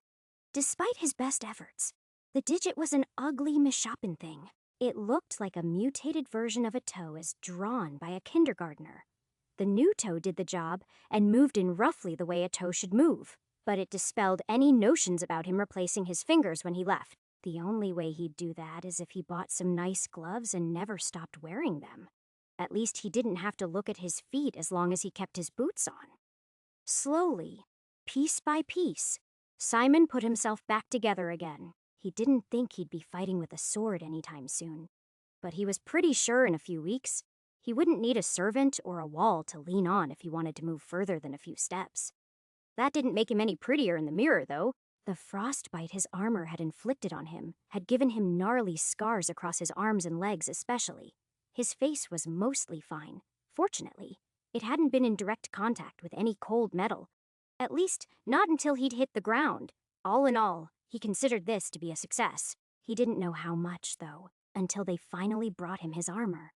It was only when he saw how mangled it was that Simon understood how lucky he was to be alive. Cooled magma clung to the outside of several pieces, and the way the leg plates were bent pointed to some very bad breaks. Without magic, Simon would certainly have been dead by now. Chapter 154. Almost a month after his fall, Simon was walking around outside. Mostly, he limited himself to short walks in the garden, but in time, he found he could wander a bit around the upper city, too. He was more than aware of the eyes on him then, though that seemed to be the scars more than anything. The first time a child pointed at him and said, "Look, Mommy, a leper," he decided there and then that he would get some new shirts made to cover the scarring as much as possible, and that he would get some gloves to hide the bits of fingers he'd lost. The queen was happy to help him with that, and soon thereafter, tailors had arrived to make him clothes finer than he'd worn in several lifetimes. However, it was only when he noticed how the otherwise businesslike tailor shuddered when he touched Simon that he realized that he might be a little more hideous than he thought. That night, he stared long and hard at himself in the mirror, trying to decide if he should try to ameliorate the scars. But he decided against it. They didn't really bother him. And when he got some clothes that had been cut with this problem in mind, they wouldn't bother anyone else either. After all, it wasn't like anyone was going to see him naked anytime soon. When Simon was finally healthy enough, he made the long walk up to where he'd almost died with the help of a walking stick. He shouldn't have done it. He was still too weak for a mile walk, but he couldn't help it. It was something I needed to see. When he got close enough to see the giant statue, he thought for a moment that someone was carving something to commemorate the occasion. It took him far too long to realize that what he was seeing wasn't a statue. It was the remains of the monster he'd been fighting, frozen in stone. Several thoughts hit Simon at once after that. The first one was that the thing wasn't dead. It was just frozen in a statue like he'd once been so long ago. The second realization dispelled any sympathy from the first one, though. The statue was on one knee, with its hands raised in the air and its two fists balled together, like it was about to deliver the final blow. In that moment, Simon could see what he must have looked like. There he was, lying where the ossified lava monster had been about to strike, broken beyond any measure. He could see his battered armor and the way it failed to hide the unnatural way his legs were bent. He could even see the fog of cold rising from him while the still molten Brogan shimmered with heat. The monster was going to end me, but it ran out of steam before it could. He thought to himself as he returned to his senses and sat back down before he fell over. He stayed there for some time, looking at how little separated life and death. I never would have known if it had succeeded, he thought with a shrug, trying to put everything in its proper context. I would have just come back and tried all of this again. So, it is not like any of this matters. It did, though. It mattered to him. He could die. And if he did, he'd come back. But the amount of deaths he was racking up was starting to weigh on him. He stayed there long enough to think about how hard it was going to be to get back to the palace. Fortunately, someone had thought of that and sent a curtain palanquin to retrieve him. When he asked the guard in charge about that, he just said, "The Queen decided that you were in no fit shape to return under your own power, but that you were stubborn enough that you needed to find that out for yourself." Simon grinned at that, but he did not disagree. He spent the next 2 days in bed as a result of his expedition. But every day after that was easier. There were only a couple occasions where he was tempted to find something to drain the life force from something to speed the process, but he resisted. He took up drinking once more, but only for the pain. He wasn't much of a fan of white wine when he started, but by the end of the twice or thrice weekly benders, he had to admit it wasn't so bad. Instead, he stopped and smelled the roses, literally and figuratively. The palace made it clear he was welcome to stay as an honored guest for as long as he liked, and even if some of the nobility were not pleased to see a foreigner held in such high esteem, they said nothing to him at least. So, Simon Drew read voraciously through the palace library and worked on his map. The resources they had for that were impressive but entirely understandable, given their position as a trade hub. Even more than the maps, though, he found himself spending more and more time amongst the books. This was the first opportunity Simon had really had a chance to read for pleasure since his life back on Earth, and he basked in it. At first, he tried to pick books and scrolls that seemed the most practical. He looked for history books and treatises on geography to help tie the world together better in his mind. Eventually, though, he grew tired of those and focused on books for pleasure. He read children's stories and books of epic poetry. He read anything that interested him while he waited for his body to heal, and he enjoyed it immensely, truthfully. Aside from the grimoire he'd spent weeks studying once upon a time, he couldn't remember the last time he'd read anything this substantial, since a binge through the walkthroughs of a particularly challenging game he'd had trouble with when it came out. I probably haven't read for fun since I was a boy, he reflected, wondering why he'd ever given it up. Some days, the doctor would check on him, though those visits were less and less frequent now. He spent more time bragging about how he'd saved Simon's life than he did, trying to understand why Simon had survived, which was good because digging too deeply in that regard would not end well for him. Other days, the Queen made an appearance. She asked most regularly about his choice in books and what he had learned. She no longer asked how he was doing, though. Instead, she simply chatted with him between her official duties. Simon was honored. But whenever he tried to protest, she simply said, "Nonsense, for the hero of Ionar. This is the very least I can do." Well, if I'm such a hero, then why does no one mention what happened? He shot back one day when he grew tired of the statement. That gave her pause before she said, "Simon, why do you think it's a good idea that the less anyone knows about what really happened, the better?" "Because it might cause a panic?" he guessed, feeling certain he knew the real answer. "It might. Anyone might walk up to the foot of the volcano and see the statue you left there, though," she answered with a shrug. "The rumors have spread far and wide by now, and the shrine to placate it is heavy with flowers and other offerings. I don't think there's any hiding that something supernatural happened. I just think maybe who did it might be a secret better left forgotten, because it would take tremendous strength to defeat such a foe," he hazarded, trying again. This made her laugh. "Simon, do you know what temperature your armor was when the first guards found your broken body?" Simon's heart sank. All this time, he thought he was hiding the important things, but she knew the truth already. "I imagine it was quite cold," he said finally. "It was." She agreed. "It was colder than ice." That's quite something under normal circumstances, but when there's still smoldering lava clinging to it, well, I think that's quite remarkable. I can explain. He started to answer, but she ignored him. "My visor says that the armor is quite well made, and that he doesn't recognize all of the runes that were used to make it," she continued. "He recommended that we should kill you in your sleep, just in case that someone was you." "Was it?" "It was," Simon answered, tired of lying to the people who had saved his life. "I put that armor together for the express purpose of this eruption." "Impressive," she answered, leaning forward to rest her chin on her interwoven hands. "But how precisely did you know that Mount Carcosia was going to erupt?" "That's more complicated," Simon said after only a short pause. "More complicated than making magical armor or fighting a monster of legend," she answered with a smirk. "More complicated than knowing several terrible words or confessing all of these facts to the Queen of Ionar. You are a strange man, Mr. Simon. I look forward to finding out the rest of your story." "I can leave if you prefer," he said finally. "Why would I want you to leave after I've spent so much time hiding your secret for you?" she asked. "Well, your visor," he started to say, "refuses to meet with you, but he has promised me that he will strike you down the moment you even think of using magic. Is that understood?" she asked, suddenly serious. "It is," Simon said, suppressing a grin. He'd used half a dozen spells since he'd been here, and the man hadn't done a thing to him, which meant he had no better way of detecting magic than Simon did, watching it happen. "Good, then. There's no reason for you to leave anytime soon," she smiled. "I do plan to leave when I've recovered, though," he told her. "There's more I need to do." "More volcanoes to fight, are there?" she asked with glittering eyes. "Next on my list is a dragon, actually," he said with a smile that made it impossible to tell that he was being serious. "A dragon?" She laughed again. "Now that is impressive. If you told me you'd slain a dragon before, I'd almost believe it." "I haven't," he admitted.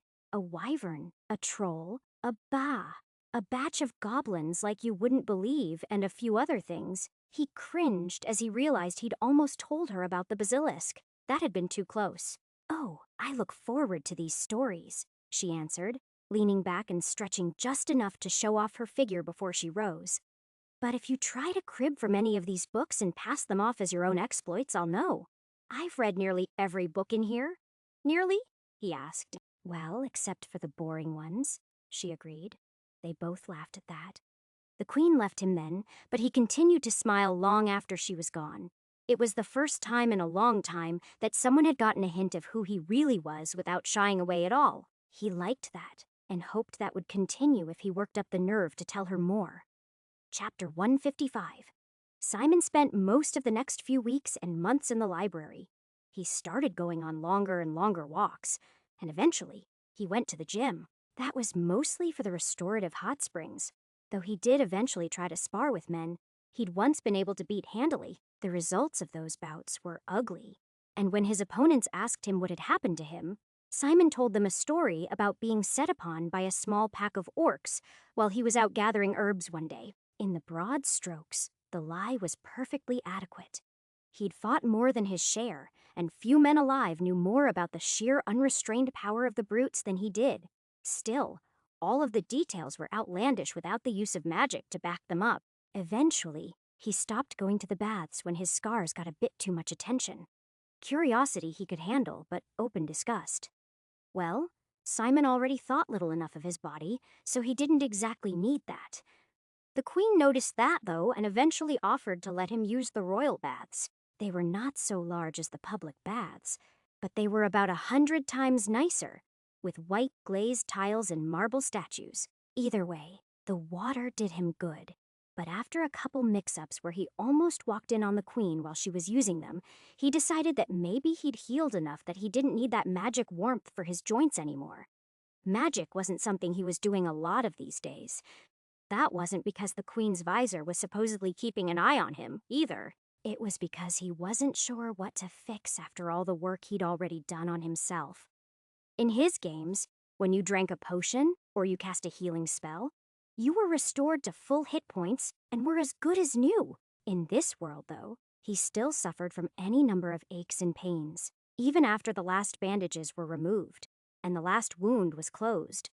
He'd cast a few lesser healing spells to fix the cartilage in his knees when that had started to bother him. That had seemed to work well enough, but other problems were less easy to quantify. Was his poor balance brain damage? Or was a bone that had healed crooked?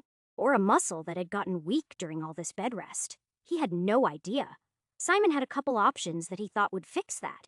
The first would be to drain the life out of some miscreants or vermin. He knew from experience that definitely made everything feel better. He also knew how addictive that was, though. He considered trying to filter lesser transfer through a sword or a dagger to see if that would mitigate that problem. But that solution had the same problem as the other one he wanted to try. He simply lacked the privacy for complicated magic in the palace.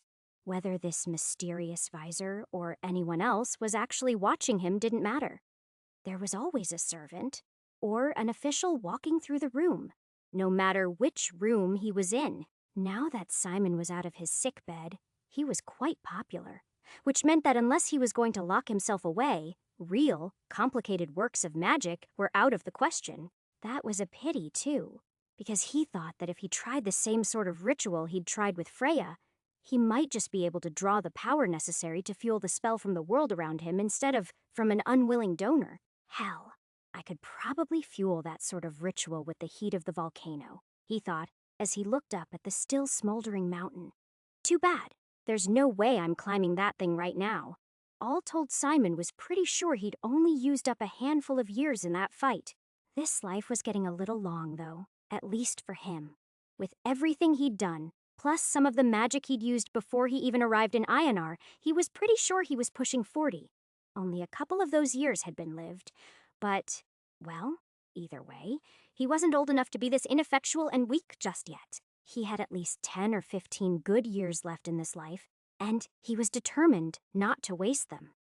Between books, Simon continued to work on his map, using the accounts he read to fill in the missing areas that he hadn't yet explored. When it was all done, it was very impressive, showing off tens of thousands of square miles with relatively high levels of detail. That's only a state or two, he reminded himself as he looked over the way the mountains and rivers were laid out.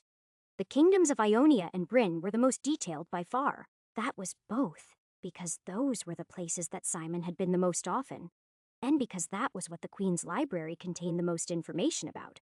Charia was what interested him the most, though the rugged mountains seemed to forbid explorers and historians from talking about them, and there were huge blank spots Simon was going to need to dig through. At least one of those belonged to the dragon, and he was pretty sure he'd be meeting it again soon. But the others, he had no idea. When you are done with it, I shall hang it in my study, the Queen told him.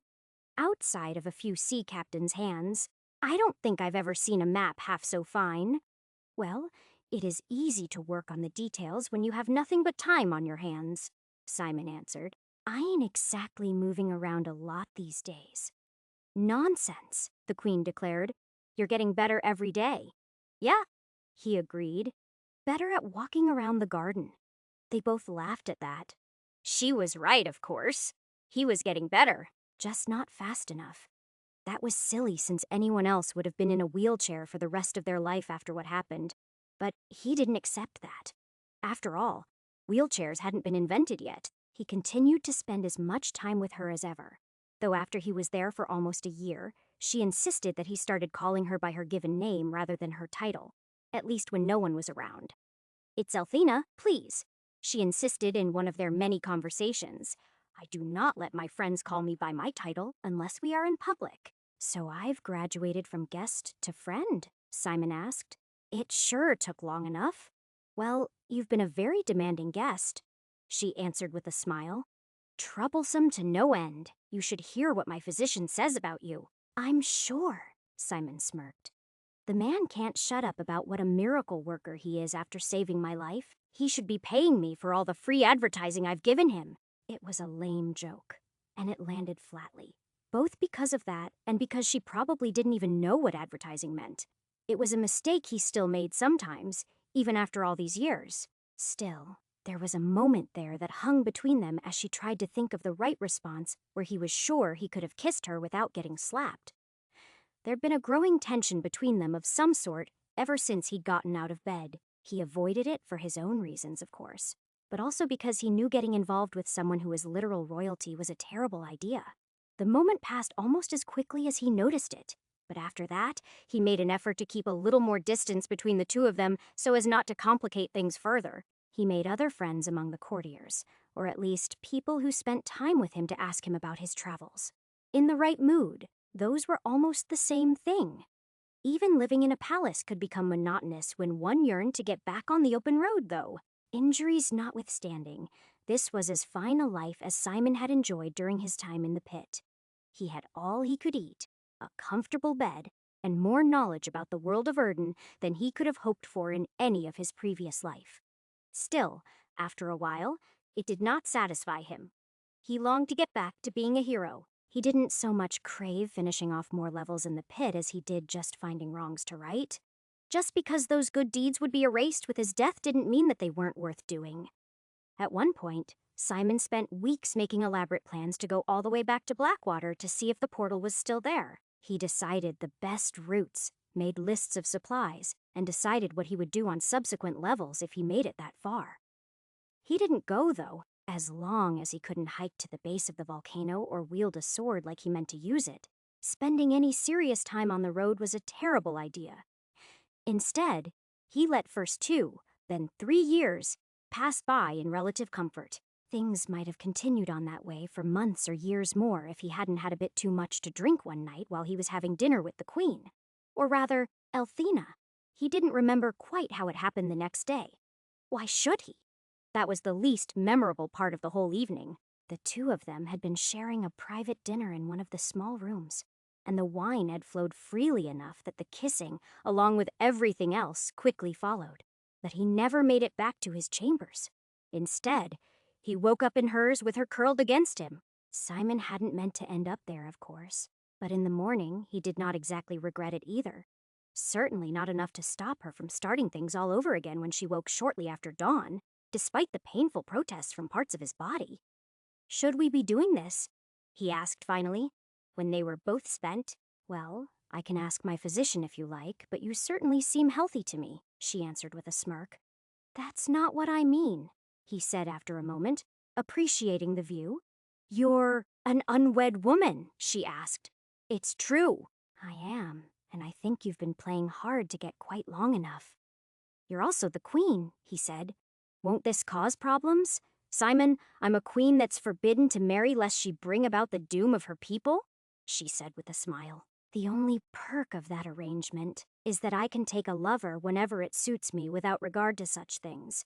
After all, I can't exactly marry you, can I? We can't get married, he said, feigning shock. Whatever will we do? Oh, I'm sure you'll think of something, she teased. Simon smiled. There were a lot of things he could think of, but right now, None of them mattered half so much as the beautiful dark-haired woman whose bed he was sharing. Chapter 156. Simon expected that his little liaison with Althena would have been a one-time thing, even though he hoped it might become at least a sometimes thing. But the Queen made no effort to hide their relationship. Soon, he became known as Her Highness's consort on an official level. That felt strange to Simon.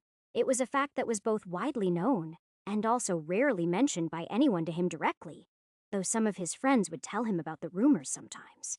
"Have you heard the latest?" Icolas asked him one day when they were strolling through the city together. "They say that the Queen was forced to offer her hand to a monster to save the city?" Simon laughed at that. "So, I'm a monster now?" "In the eyes of some, all foreigners are," Icolas answered, making Simon laugh all the harder. He'd been expecting to be told how his scars made him unacceptable to royalty. But the truth was, he could be the prettiest guy in the world. But since he was an Ionian, some of the locals would still turn their noses up at him past a certain point. Not all of them were like that, but the residents could be very clannish. They weren't rude about it, mostly. They were happy to sell him things or buy his medicines when he'd been a doctor and herbalist. Some of the poorer families would have even let him marry their daughters on the account of his success before all this happened. But even if he'd been proclaimed a hero in public, he doubted the nobility of the city would have ever come to see him as one of their own. In truth, he'd probably never entirely understand the customs of Ionar as a foreigner. That was fine. Simon could stay here for a dozen more lifetimes, and he doubted he'd ever think of it as home either. Right now, his only true home was the road. And the only reason he stayed here was because of what a delightful woman Althena was, with or without clothes.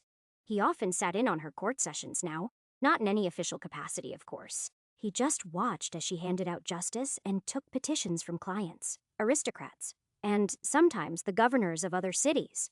It was deadly dull most days, but sometimes it could get interesting. Once, after she'd turned down the request of a powerful trader prince for more favorable tariffs and a monopoly related to certain imported goods, he'd been forced to stop an assassination attempt. In the moment, it had been terrifying.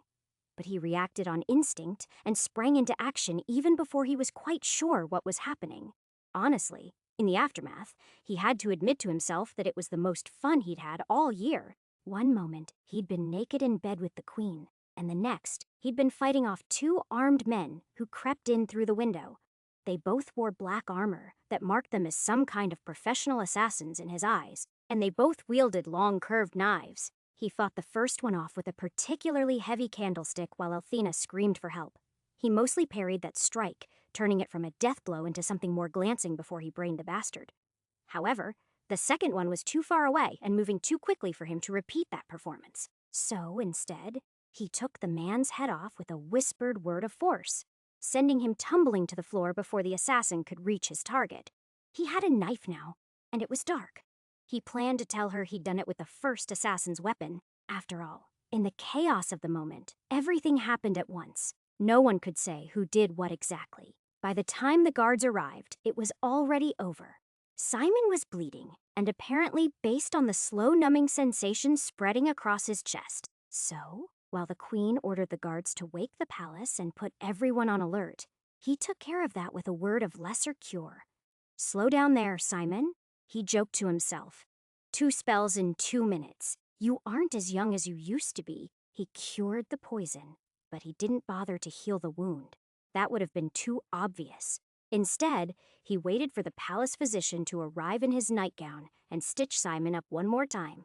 "You just can't take care of yourself, can you?" the man muttered, good-naturedly as he closed the long, shallow wound one stitch at a time. "He took care of me, and that's all that mattered," the Queen answered peevishly. She was worried as she summoned her ministers and issued orders. But Simon could tell that she was worried about him more than the assassination attempt. "Of course, this means war," she told her chancellor as they discussed the events, and asked her what she was going to do about this. Althena was many things, but indecisive was not one of them. Still, the talk of war made Simon cringe. The last thing he wanted to do was see more violence come to this place. Still, it wasn't his place to contradict her, at least not while there were people around. That discussion could wait until they were by themselves. Unfortunately, Alone was a long time coming that day. Even though the attack had occurred just after midnight, it was only when they finally stopped the maelstrom of activity long enough for breakfast, a few hours after sunrise, that she dismissed everyone. By then, the harbor had been locked down, people had been arrested, and all manner of other preparations had taken place. "First you save the city, and then you save me," she said unexpectedly between bites of her eggs. "Tell me, Simon, how exactly did you do that? I know you are a fine warrior, but wasn't the second one a bit too far away? Even for you?" He was supposed to tell her about the knife. He wanted to tell her. That would have been the smart thing to do. He couldn't bring himself to lie to this woman, though.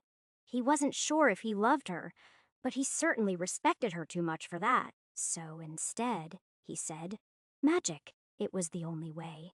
She nodded and said, "My visor tells me that no magic occurred on the palace grounds tonight, but I thought as much. There was too much distance for anything else, and the only sword you had on you, well," she chuckled at that, taking the news a lot better than he thought she would. Simon smiled back, not sure what to say about that exactly, so she continued, "Why do you think he cannot see the spells you cast?" It seemed strange to him that Althena was more concerned about that than his admission that he'd done such an awful thing by her society's standards, but he ignored that for the moment and answered her honestly. "I doubt very much that he has such an ability. I haven't come across a lot of mages in my time, but the ones I have—" "Oh, Simon, stop," she said. "I appreciate the honesty, but you make it sound like you've done battle with dozens of warlocks, and you're not that much older than me." "I'm not in this life," he agreed. Once he started with honesty, all the rest started to leak out of him. "I've lived many lives and fought many battles," he answered, "but only a few of them were warlocks. They're pretty rare. You're serious, aren't you?" she said after a moment of silence. "I am," he agreed. Telling anyone everything he'd been through was a bad idea, but Simon had lived dozens of lives now without really telling anything. It was all bottled up inside him now, and at this point he had to tell someone. So, it might as well be her. They spent hours on the balcony that morning as he let it all pour out of him. He didn't tell her everything, but only because it would complicate things even more.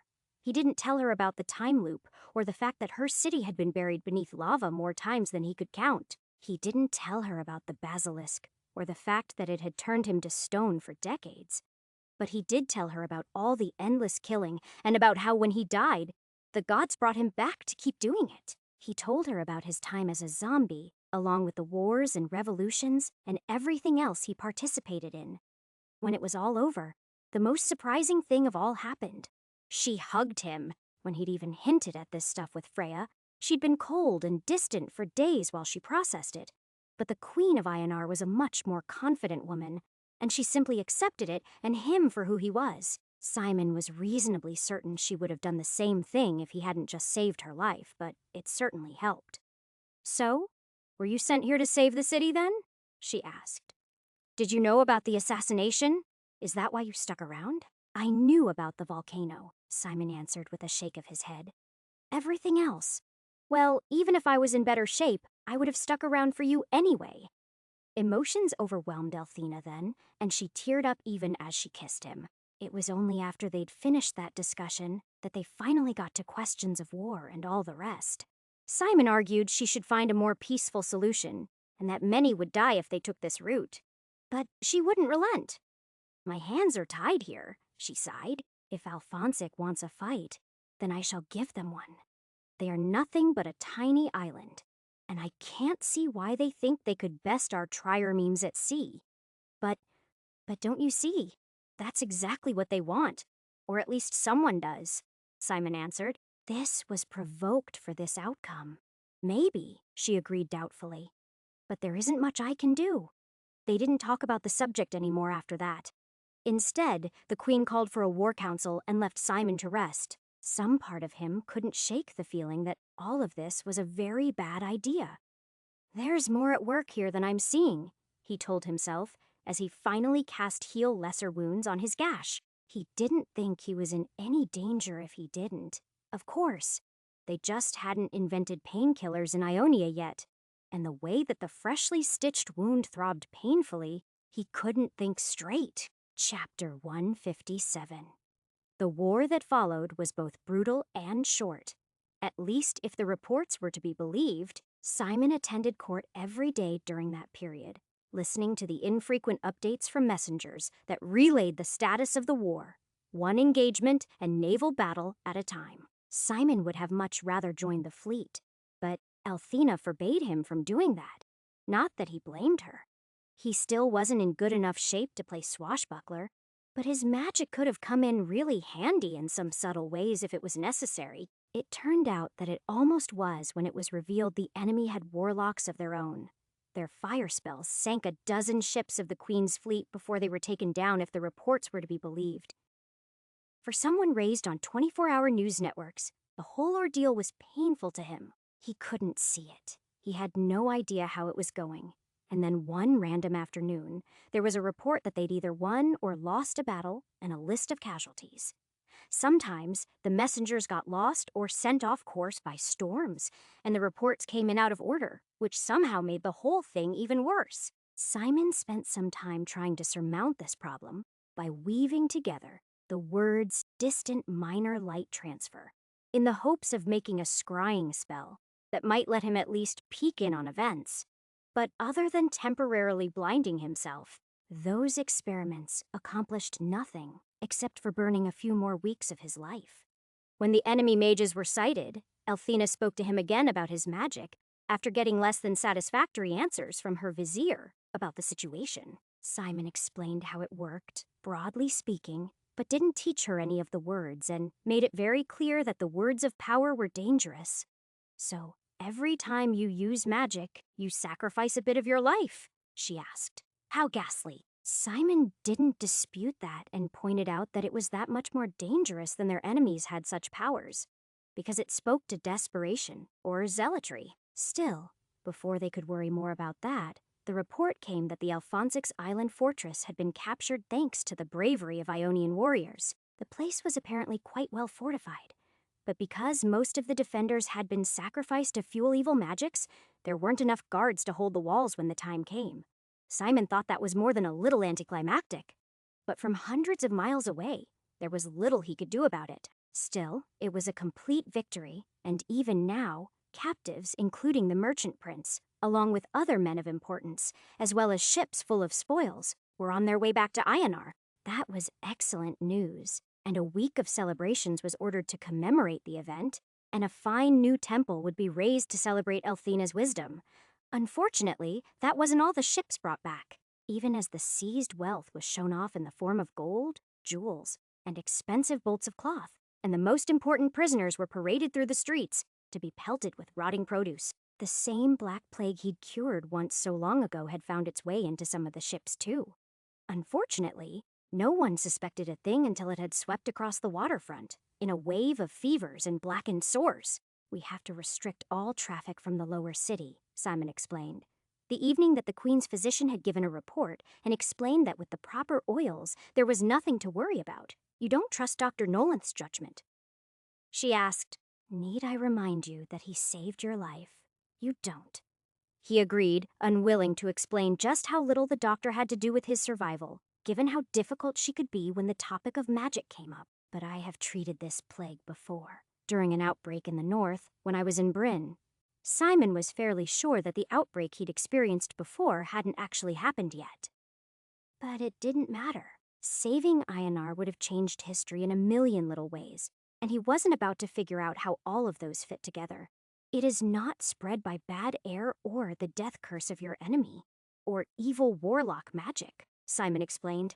It is spread by fleas on rats and other animals, and the more the populations of the city mix, the faster it will spread.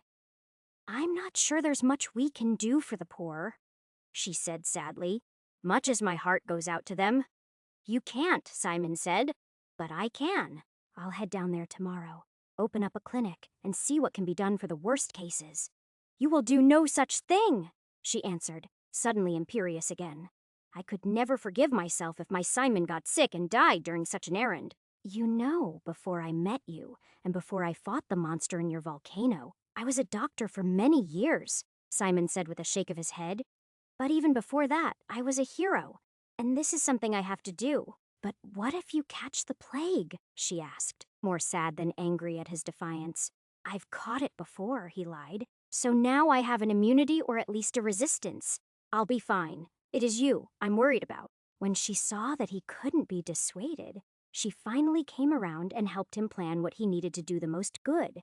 Medicines were in short supply, but cots, blankets, and everything else he needed to make the sick comfortable would be given to him from the army barracks. The next day, roads were blocked, proclamations were read, and the city was sealed off into 3 sections, low, middle, and high. Simon was under no illusions that this would be enough to spare the palace. Only a complete quarantine could have done that. This would be enough to slow the spread, though, and keep those who were trying to heal the sick from being completely overwhelmed.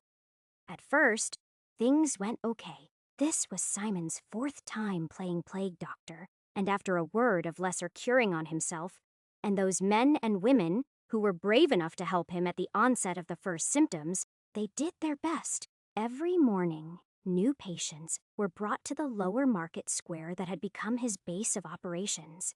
And slowly but surely, the cots beneath the awnings filled up until they were overflowing. Every day, a dozen people got sick, while very few got better. In the meantime, deaths mounted daily. After a week, a handful were dying every day, but after 3 weeks, nearly 24 were dying. There were survivors, of course. They even outnumbered the dead, but this was a nasty plague, and it took almost 1/3 of the young and healthy, along with most of the old and infirm. Simon did not visit the palace, or even the upper city at all once he left it.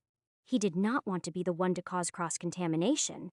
Still, eventually, he received word that the plague had been found in the upper city. At first, it was restricted to a single noble house that had obviously broken quarantine, but soon enough, it spread to other nearby families as well. After that, Simon was forced to split his time between the upper and lower cities, doing what he could for rich and poor alike. The wealthy complained and offered him riches to stay by their side, but he refused. Truthfully, he could have healed them with a word for that price, but a month of his life was a dear thing now. Simon had been here for the better part of a decade and had gray hairs to contend with. So, instead of trying to save everyone with magic, he simply did his best with medicine and let fate decide who lived and died. At least, that was what he did until he received word from the Queen's own doctor that Althena was sick. I didn't see a need to worry you when her fever grew, but, well, she's in a bad way now and clearly beyond my powers, so I thought that... Simon didn't wait for the portly man to finish. He simply sucker punched the man with a right hook. The move surprised both of them, but Simon wasn't about to apologize. Instead, he walked over the man's prostrate form and started toward the palace. Some lives were worth leaving to chance, and some were not. No one attempted to bar his way, and he quickly made his way to her dark room and sick bed, where he found the frail form of his lover. "Don't," she whispered as he sat down on the bed beside her and took her hand. "Don't squander your life. For mine. You want me to let you die?" he asked incredulously as he looked at her sallow cheeks and sweating forehead. "If need be," she gasped, "there are others for you to save." "Then I will heal you with medicine instead of magic," he lied. "But I will heal you just the same." He whispered a word of lesser curing even as he stood up to begin looking through the herbs. He could have cured her on the spot with a full word or perhaps even a greater one. But she was smart enough to put 2 and 2 together and would have been very angry at him for that sort of obvious magic. So, instead, he gave her immune system just enough help to get through the worst of it. Then, he spent the next few days feeding her different powders and watching her vital signs for any change. The Queen's physician didn't come close to him after that, though the Vizzy did, to check on her and assure himself that Simon had not used dark magic on her. It was the first chance that Simon had to study the man, but he saw nothing to fear in those eyes. The man was an alchemist who was closer to being a witch doctor than a true mage. Slowly but surely, the Queen made progress. And when her fever broke, her boils finally started to heal. There would be some scarring, but he didn't think it would be particularly bad. According to his assistants, who were now running both the upper and the lower clinic, the worst was over, and new cases were coming in slower than ever. In less than half a year, they'd managed to win 2 wars, one with ships against an assassin, and one with medicine and magic against disease. All in all, it wasn't a bad performance. Simon was proud. Even though he had no one he could brag to about it, he didn't bring it up to Althena when she became lucid enough to start talking again. He just focused on her, even when she got dangerously philosophical about the whole thing. "I shouldn't have gone to war so quickly," she confessed finally when they were lying there together. "This is a punishment from the gods for my hubris?" "I don't know. From what I've seen, the gods enjoy a bit of hubris," Simon answered with a patient smile. "Wars only hasten the spread of disease, though. They don't cause it. It would have happened eventually, no matter what you did. Would it?" she asked. "How can you know that? Would the plague have come? Would so many people have died if the war had never been fought, or if you hadn't stopped the eruption? You say these things with such certainty, but to me, I just have so many questions." "Shish," he soothed, stroking her hair. The queen wasn't wrong, of course. She was absolutely right, but trying to explain anything further to her fervid imagination was a mistake. Right now, he didn't have to worry about how saving the city or spreading the plague had changed the world. He just had to help her calm down and heal. "Who knows what will happen?" Simon answered. "All we can do is all we can do." It didn't mean anything, but it didn't have to. She was going to make it, and that was all that mattered. Chapter 158. 3 months after his last patient recovered and 6 months after the queen recovered, Simon received 2 unexpected pieces of news. The first was that Althena was pregnant, and the second was that she was banishing him from the kingdom. "What?" Simon blurted out. Either piece of news would have shocked him, but the 2 of them together completely bowled him over. "You heard me," she answered calmly. "As much as I might love you, you can't be here when I start to show, my dearest Simon." "Why?" he asked, genuinely confused. Everyone was pretty cool with the whole consort thing, but after the whole plague deal, I don't think that anyone will object to me. "No one would object," she agreed, interrupting him. "It's worse than that. They demand that we marry?" "What's so wrong with that?" he asked. "I'd happily marry you. We could. It's out of the question," she shot back. "Because of the prophecy?" he asked. "Because of the prophecy?" she agreed. Simon sighed heavily. He'd expected this insanity to resurface again one day, but not like this. He'd never expected anything like this. "I don't accept this," he said flatly, trying to stay calm. "I didn't expect you to," she said, leaning forward to hug him. "But still, it must be done." "You can't make me, you know," he said. "I could fight your entire royal guard to keep them from escorting me out of the building. And with enough of your dark powers, I expect you'd win," she agreed. "And then I'd have no choice but to throw myself into the sea." That terrible turn of phrase hurt more than he could have thought possible, and he was quiet for several seconds as he let it pass. He knew that his Althena was strong-willed, but he had no idea that she was a zealot about this. Instead of freaking out, he tried another tactic. Simon spent the next half hour slowly going through everything they knew about the supposed curse. Simon reminded her that Brogan had broken free of his volcanic prison without any help from her, and that there was no reason to expect that the whole thing was a myth at this point. Still, she would not be denied. "What if I go kill the basilisk that haunts your dead city?" he said. "Then will you see reason?" "I would never dream of putting you in such danger," she exclaimed. "No, this is for the best, I think. The city will be safe. You will be free to be a hero once more, and our child will need a father as well as a mother," he shot back. "Oh, Simon," she sighed. "I wish I could marry you. You're a good man, maybe even the best man I've ever known, but it is never going to happen. It can't." They argued on the topic until dinner, but he wasn't done, not by a long shot. There was no way he was letting this go. At least, he didn't plan to. However, sometime between the custard and port wine they had for dessert, getting up for bed in the morning, Simon passed out hard. He remembered being really drowsy and going to bed early. What he didn't remember was how he got on a ship, because he could definitely feel the wood beneath him rocking gently from side to side. "That bitch," he thought as he groggily put it all together. He instantly regretted it. Of course, One did not call the mother of your children a bitch, even in your own head. But still, he was furious. Somehow, he should have expected this. She drugged him and sent him somewhere far away without so much as saying goodbye. He hadn't even seen it coming. No, that was goodbye. He realized belatedly as he started to stir and realized he was bound and gagged. The hug, those tears, that was her goodbye. Suddenly, he felt terrible. All he'd felt in those last moments was anger. So, he forced himself to calm down as he came to grips with that decision. She had her reasons, and even if he disagreed with them violently, he understood them. He also understood that she couldn't actually stop him from coming back. No matter where she sent him, the world was a finite place, and he'd already walked and mapped a good part of it. 3 months, 6 months. Depending on where it was she'd shipped him, he might even get back in time for the birth. Slowly, his mode was improving, and by the time a sailor came down to check on him, he was resolved. He could fix this. He'd sail back to the other side of the world, slaughter the basilisk, and bring her its head as a baby shower gift. Now Her Majesty said you'd be a mite perturbed like when you woke up, the young man said. She said you could hurt us pretty bad, and we should make sure you'd calm down first before we'd untied you, right? Simon nodded, not sure what else to do. The captain has a scroll to give you from her, the sailor continued, reaching down to untie Simon's gag, along with some other details, but you'll want to speak with him about that. When Simon's gag was removed, he flexed his jaw and contemplated what the sailor had done.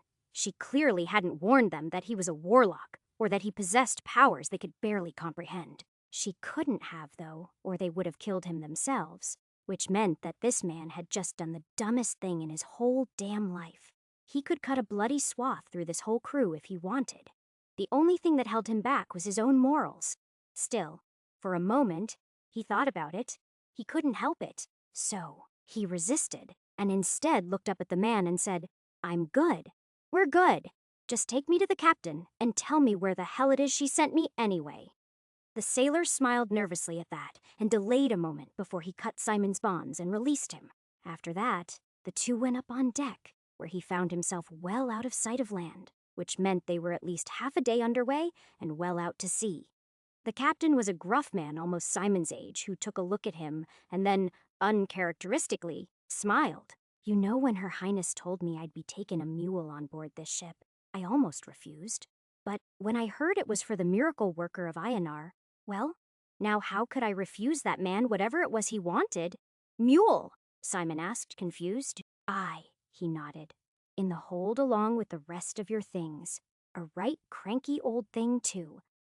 "Oh, Daisy," Simon said, as he suddenly figured out he wasn't being called a stubborn old mule.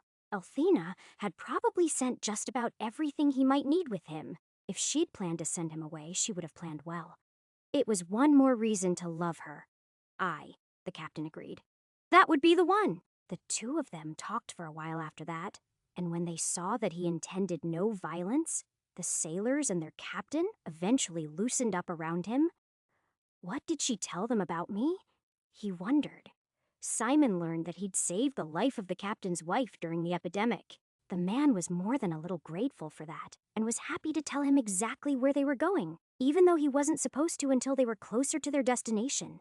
He was even happy to alter plans slightly if Simon would rather go somewhere else. "Within reason, you understand," the captain explained. "The Queen would have my balls if I took you back to anywhere in Ionia, so that ain't happening." The ship was already on the way to the northern kingdoms, which was the right way as far as he was concerned. He told the man he'd think about it, but really, there were only a few port cities up that way, including one place that he definitely wasn't going. Schwarzenbruck. At least, that's what he thought at first. But in the days that followed, as he was having a maudlin conversation with the ship's captain about the nature of life and death, the man said, "I really love the sea. I do.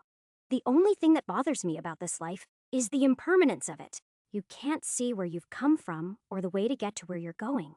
And one day, when you catch a bad storm and sink beneath the waves, no one will even notice you're passing except those you left behind at port. It is a tragic thing." Simon nodded along, sympathizing with that. If anyone knew impermanence, he did. However, when he lay awake in his hammock that night, he had a horrible thought. If what he'd done hadn't been good enough to finish this level, then Elthina and the life they'd lived together would disappear in the blink of an eye. If he did, though, well, then he could come back in any other life he wanted. Hell, he thought.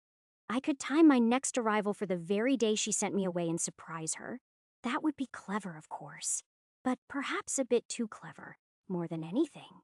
He thought about the grave for Freya that didn't exist, and how. No matter how many times he visited Crovar or slew Vartan, it would never appear. That whole life, from the way he'd neglected her to the crude little ring he'd made to the way he hadn't been able to save her, had never happened. And the fact that her missing tomb would never appear was a terrible testament to that.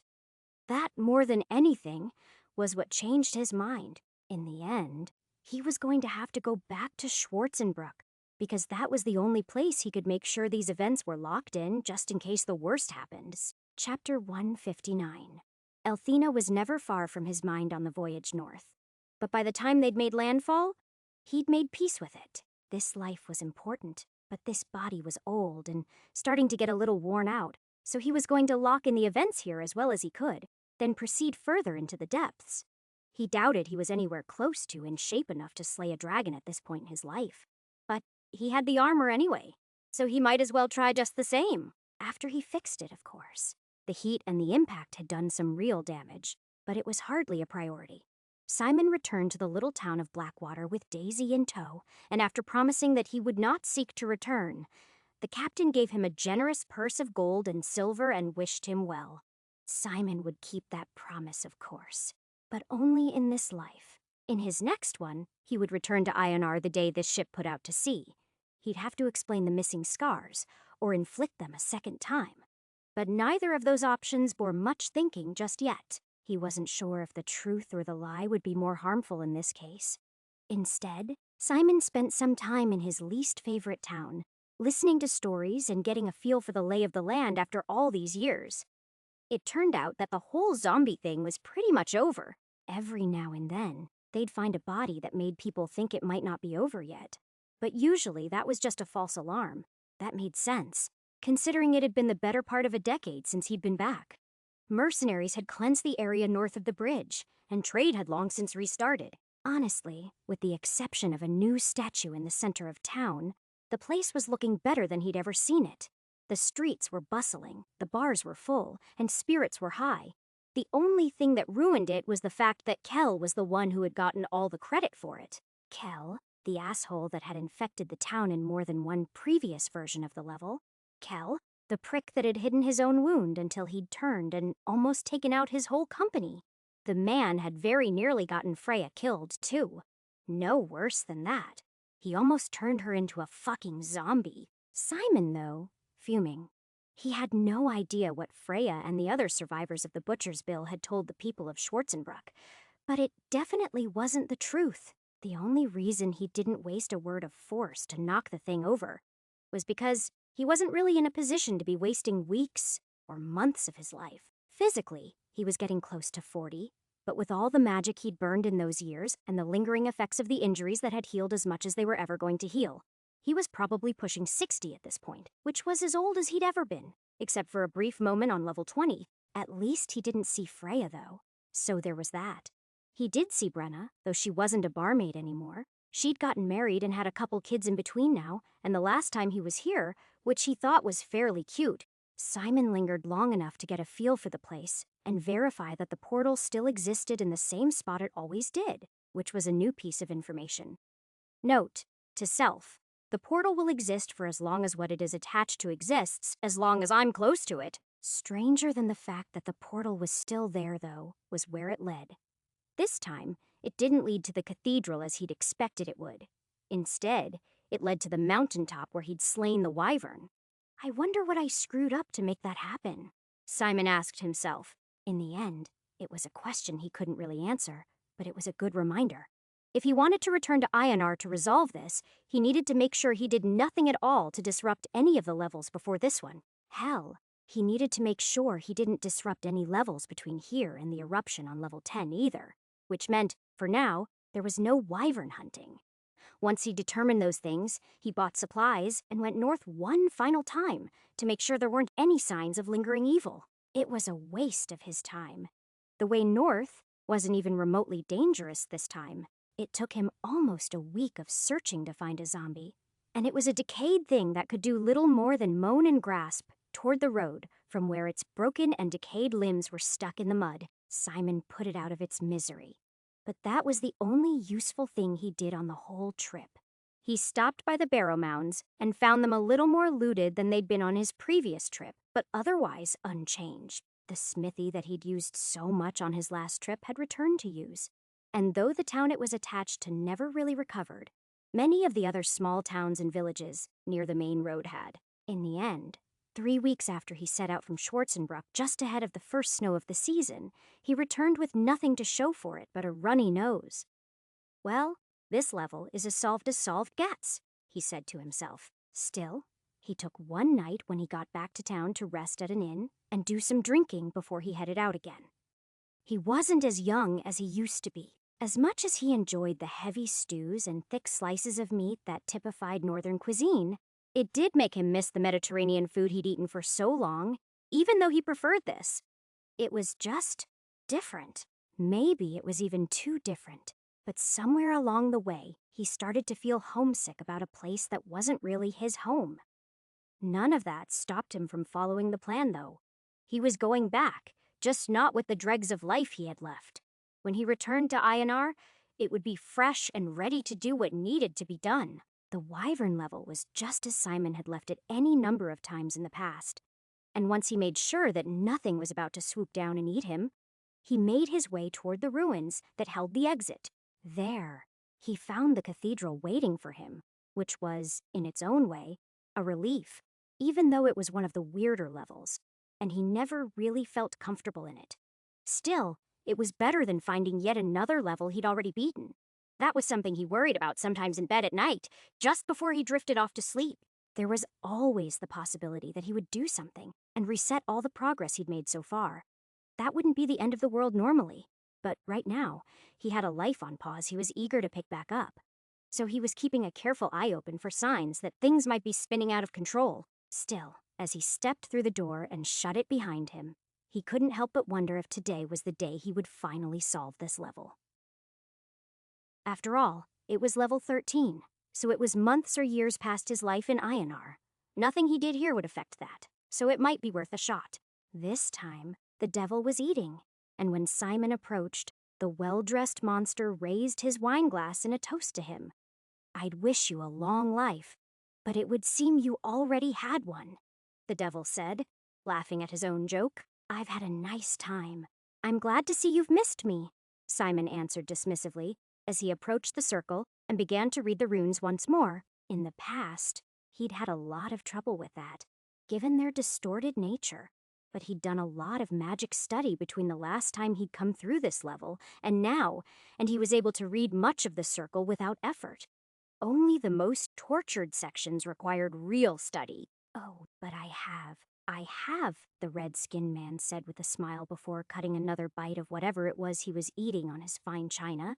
"I see so many of you heroes, but to see the same ones over and over, well, that gets rarer as time goes on. I am sure you've guessed the reasons by now." Simon had hoped to tell the devil his own name and surprise him, but it didn't seem to be written on the ring. Whoever had cast this spell had meant to open a gateway to hell, not a particular demon, which made it all the stranger. Why would someone want that? He didn't know, but he did know that the devil had nothing useful to add. So Simon tuned him out and focused on the task at hand, tracing the runes back further and further until he finally isolated the power. The thing was both powered by hell and summoned hell, which seemed like a paradox waiting to happen. But this was magic, and he was pretty sure that sometimes making sense was entirely optional. For a moment, he thought he'd found the solution, but it was only when he reached for it that he realized it was wrong. If he wiped out the rune that powered the thing the way it was laid out, the circle would stop working before hell vanished, which was, of course, exactly what he didn't want. "Finally found my weakness, have you?" The devil feigned, concerned over what was obviously the wrong rune. Simon pretended to hesitate just to screw with the monster, but he wasn't dumb enough to take any reaction from this thing, positive or negative, for advice. What he needed was to make hell disappear before the circle faded. which meant the summoning rune itself, which was a combination of distance and boundary with a couple of other symbols he couldn't recognize. That was where he decided the weak point in the spell was. Ultimately, the union of distance and boundary. It was there that the space where the summoned area could exist was defined, and if he undefined it, well, the rest of the circle should just keep right on existing, even with nothing in it. Are you sure? The demon asked as Simon pretended to waver. Maybe you'd better go around another time or two until you're sure. Oh, Simon asked, as his hand moved above the rune he planned to scrub away. Will you miss these little chats of ours? I have plenty of other heroes I can talk with, but if you close the gate, well, you might live to regret it, he said, feigning sympathy. It's one of the only ways out of your little prison you see. It's a loophole, and I think we could yet. Simon looked the bastard in the eyes as he wiped away the rune and watched the portal into the yawning fiery pit start to close. It wasn't even a tense moment. He knew he was right. The moment he saw the fear in the demon's eyes, and he took pleasure in watching the thing vanish completely. Simon stood and watched as the portal slammed shut, and the twisted, floating pieces of the church slowly fitted back together. A few seconds after he'd wiped away the rune and the demon's smug smile, all that was left of the entire thing was a chalk outline, which Simon took another couple of minutes to scrub away so that no one else got any ideas. Then, once that was done, he walked over to the portal and stepped through it to the next level, which was a farm field he'd seen before. Chapter 160. When Simon walked out into that sunny field from the barn, he knew exactly where he was and exactly what was going to happen. But he wasn't sure exactly what to do. Well, he knew that he needed to convince the family that lived here of the danger that was coming. But how exactly to do that was an open question. What he knew for sure, though, was that using magic was probably not going to last time. If Eric was to be believed, it had some pretty negative side effects for the family that lived here. And he didn't exactly have another spell that was subtle enough to, "Hey, who are you?" The voice of a young boy called out, derailing Simon's train of thought. "What in the hells are you doing in our barn?" "Barn, child?" Simon asked, pretending to be a little older than he already looked. When he turned around, he saw the boy recoil from some of his more obvious scars. But he was polite enough not to say anything. "Come now, tell me where your parents are. I've come to warn them." "Warn them of what?" Eric asked, more eager than afraid. "What's going to happen?" Simon shook his head and insisted that he had to speak with his father. So, Eric begrudgingly led him out to the field where the man was working the plow. They made no secret of their approach, and when Malen saw Simon approaching with his boy, he stiffened and stopped. "What can I do for you, stranger?" he asked. He wasn't quite unfriendly, but he certainly wasn't friendly either. That combination was enough to make Simon try the direct approach. "I'm here to warn you," Simon said. "You and everyone else on my way west. A dark cloud is coming. You know what that means, don't you?" Malen looked confused for a moment. Then he figured it out and looked to young Eric with a touch of fear. "Are you sure?" the farmer asked. "When? How?" His questions came as a barrage, and Simon answered them as calmly as he could. "It has been foreseen," Simon said, choosing not to provide any source for the statement, mostly because he didn't know who these people might find to be a credible authority. "That is all that matters. And tomorrow, or the next day at the latest, the swarm will pass through this valley." Malen looked deeply conflicted, and he tried to push Simon for more answers, but he just shook his head. "I must take my leave," he insisted. "There are others to warn and shelter to find." "Warn them about what, Papa?" Eric asked, but both of the adults ignored him. "There's not much in the way of shelter around here," the farmer said finally. "Even less where animals are concerned." "It's not the animals I'm concerned about," Simon said brusquely. "You would be if you had to eat them," Malen said, shaking his head. "If the swarmers really do come, this field and all the other ones like it will be gone. We'll need what little we can save." "Fair enough," Simon agreed, turning to leave, surprised that his words had been accepted so readily. This was either a regular problem, or at least something that had happened in living memory. "Wait, where are you going?" Malen asked. "It's as I said," Simon answered. "Lots of other people to warn and many more miles to walk before nightfall." "Would you speak with the village elder with me? Over there in Screeton?" Melen asked, pointing toward the hills to the north. If I try to tell him that something bad is going to happen, he's liable to ignore me. But if you do it, an outsider, well, he's got to listen. If we can get him to reopen the old tin mine, then maybe that can give the herds a chance. What about your neighbors? Simon asked. Are you really more concerned about your horses and your sheep than them? The boy can warn them. Can't you, Eric? Melen asked. I can. If I knew what it was I'm supposed to be warning them about, the boy said, obviously ready to explode from anticipation. Just tell them that black swarmers have been sighted and they're on the way.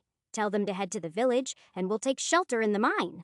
It took more than a little willpower for Simon to resist the urge to smirk as the eager young boy paled as his father told him about bugs that could devour everything in sight in the space of only an hour or two. One moment, he'd been ready to pick up a sword and be a hero, and the next, he looked like he might faint. Simon remembered the lad being a little braver in their brief goblin hunt, but then one goblin was a lot less scary than a cloud of thousands of vampiric bugs. After that, he and Melen stopped briefly by their cabin, where he briefly introduced his wife, who was spinning, and his daughter, who was helping to make dinner. Neither woman looked at him very kindly, but Simon was used to it. He was old and disfigured.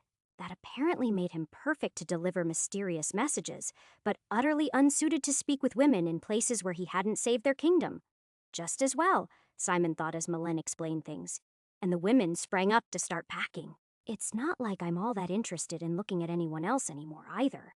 The village elder was an older man who quizzed Simon several times as to where he got this information, and why he thought it could be trusted. That was reasonable enough, but Simon was already too into his role of mysterious old prophet and gave his best Obi-Wan impression as he answered questions with questions and spoke in mysterious generalities. For God's sake, sir, it's just a day. 2 at the worst. Melen barked finally. If he's wrong, we lose a little time, but if he's right, Simon could tell that outburst only weakened their argument. But he said nothing. This was the sort of man who did not like to have his authority questioned. And even though Simon was old enough for many to consider him an elder at this point, it was obvious that the village elder, only a few years his senior, felt no need to do likewise. Even after an hour of mysterious warnings, the elder was on the verge of telling them both to go pound sand before other men and women started to show up, demanding answers. After that, things just sort of fell into place, and eventually, the steel-haired old man told them that he would allow the mine to be reopened, but only for 2 days, he snapped, glaring at Simon. And it will not be on my head if goblins or worse get you while you are hiding from shadows and the lies of some charlatan. After that, Simon almost had to shelter with them. Not only did he want to see what was going to happen, but the idea of fighting more goblins practically called to him. He hated the way that the little bastard stunk, of course, but he'd been looking for an excuse to see if he was worth a damn in a fight anymore, and they would be a better test than most. Besides, if things went the same as they did last time, he'd be seeing Eric in a few levels, and this time, he'd want to leave behind some fond memories. Simon spent that afternoon ripping down old boards and helping to round up and drive innumerable goats and sheep toward the mine. It was a complete mess, but it wasn't hard work. And the sheer chaos of trying to save everyone and everything from their tiny local Armageddon made him laugh more than once. By the time he was done, he was a little sunburned, but happy enough that he went whole hours at a time without thinking about Althena. Simon, along with pretty much everyone else, spent the night in the old mines that night. Not many people actually slept. It was hard to do much sleeping with the sounds of hundreds of frightened animals echoing through the tunnels. Most people at least tried to sleep, though. Simon prowled the farthest end of the oldest tunnels, though, searching for anything that didn't belong. That deep, there was water dripping from the ceiling in places, which made sense because he'd been told the lower tunnels were long flooded, which was why the place was closed. As much as part of him wished to find goblins, he came up empty, though. The closest he got was when he was ambushed by young Eric sometime after midnight. "You find any monsters yet?" he asked, scaring Simon half to death. "No. The only monsters down here are you and whoever that is that's snoring so loud," Simon quipped, continuing to search for as long as his torch allowed. "That's just Mr. Branagh," Eric said with a laugh. He was a boy on the cusp of manhood, and he tried to act serious. But there was glee just beneath the surface, waiting to burst free at any moment. And if there are no monsters, what are you doing all the way down here? Well, the only way to make sure there are no monsters is to keep looking for them, Simon said with a shake of his head, suddenly feeling very old. Because as soon as you stop looking, that's when they pounce. How's the front door looking? It's all sealed up, Eric answered with a shrug. Dad finished helping with that hours ago. Tight, too, with cloth wedged in all the cracks, just like you said. Simon nodded. Part of him wanted to go cast a spell to reinforce it, but he knew that would only get him into trouble. No, he'd already done his part, and the only magic he'd needed was a little foreknowledge that played on people's fears. Sometime that morning, he finally went to sleep, sure that the place was safe enough for a short nap at least. Despite the sounds of baying and mooing, he actually managed to fall asleep, which was a minor miracle in its own right. He slept soundly too, right up until the bounding and the shouting. Once Simon had scoured the back of the tunnels, he'd made his way slowly to the entrance, where he'd fallen asleep. Not far from the barricade, in case anything bad happened. That turned out to be a good idea because sometime that morning, something bad started to happen. Not everyone had believed his warnings, though some people had decided to sleep in their own beds despite Simon's pleas. The village elder had joined them at the last minute, marking him as a coward among other things. He had no doubt they were looking forward to mocking him when they all left the tunnels in a day or two, and nothing had happened. But that wasn't how things worked out. Instead, when the bugs were sighted on the horizon, they came running first. There were only a couple pounding on the door and begging to be let in. But more and more came after that. It was an awful moment because there was nothing to do. This wasn't a modern door with a deadbolt that they could open for just a second like in a horror movie. This was a barricade that had been hammered together from the existing planks that had sealed the mine for years, along with scraps from dozens of houses and farms. Even if they could take it apart without destroying it, it would take hours to put it all back in place. And from the sound of things, they didn't have hours. They had minutes. They might even have less. Arguments erupted then between those who said that something had to be done and those who insisted nothing could be done. Simon didn't join in the arguments on either side. He just walked to the barricade, drew his sword, and stood there as a barrier between those who might do something stupid and the place they would have to stand to do it. It wasn't his preferred answer, and there were more than a few men in here with him who could probably take him at this point if they wanted to try. That didn't matter, though.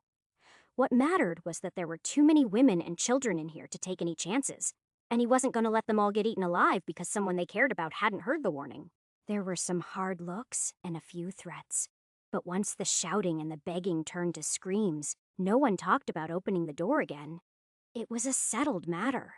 If they opened it, then everyone would die, and that was apparently all the deterrent anyone needed.